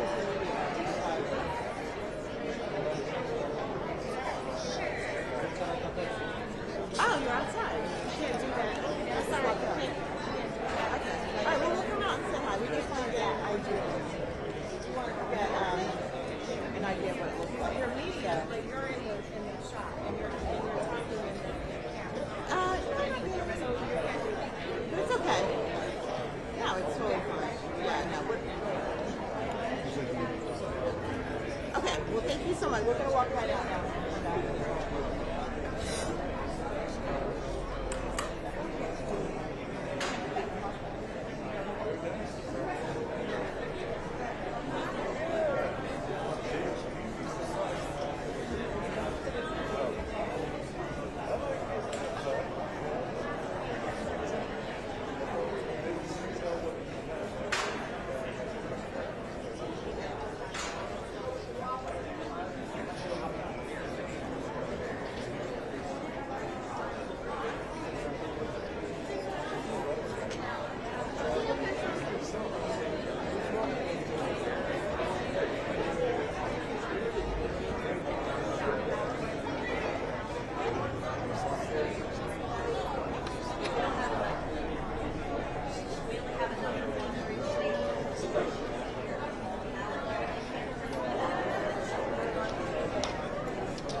Yeah.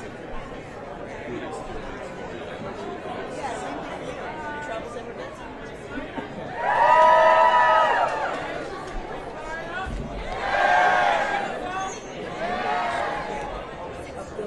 People that help you.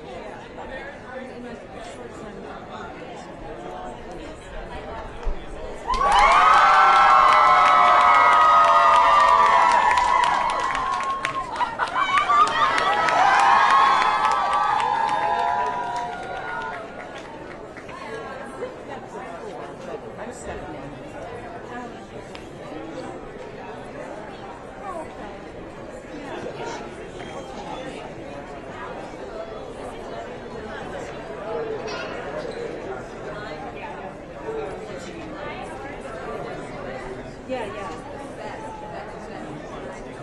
Yes.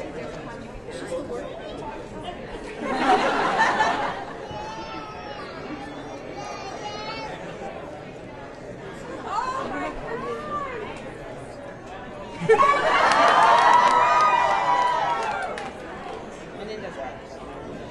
That's the last time I saw you. I was there too.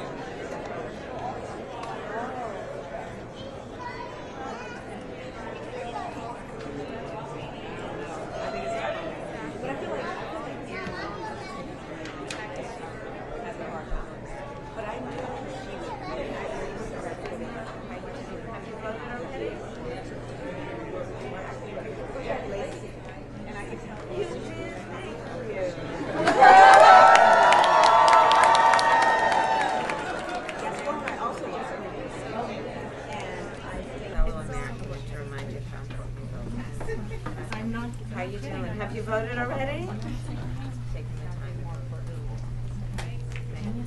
You did? Thank you.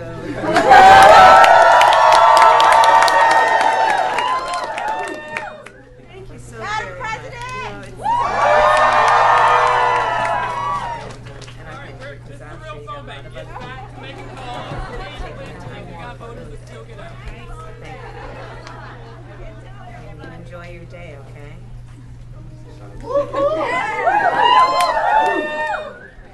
Madam President! All right, this is a real phone bank. Get back to making calls. Please, please, please. We got voters to still get out.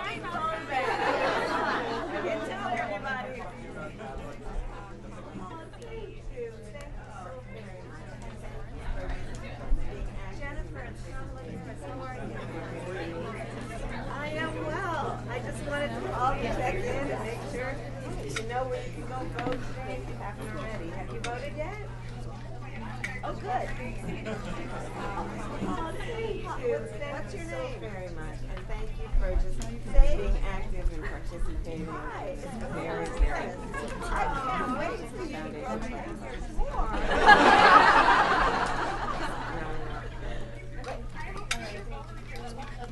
Oh, good. What's your name? Sage? Hi, it's Kamala Harris. I can't wait for you to grow 10 years more. You are still a leader at every age that you are. 8 years old, that's serious. IEPs are so important. We got so much work to do to just keep reinforcing the Department of Education and getting all the resources there. And Sage, I can tell you're really smart and you're working really hard and I'm counting on you, okay? Because you are still a leader at every age that you are. 8 years old, that's a serious leadership. Hey, you're So you're in third grade? Yeah. All right, hey, that's all good news to me. I'll take it. That sounds great.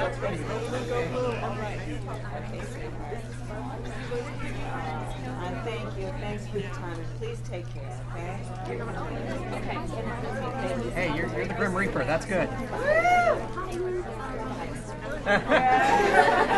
All right. Oh, that's right. Go blue, go blue. All right.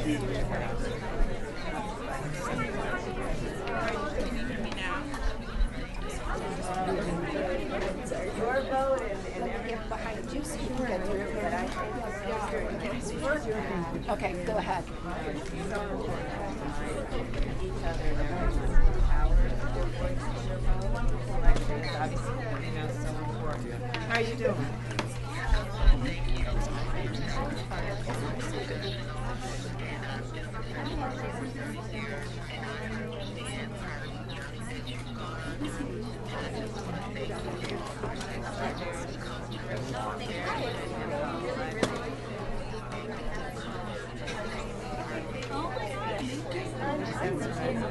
So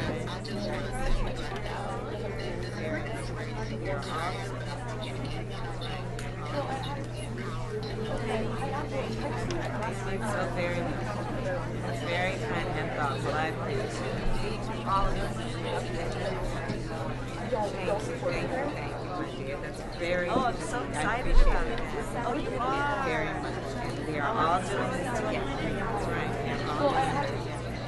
Thank you. I thank you for those words. Well, you know, and I should you too, all of us. Okay. Oh, I'm so excited about that. Oh, you are. Oh, I'm so excited.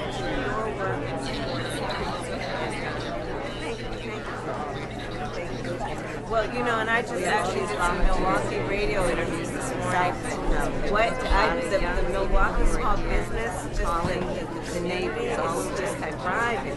So I'm looking forward to paying attention to your work and supporting it. And thank you for all of it. Thank you for taking the time. And we have all these volunteers here. You'd be really excited to know there's a lot of young people who are here calling the neighbors all over the country. Talked about her. Caroline? Yes. And tell them I said hello. Okay. Thank you, my dear. Okay, have a good day. Okay. One more here for you. I'm looking at you and you're looking at live camera. Both out here. Talk to voters. All right, everybody. Caroline? Carolyn? Hi, Carolyn. It's coming. Hi, how are you?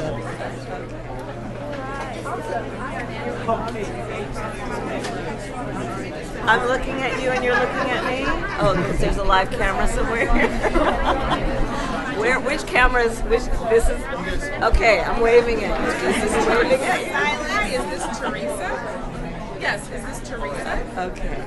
Hi. Can you see I'm here with all these great volunteers? Hello. So we're calling people to remind you well.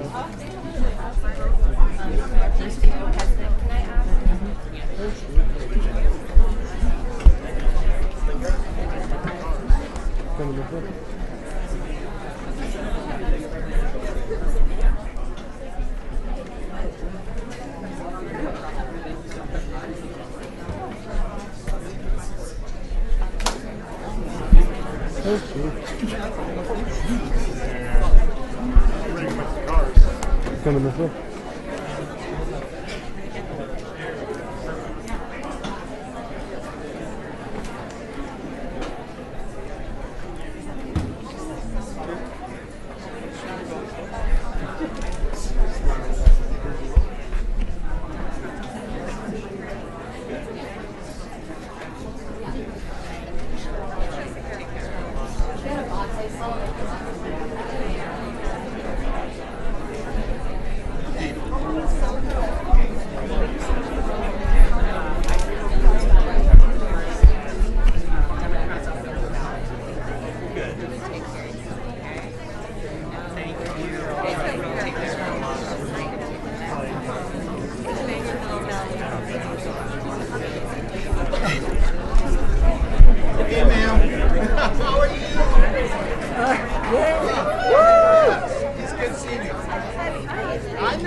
Natural. I know you're not recording, right? We are going live in less than a minute though, so that would be really funny.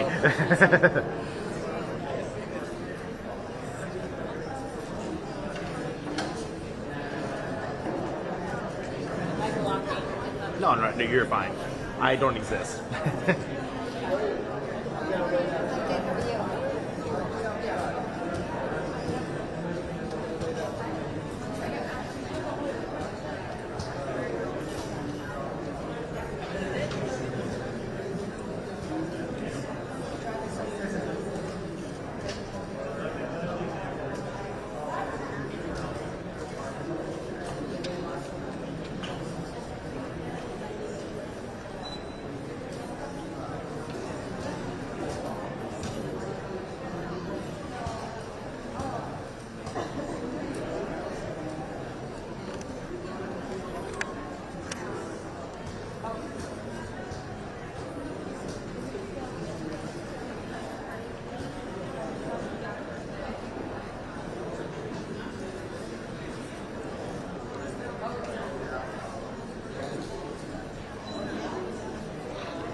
Register first if you're not registered.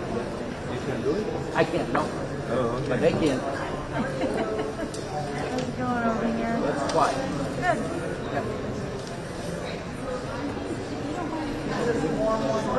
Good.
Yeah.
Why I'm sitting back here.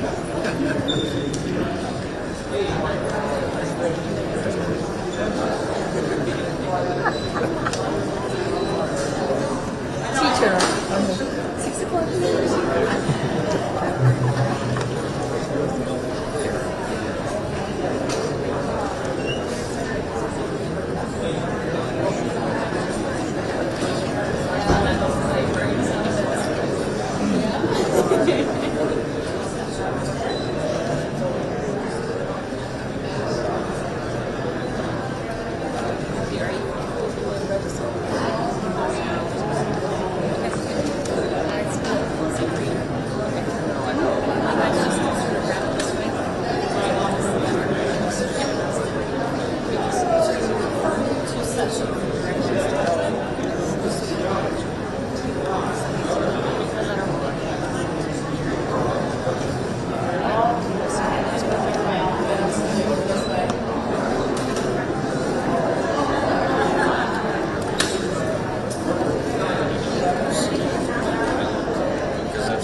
sit down. I want to sit down.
here now? Here? Okay, yes. They told me I moved here and you're in this North Court. You're like what?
That's not the street so then you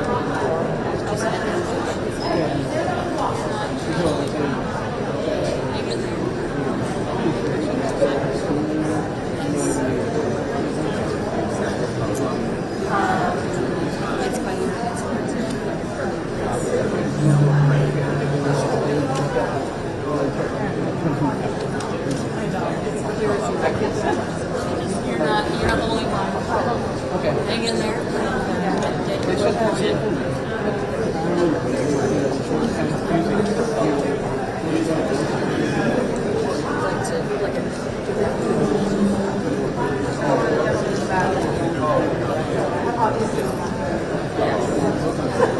So let me just, yeah.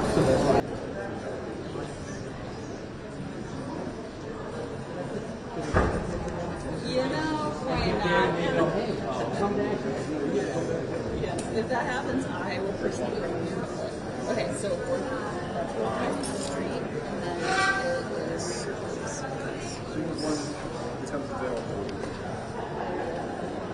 When your twice cut once.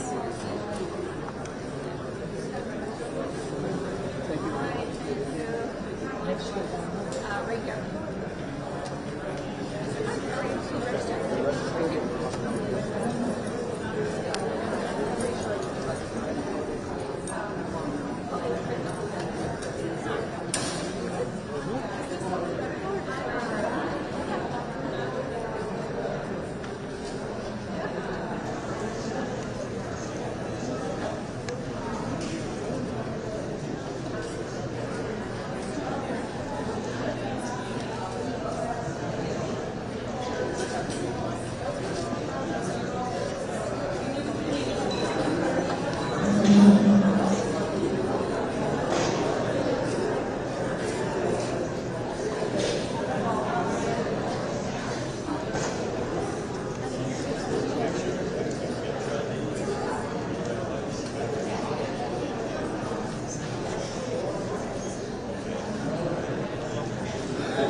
Seats are all full right now. As soon as one pops up,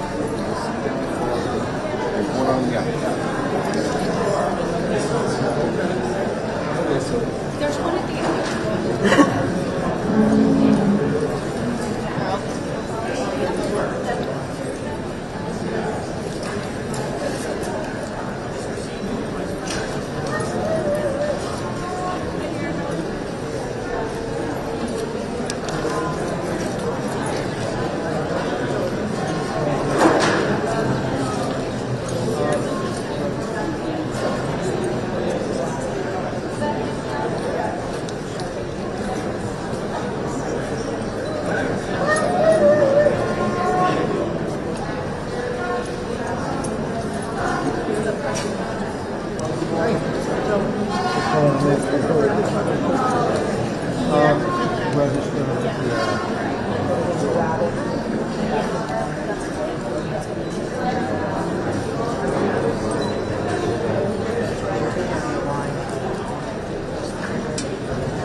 Hey, how are you? Good, how are you?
I pull the places in line if you want to go around. Can you walk that?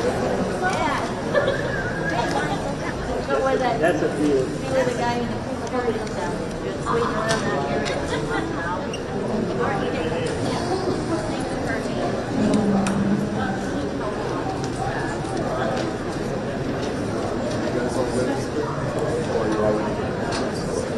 Dad, hey, that way. That way. All right. Yeah. Thanks for her hand. How long was that?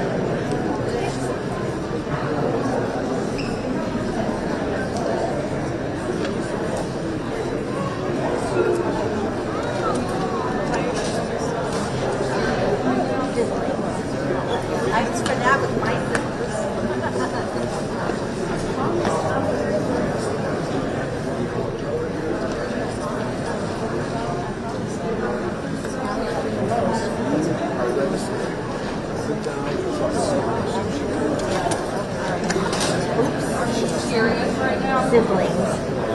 I remember that with my sisters.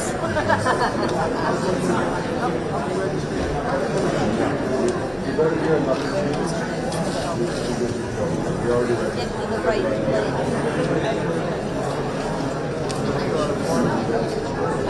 Okay, that's my dad. I'm just one of them. Oh, okay.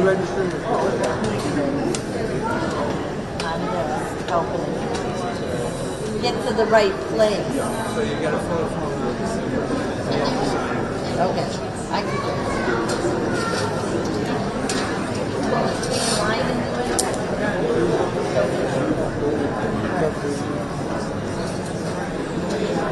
Put your chair right there.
voter registration.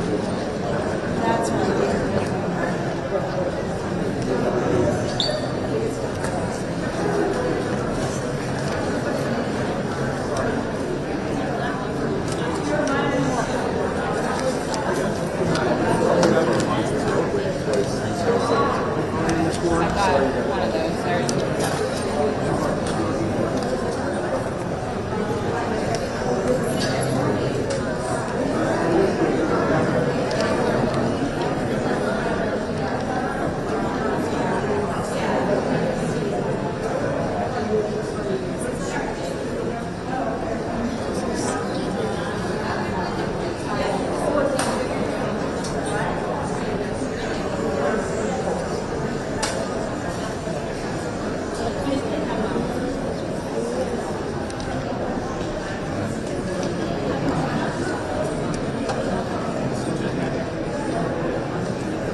I got one of those.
Yeah,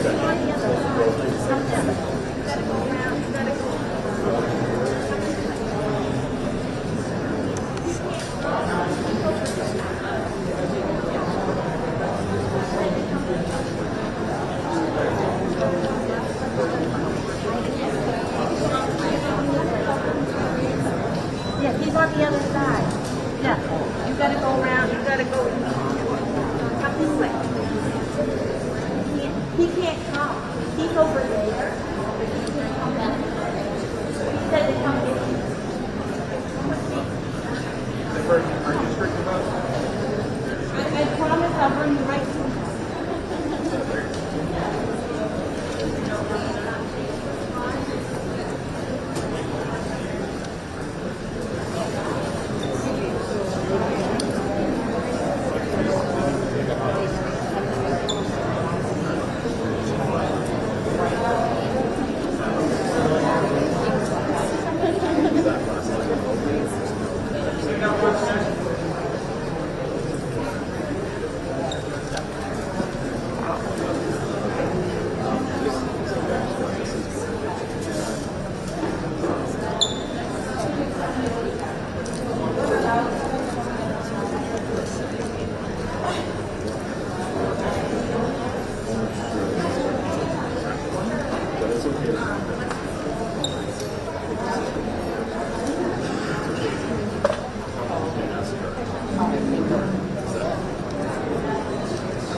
More cream savers?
thought is that down the road, it's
Yeah, that would be movement. Just it's like there. I just get still.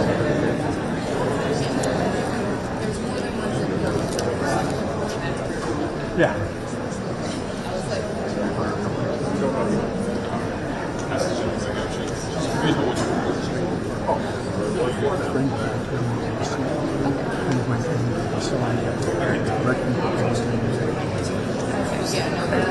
There's more than one zip code that would be important. That's where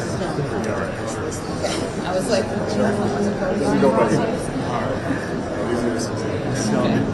It's way too far from the building.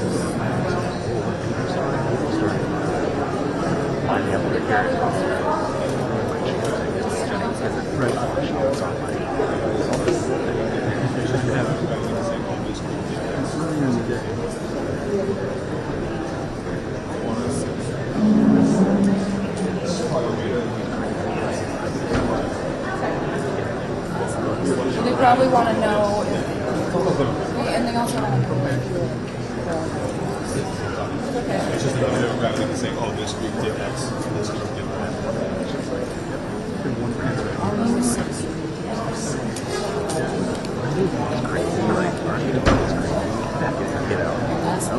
I got this one last year. That's a good shot. Pro-Max. Workload and personal phone. I have one of each. It's like, yep. It's ridiculous that I had. You still want to get one of those switcher right hand. Yeah. Look, when you shoot like 4K or 8K though, the file is so invisible. You don't have that. Yeah, no, you don't. I just want all the space.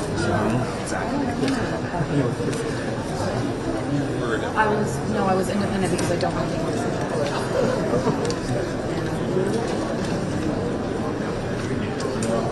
Don't register the think of the primary, you have to remove things that you are.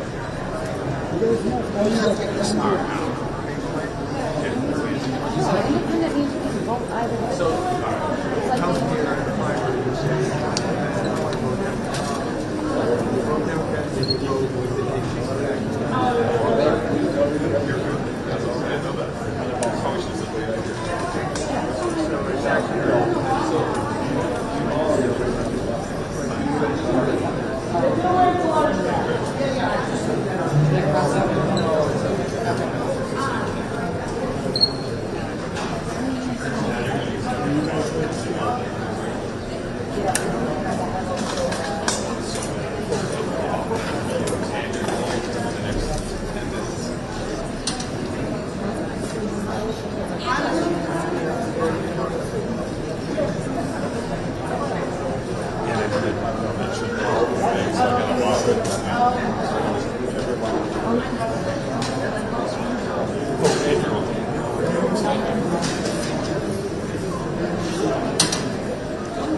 Sorry about that.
Oh, yeah, yes.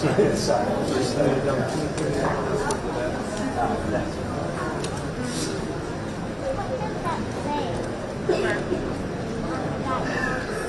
Pull it out.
Walk out of the school and you go straight to the road.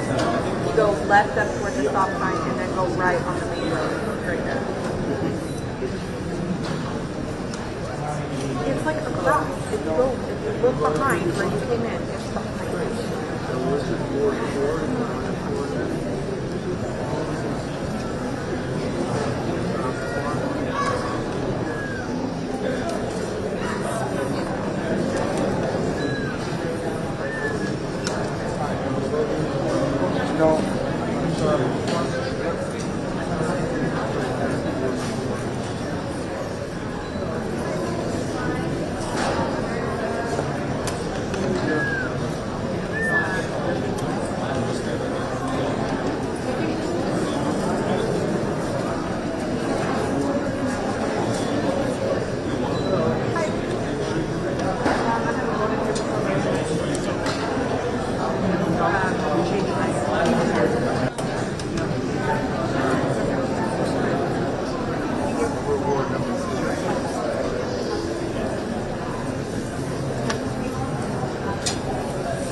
be checked-in. Okay, so we're going to have the check-in line is to the left here, to my left. Registration is to my right.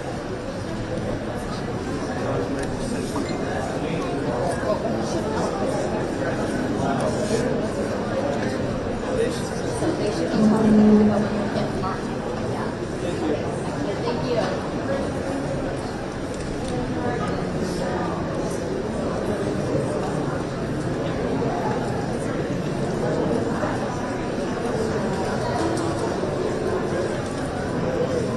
Okay, I can get a couple people.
By that.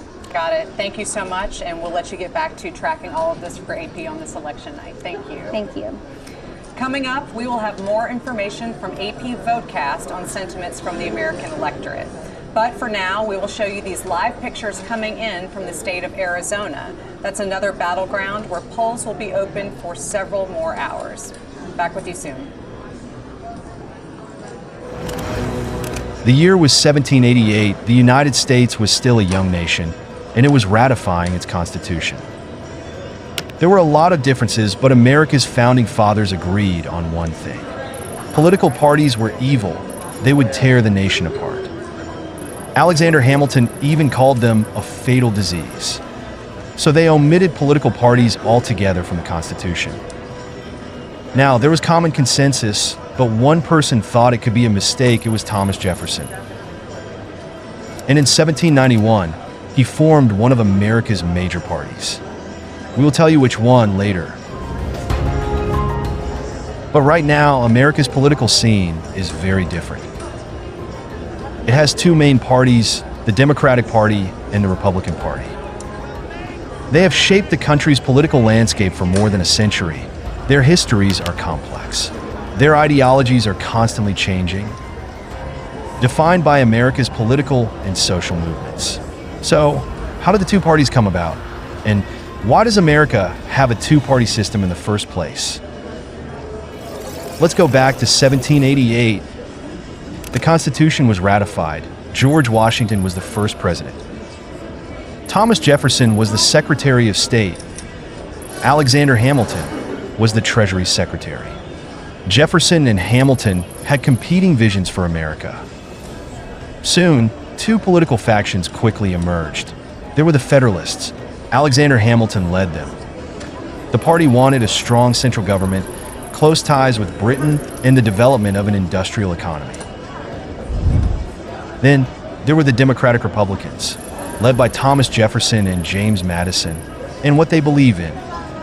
They favored a limited federal government, favored the rights of the states, an agrarian-based economy, and stronger ties with France. This was the start of America's two-party system. So, the two were at loggerheads. The parties kept fighting. Many worried they would break America apart. By the early 1800s, the Federalist Party collapsed. That left just the Democratic Republicans. They were the only party now. However, this dominance did not last long. By the 1820s, the Democratic Republicans began to fracture. The 1824 presidential election sealed the split. The Democratic Party that we know today was born. Leading it was Andrew Jackson. Jackson's platform was simple: rights for the common man and a limited government. At that time, the party's base was largely in the South and the West. The supporters were farmers and settlers. The Democrats supported slavery, an issue that soon became a flashpoint in American politics. By the 1850s, the Democrats were staunchly defending slavery. But many in the North began to view it as a moral problem. So, in 1854, came the Republican Party, a party of anti-slavery activists. They wanted to stop slavery, promote economic modernization, and foster development. In 1860, the party nominated Abraham Lincoln. He was running for president. At that time, he was relatively unknown. He promised to halt slavery, making it one of the most crucial elections in American history. Lincoln's election led to the secession of the Southern states. The Civil War broke out. We all know how that ended. The South lost, slavery was abolished, and the Republican Party solidified its position. They were the party of the Union. So the Republicans led the Reconstruction efforts. They helped rebuild the South. A faction in the party also pushed for protection. That's voting rights for African Americans. They got that done too. Believe it or not, the party was seen as radically progressive. So, what about the Democrats? They were associated with white supremacy. The Civil War really highlighted the divisions in the country. Republicans dominated the North and the West. Democrats controlled the South. By the late 19th century, things changed. It was the era of industrialization. The Republican Party chose its side quickly. It supported high tariffs. It wanted a gold standard. It wanted very little regulation. And that attracted the uber-rich, aka the businessmen and industrialists. As for the Democrats, they had to set themselves apart. The Civil War had weakened them. They needed a new voter base. So the party realigned itself as a populist force. It became the spokesperson for working-class Americans, especially the farmers. They felt left behind the industrial economy. So Democrats raised their causes. It did not work at the ballot box, but it shaped what the Democratic cause was. Soon came a turning point. The Great Depression of the 1930s that the Democrats launched a series of economic reforms called the New Deal. It was under Franklin D. Roosevelt. Roosevelt advocated for a more active federal government, one that could regulate the economy, provide social safety nets, and expand the rights of workers. This pitch worked. Roosevelt became the 32nd American president. In fact, he was the only president to serve more than 2 terms. All this while, the Republicans were losing steam. Their voter base had shifted. The party attracted more rural and religious voters, voters who opposed federal control. The 1950s and 1960s brought about more change. there was the civil rights movement. Both parties once again realigned. Democrats embraced civil rights. It was under leaders like John F. Kennedy and Lyndon B. Johnson. Instead of belaboring those problems which divide us. On the other hand, the Republicans attracted the Southern whites, courtesy Richard Nixon's Southern strategy. Predicts recession. Now, my friends, let's think of what's happening. So the voter base saw a dramatic shift. The once Democratic South turned Republican. The African Americans, who were once loyal Republicans, became a key voter base for the Democrats, and it has remained that way. In the 1980s, we had Ronald Reagan. He embraced a conservative agenda. Meanwhile, in the 1990s, Democrats moved to a more centrist position, especially under Bill Clinton. The differences between the two parties now are stark. We have the Republican Party, which has embraced conservatism. It is populist, it's against immigration, and it wants to control women's bodies. Then we have the Democrats. They want to promote social justice, expand healthcare, embrace social welfare. But history shows how far the two parties have come. A party founded to abolish slavery is now a pro-business party, aka the Republicans. And the Democrats started out by catering to the southern states, but now hardly wins there, from their origins to their modern configurations. Both the Democratic and the Republican parties have changed dramatically. Their story is that of America's. A nation constantly evolving, divided by ideologies, but hopefully united in its democratic foundation.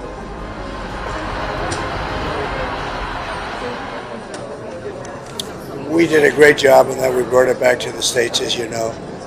I believe in exceptions, as Ronald Reagan did. And we did a great job. We did something that they've wanted to do for 52 years. Yes, please.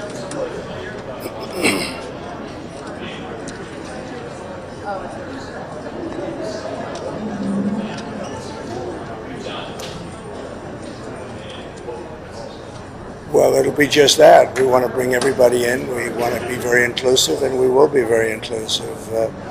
We have a great country, but we have a country that's in trouble. It's in big trouble in many ways, and we have to straighten it out. We have crime is through the roof. We have people pouring through our borders that are not exactly perfect. They come out of prisons. 13,000 people convicted of murder. We don't need this in our country. We have enough difficulty. We don't need that. So I think people saw that, and it just seems that the conservatives are voting very powerfully.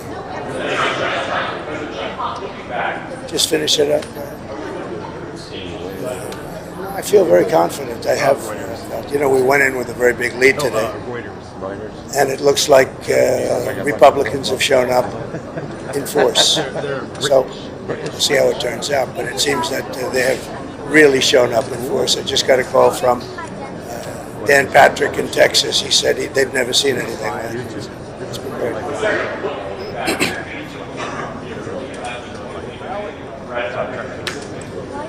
Look, regrets, you always have regrets. I can't think of any, to be honest, to use her expression. I can't think of any. I ran a great campaign. I think it was maybe the best of the three. We did great in the first one. We did much better in the second one, but something happened. And this was the best. I would say this was the best campaign. Do you accept the possibility that you and Vice President Harris both might not get to 270 electoral votes by the end of tonight?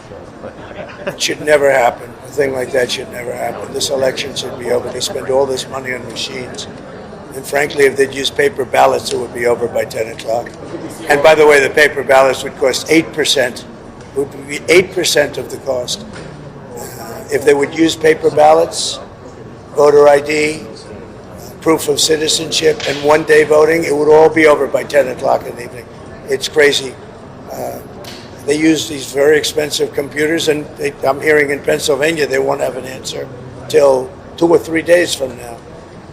I think it's an absolute outrage if that's the case. Now maybe it'll be later, but it's paper ballots in France. They went paper ballots because the mail-in was not working. It was corrupt. And in France, they went paper ballots. And at 10 o'clock in the evening, they had 37 million votes counted and done. They had a winner, they had a loser. And in this country, I mean, I'm just hearing that in certain states, it's going to be a long time, and it won't even be close. It won't even be that close. They say, I'm going to win the state, but it's going to take a long time to certify. Could you see a world where you don't declare victory tonight? Yeah, I mean, I'm hearing the same things that you're hearing. I'm hearing states where I'm up by a lot, but they won't have a final number for a long time.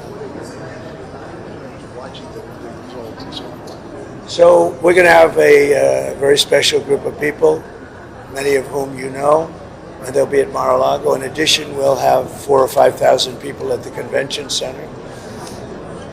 On the assumption I win, I mean, I don't know if something else happens. I don't know what's going to happen in terms of declaring victory, but if in normal times I would go over to the convention center, let's say at 10 o'clock or 11 o'clock or something, but I just don't know. It looks like we have a very substantial lead. It looks like we have many more Republicans voting today than Democrats, so if you have a lead and we have a bigger vote, that means you're doing very well, but they have to call a winner.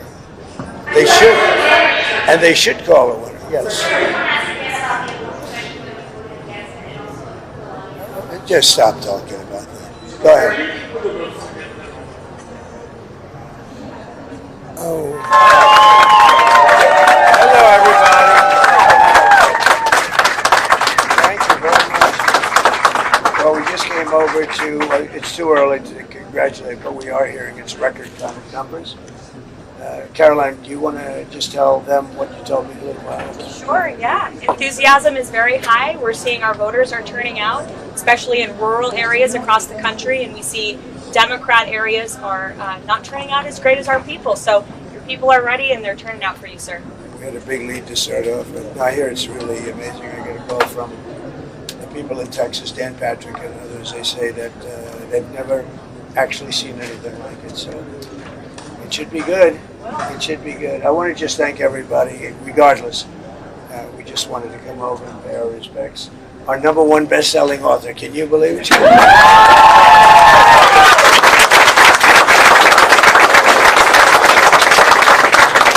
we have a big day. We'll be watching, and it'll be very interesting. I hope they come up with a result tonight.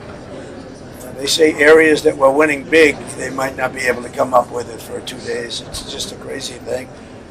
And I'm really saying this more for the press than for you. They should do paper ballots, same-day voting, voter ID, and be done. One day, same day. And by 10 o'clock, everybody would be... And you know, you're talking about for 8% of the cost. It would cost 8%. Think of that. For 8%, you get a better product. But we'll have to look at it. This is the heartbeat of your organization, sir. This is a great, well, you're the heartbeat too, aren't you? What about Alex? How's Alex? Are you surprised? We're doing great, sir. You built the greatest political movement in history, and everybody here has been working super hard for you. And you're our inspiration, and we're going to bring this up today. Very nice. Thank you. It's very nice. And I hear the social media has been just unbelievable. You make it easy for us. You give us a lot of Joe content. Rogan has been just he's a great guy. And that was a big thing. And he did that. He just doesn't do that. And that he did that, I think it meant a lot. So all over the country, I hear it's all red, and we don't need that. You know, we went in with a very big lead, so we just had to sort of keep it. But I hear it's beyond that, and it's a movement. There's never been a movement like this, and we're going to turn our country around. We're going to not let people that murder people come into our country. We're not going to let drug dealers come into our country and terrorists come into our country.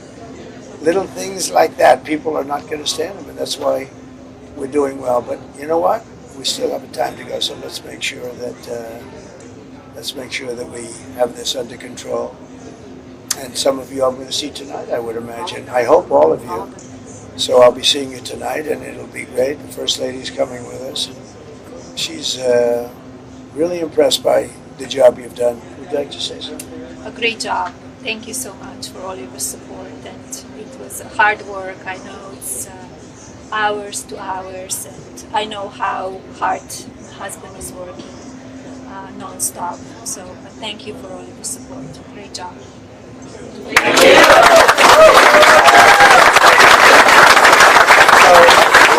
Yesterday and the day before, you actually reminds the day before too, we did a lot of rallies, and they're big ones. We did full rallies as opposed to, so we got in about 5 o'clock in the morning. We left Michigan. I think Michigan's going to be great, especially since we killed the biggest factory that ever gonna, auto factory that I think anywhere at any time, which would have, you know, destroyed them. And we did that without being president. So that was a big thing. But I think Michigan's going to be good. They're all looking really good. Susie, I can't think of anything. I'm hearing any weaknesses.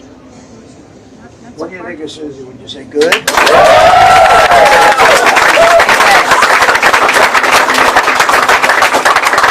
Well, we just wanted to come over and pay our respects. This is really great. And we're going to see you tonight, and hopefully they'll be able to get these expensive computers going. You know, the reason you use computers is to make time so that it's like fast. You don't use them so that you have to come up with an answer 3 days later. And that's a little scary when they say, what are they doing? You use a computer because it calculates quickly. And you use paper because you save cost. But the paper turns out to be much quicker than the computer. There's something wrong with that, so we don't like that. But there are a lot of things that are happening in our country that have to be changed, and we'll do it, and we'll do what's right for the country. And I think that's why we're doing well. But let's see if we can close it out. But it would be, I just asked about it, wouldn't it be nice if after spending billions of dollars that they could have a computer give an answer by like 10 o'clock in the evening? Doesn't make sense, does it? Doesn't really make sense. It's crazy. Thank you very much. We'll see you later. Have a good day. And you're going to be watching, and they're going to be watching. Make sure there's no cheating, right? There's going to be no cheating. Okay. Thank you, everybody. I like that.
7. You want to pull out before then.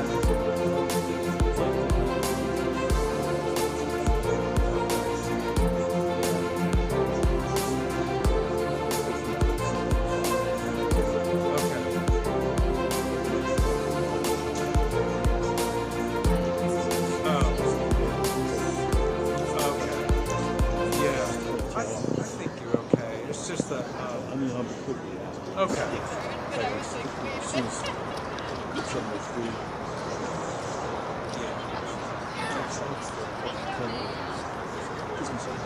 All right. I know.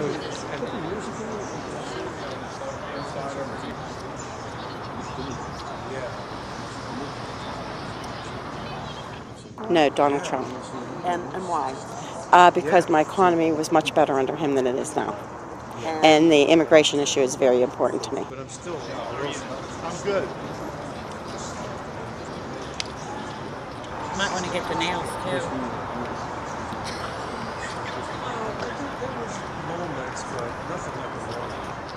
Want the other hand? I think one is good. I'm definitely for, Donald Trump, obviously. It's important for him to get back in office, for me, to secure our borders, to help our economy to get back to where we were. Oh my gosh. I know, we're not supposed to be talking about that. West 5? Absolutely, most important election of my lifetime, so I definitely wouldn't miss this. So much on the line here, a lot of consequences from this election, so. T-O-L-I-N. Thank you. Yeah. Polling location.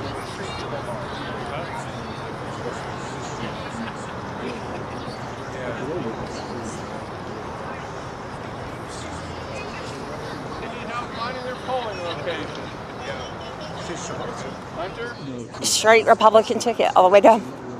And why is that? Border security. Economy's been horrible. Pay raise after pay raise, still can't make ends meet. So, Sort of like to be the best turnout. We're actually based in Butler, but someone said this would be better. Yeah, there's. There's a lot on the line, right? Both economically, socially, and I think it matters to a lot of people. America's in a really delicate place, right? And I think that at the end of the day, American people do ultimately all want the same thing, which is a strong government that cares for its people. And I think that everybody's just mobilized to want to have their voice heard, which is the beautiful thing about the American electoral process. He's got a vineyard.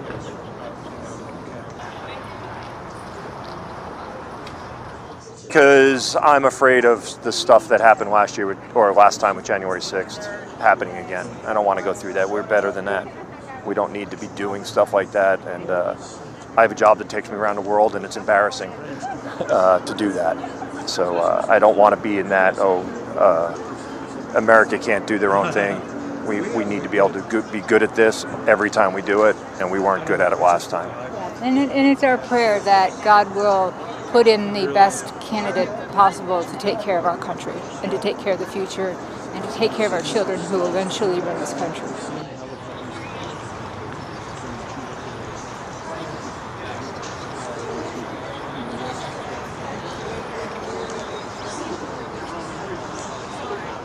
Relief. Every election seems to be getting exponentially more intense, and yeah, it's not good. It's becoming a source of a lot of divisions, not just between family, but friends, and it's, I think this is starting to tear people apart from each other.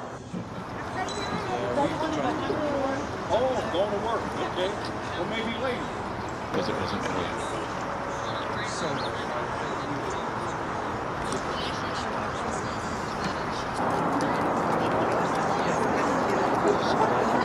I don't know, I just started doing it.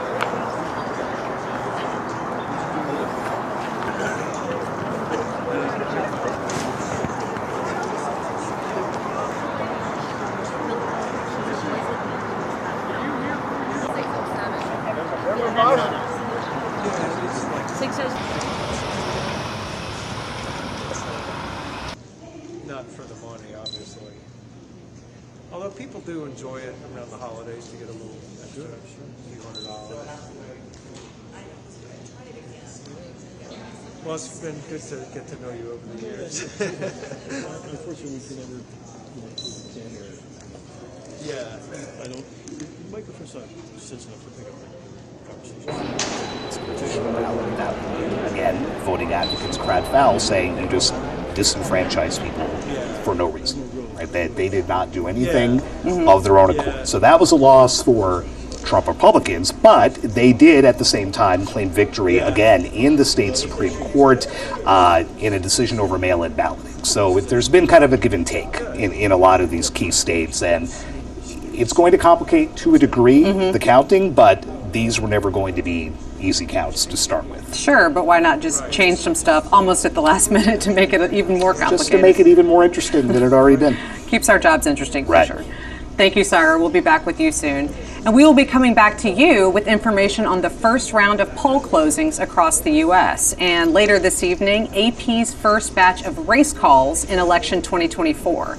But for now, we'll leave you with these live pictures coming into us from New York City, where you can see the Empire State Building and other parts of the skyline lit up in red, white, and blue for this election night.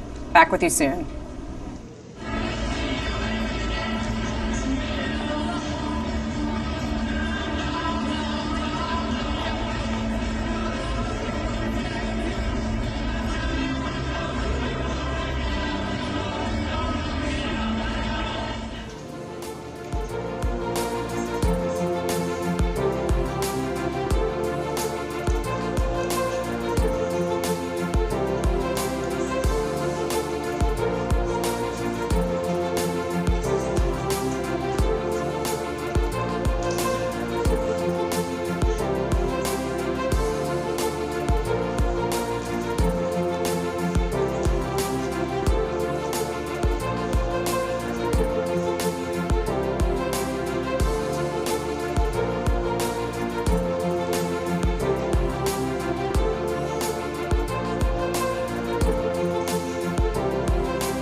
Is it said, how concerning is it that one of the candidates says that you're cheating?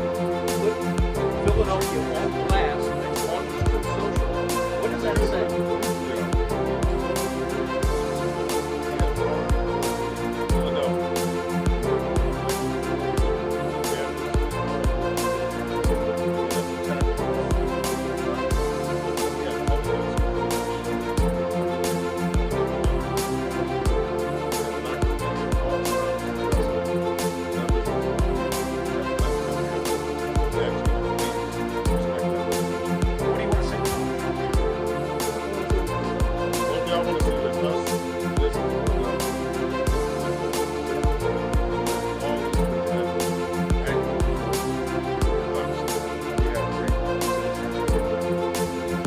Specifics of the allegations.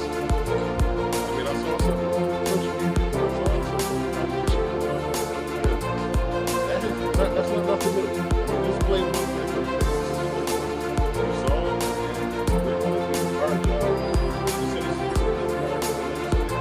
Did you investigate we have time for one more question. We got to get back to work. One more question. And as we've done all day, if there are any specific allegations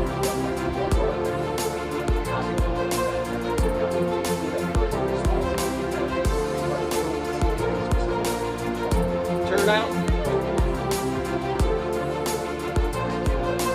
So we don't have those exact numbers yet.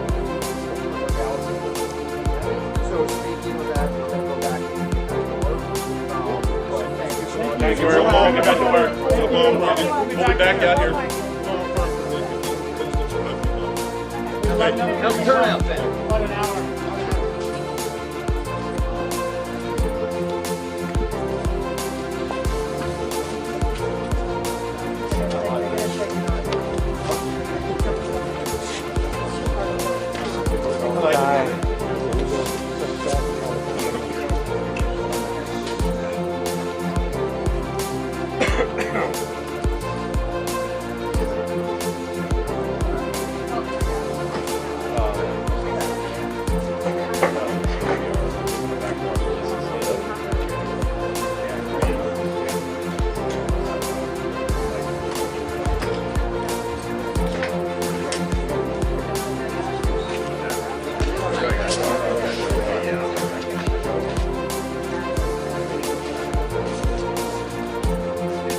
Hi, sorry, I was trying to say I can't check stuff the microphone with my other thing at the other. So, okay, back to the update.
We did a great job in that we brought it back to the States, as you know.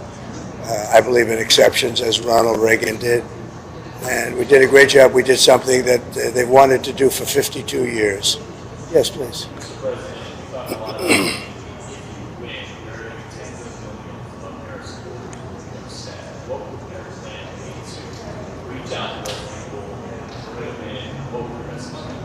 Well, it'll be just that. We want to bring everybody in. We want to be very inclusive, and we will be very inclusive.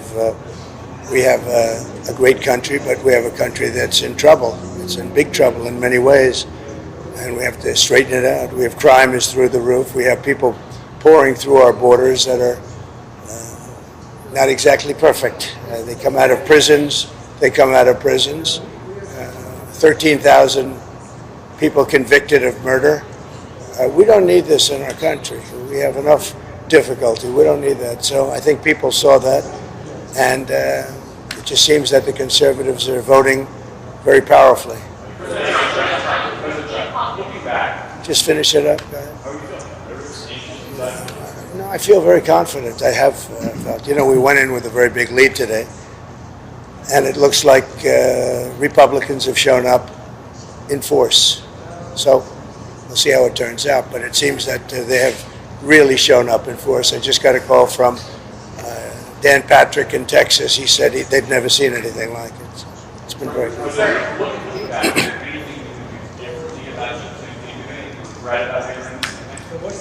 Look, regrets. You always have regrets. I can't think of any, to be honest, to use her expression. I can't think of any. I ran a great campaign. I think it was maybe the best of the three. We did great in the first one. We did much better in the second one, but something happened. And this was the best. I would say this was the best campaign we ran. Do you accept the possibility that you and Vice President Harris both might not get the 270 electoral votes by the end of tonight? It should never happen. A thing like that should never happen. This election should be over. They spend all this money on machines. And frankly, if they'd use paper ballots, it would be over by 10 o'clock. And by the way, the paper ballots would cost 8%. It would be 8% of the cost. If they would use paper ballots, voter ID, proof of citizenship, and one-day voting, it would all be over by 10 o'clock in the evening. It's crazy. They use these very expensive computers, and I'm hearing in Pennsylvania they won't have an answer till 2 or 3 days from now. I think it's an absolute outrage if that's the case. Now, maybe it'll be later, but it's paper ballots in France. They went paper ballots because the mail-in was not working. It was corrupt. And in France, they went paper ballots. And at 10 o'clock in the evening, they had 37 million votes counted and done. They had a winner, they had a loser. And in this country, I mean, I'm just hearing that in certain states, it's going to be a long time, and it won't even be close. It won't even be that close. They say, I'm going to win the state, but it's going to take a long time to certify it. Could you see a world where you don't declare victory tonight? Yeah, I mean, I'm hearing the same things that you're hearing. I'm hearing states where I'm up by a lot, but they won't have a final number for a long time. Watching the results and so forth. So we're going to have a very special group of people, many of whom you know, and they'll be at Mar-a-Lago. In addition, we'll have 4,000 or 5,000 people at the convention center. On the assumption I win, I mean, I don't know if something else happens. I don't know what's going to happen in terms of declaring victory, but if in normal times I would go over to the convention center, let's say at 10 o'clock or 11 o'clock or something, but I just don't know. It looks like we have a very substantial lead. It looks like we have many more Republicans voting today than Democrats, so if you have a lead and we have a bigger vote, that means you're doing very well, but they have to call a winner. They should, and they should call a winner, yes. Just stop talking about that. Go ahead. Oh. Hello, everybody. Thank you very much. Well, we just came over to, it's too early to congratulate, but we are hearing it's record numbers. Caroline, do you want to just tell them what you told me a little while ago? Sure, yeah. Enthusiasm is very high. We're seeing our voters are turning out, especially in rural areas across the country, and we see Democrat areas are not turning out as great as our people. So your people are ready and they're turning out for you, sir. We had a big lead to start off with. I hear it's really amazing. I get a call from the people in Texas, Dan Patrick and others. They say that they've never actually seen anything like it. So it should be good. It should be good. I want to just thank everybody, regardless. We just wanted to come over and pay our respects. our #1 best-selling author. Can you believe it? So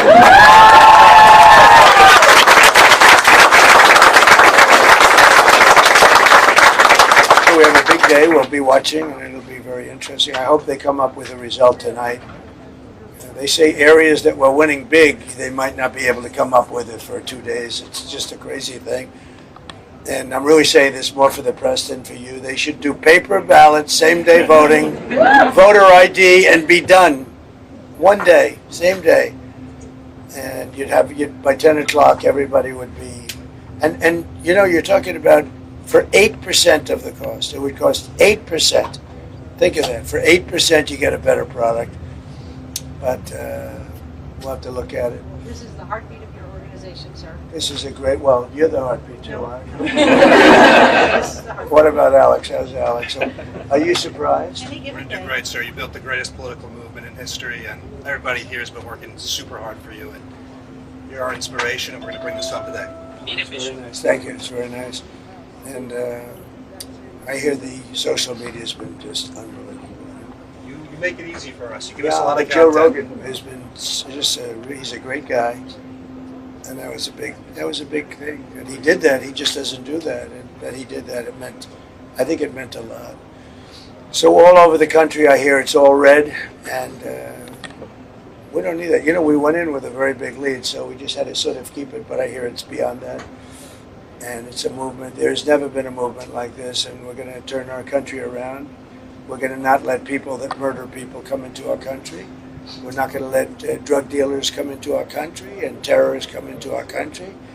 Little things like that, people are not going to stand them, and that's why we're doing well. But you know what? We still have a time to go, so let's make sure that we have this under control.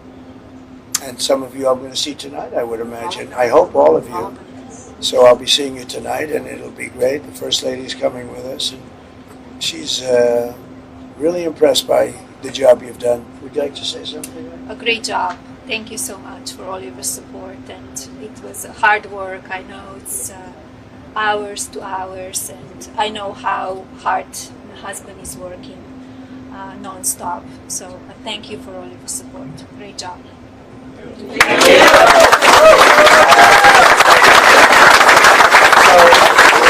Yesterday and the day before, you actually reminds the day before too, we did a lot of rallies, and they're big ones. We did full rallies as opposed to, so we got in about 5 o'clock in the morning.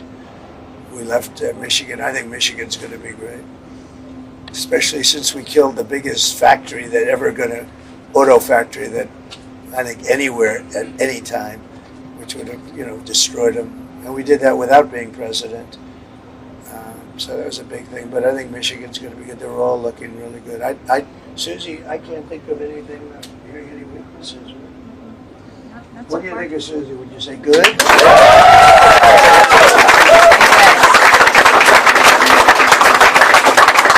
Well, we just wanted to come over and pay our respects. This is really great. And we're going to see you tonight, and hopefully they'll be able to get these expensive computers going. The reason you use computers is to make time so that it's like fast. You don't use them so that you have to come up with an answer 3 days later. And that's a little scary when they say, what are they doing? You use a computer because it calculates quickly. And you use paper because you save cost. But the paper turns out to be much quicker than the computer. There's something wrong with that, so we don't like that. But there are a lot of things that are happening in our country that have to be changed, and we'll do it, and we'll do what's right for the country. And I think that's why we're doing well. But let's see if we can close it out. But it would be, I just asked about it, wouldn't it be nice if after spending billions of dollars that they could have a computer give an answer by like 10 o'clock in the evening? Doesn't make sense, does it? Doesn't really make sense. It's crazy. Thank you very much. We'll see you later. Have a good day. And you're going to be watching, and they're going to be watching. Make sure there's no cheating, right? There's going to be no cheating. Okay. Thank you, everybody. I like that.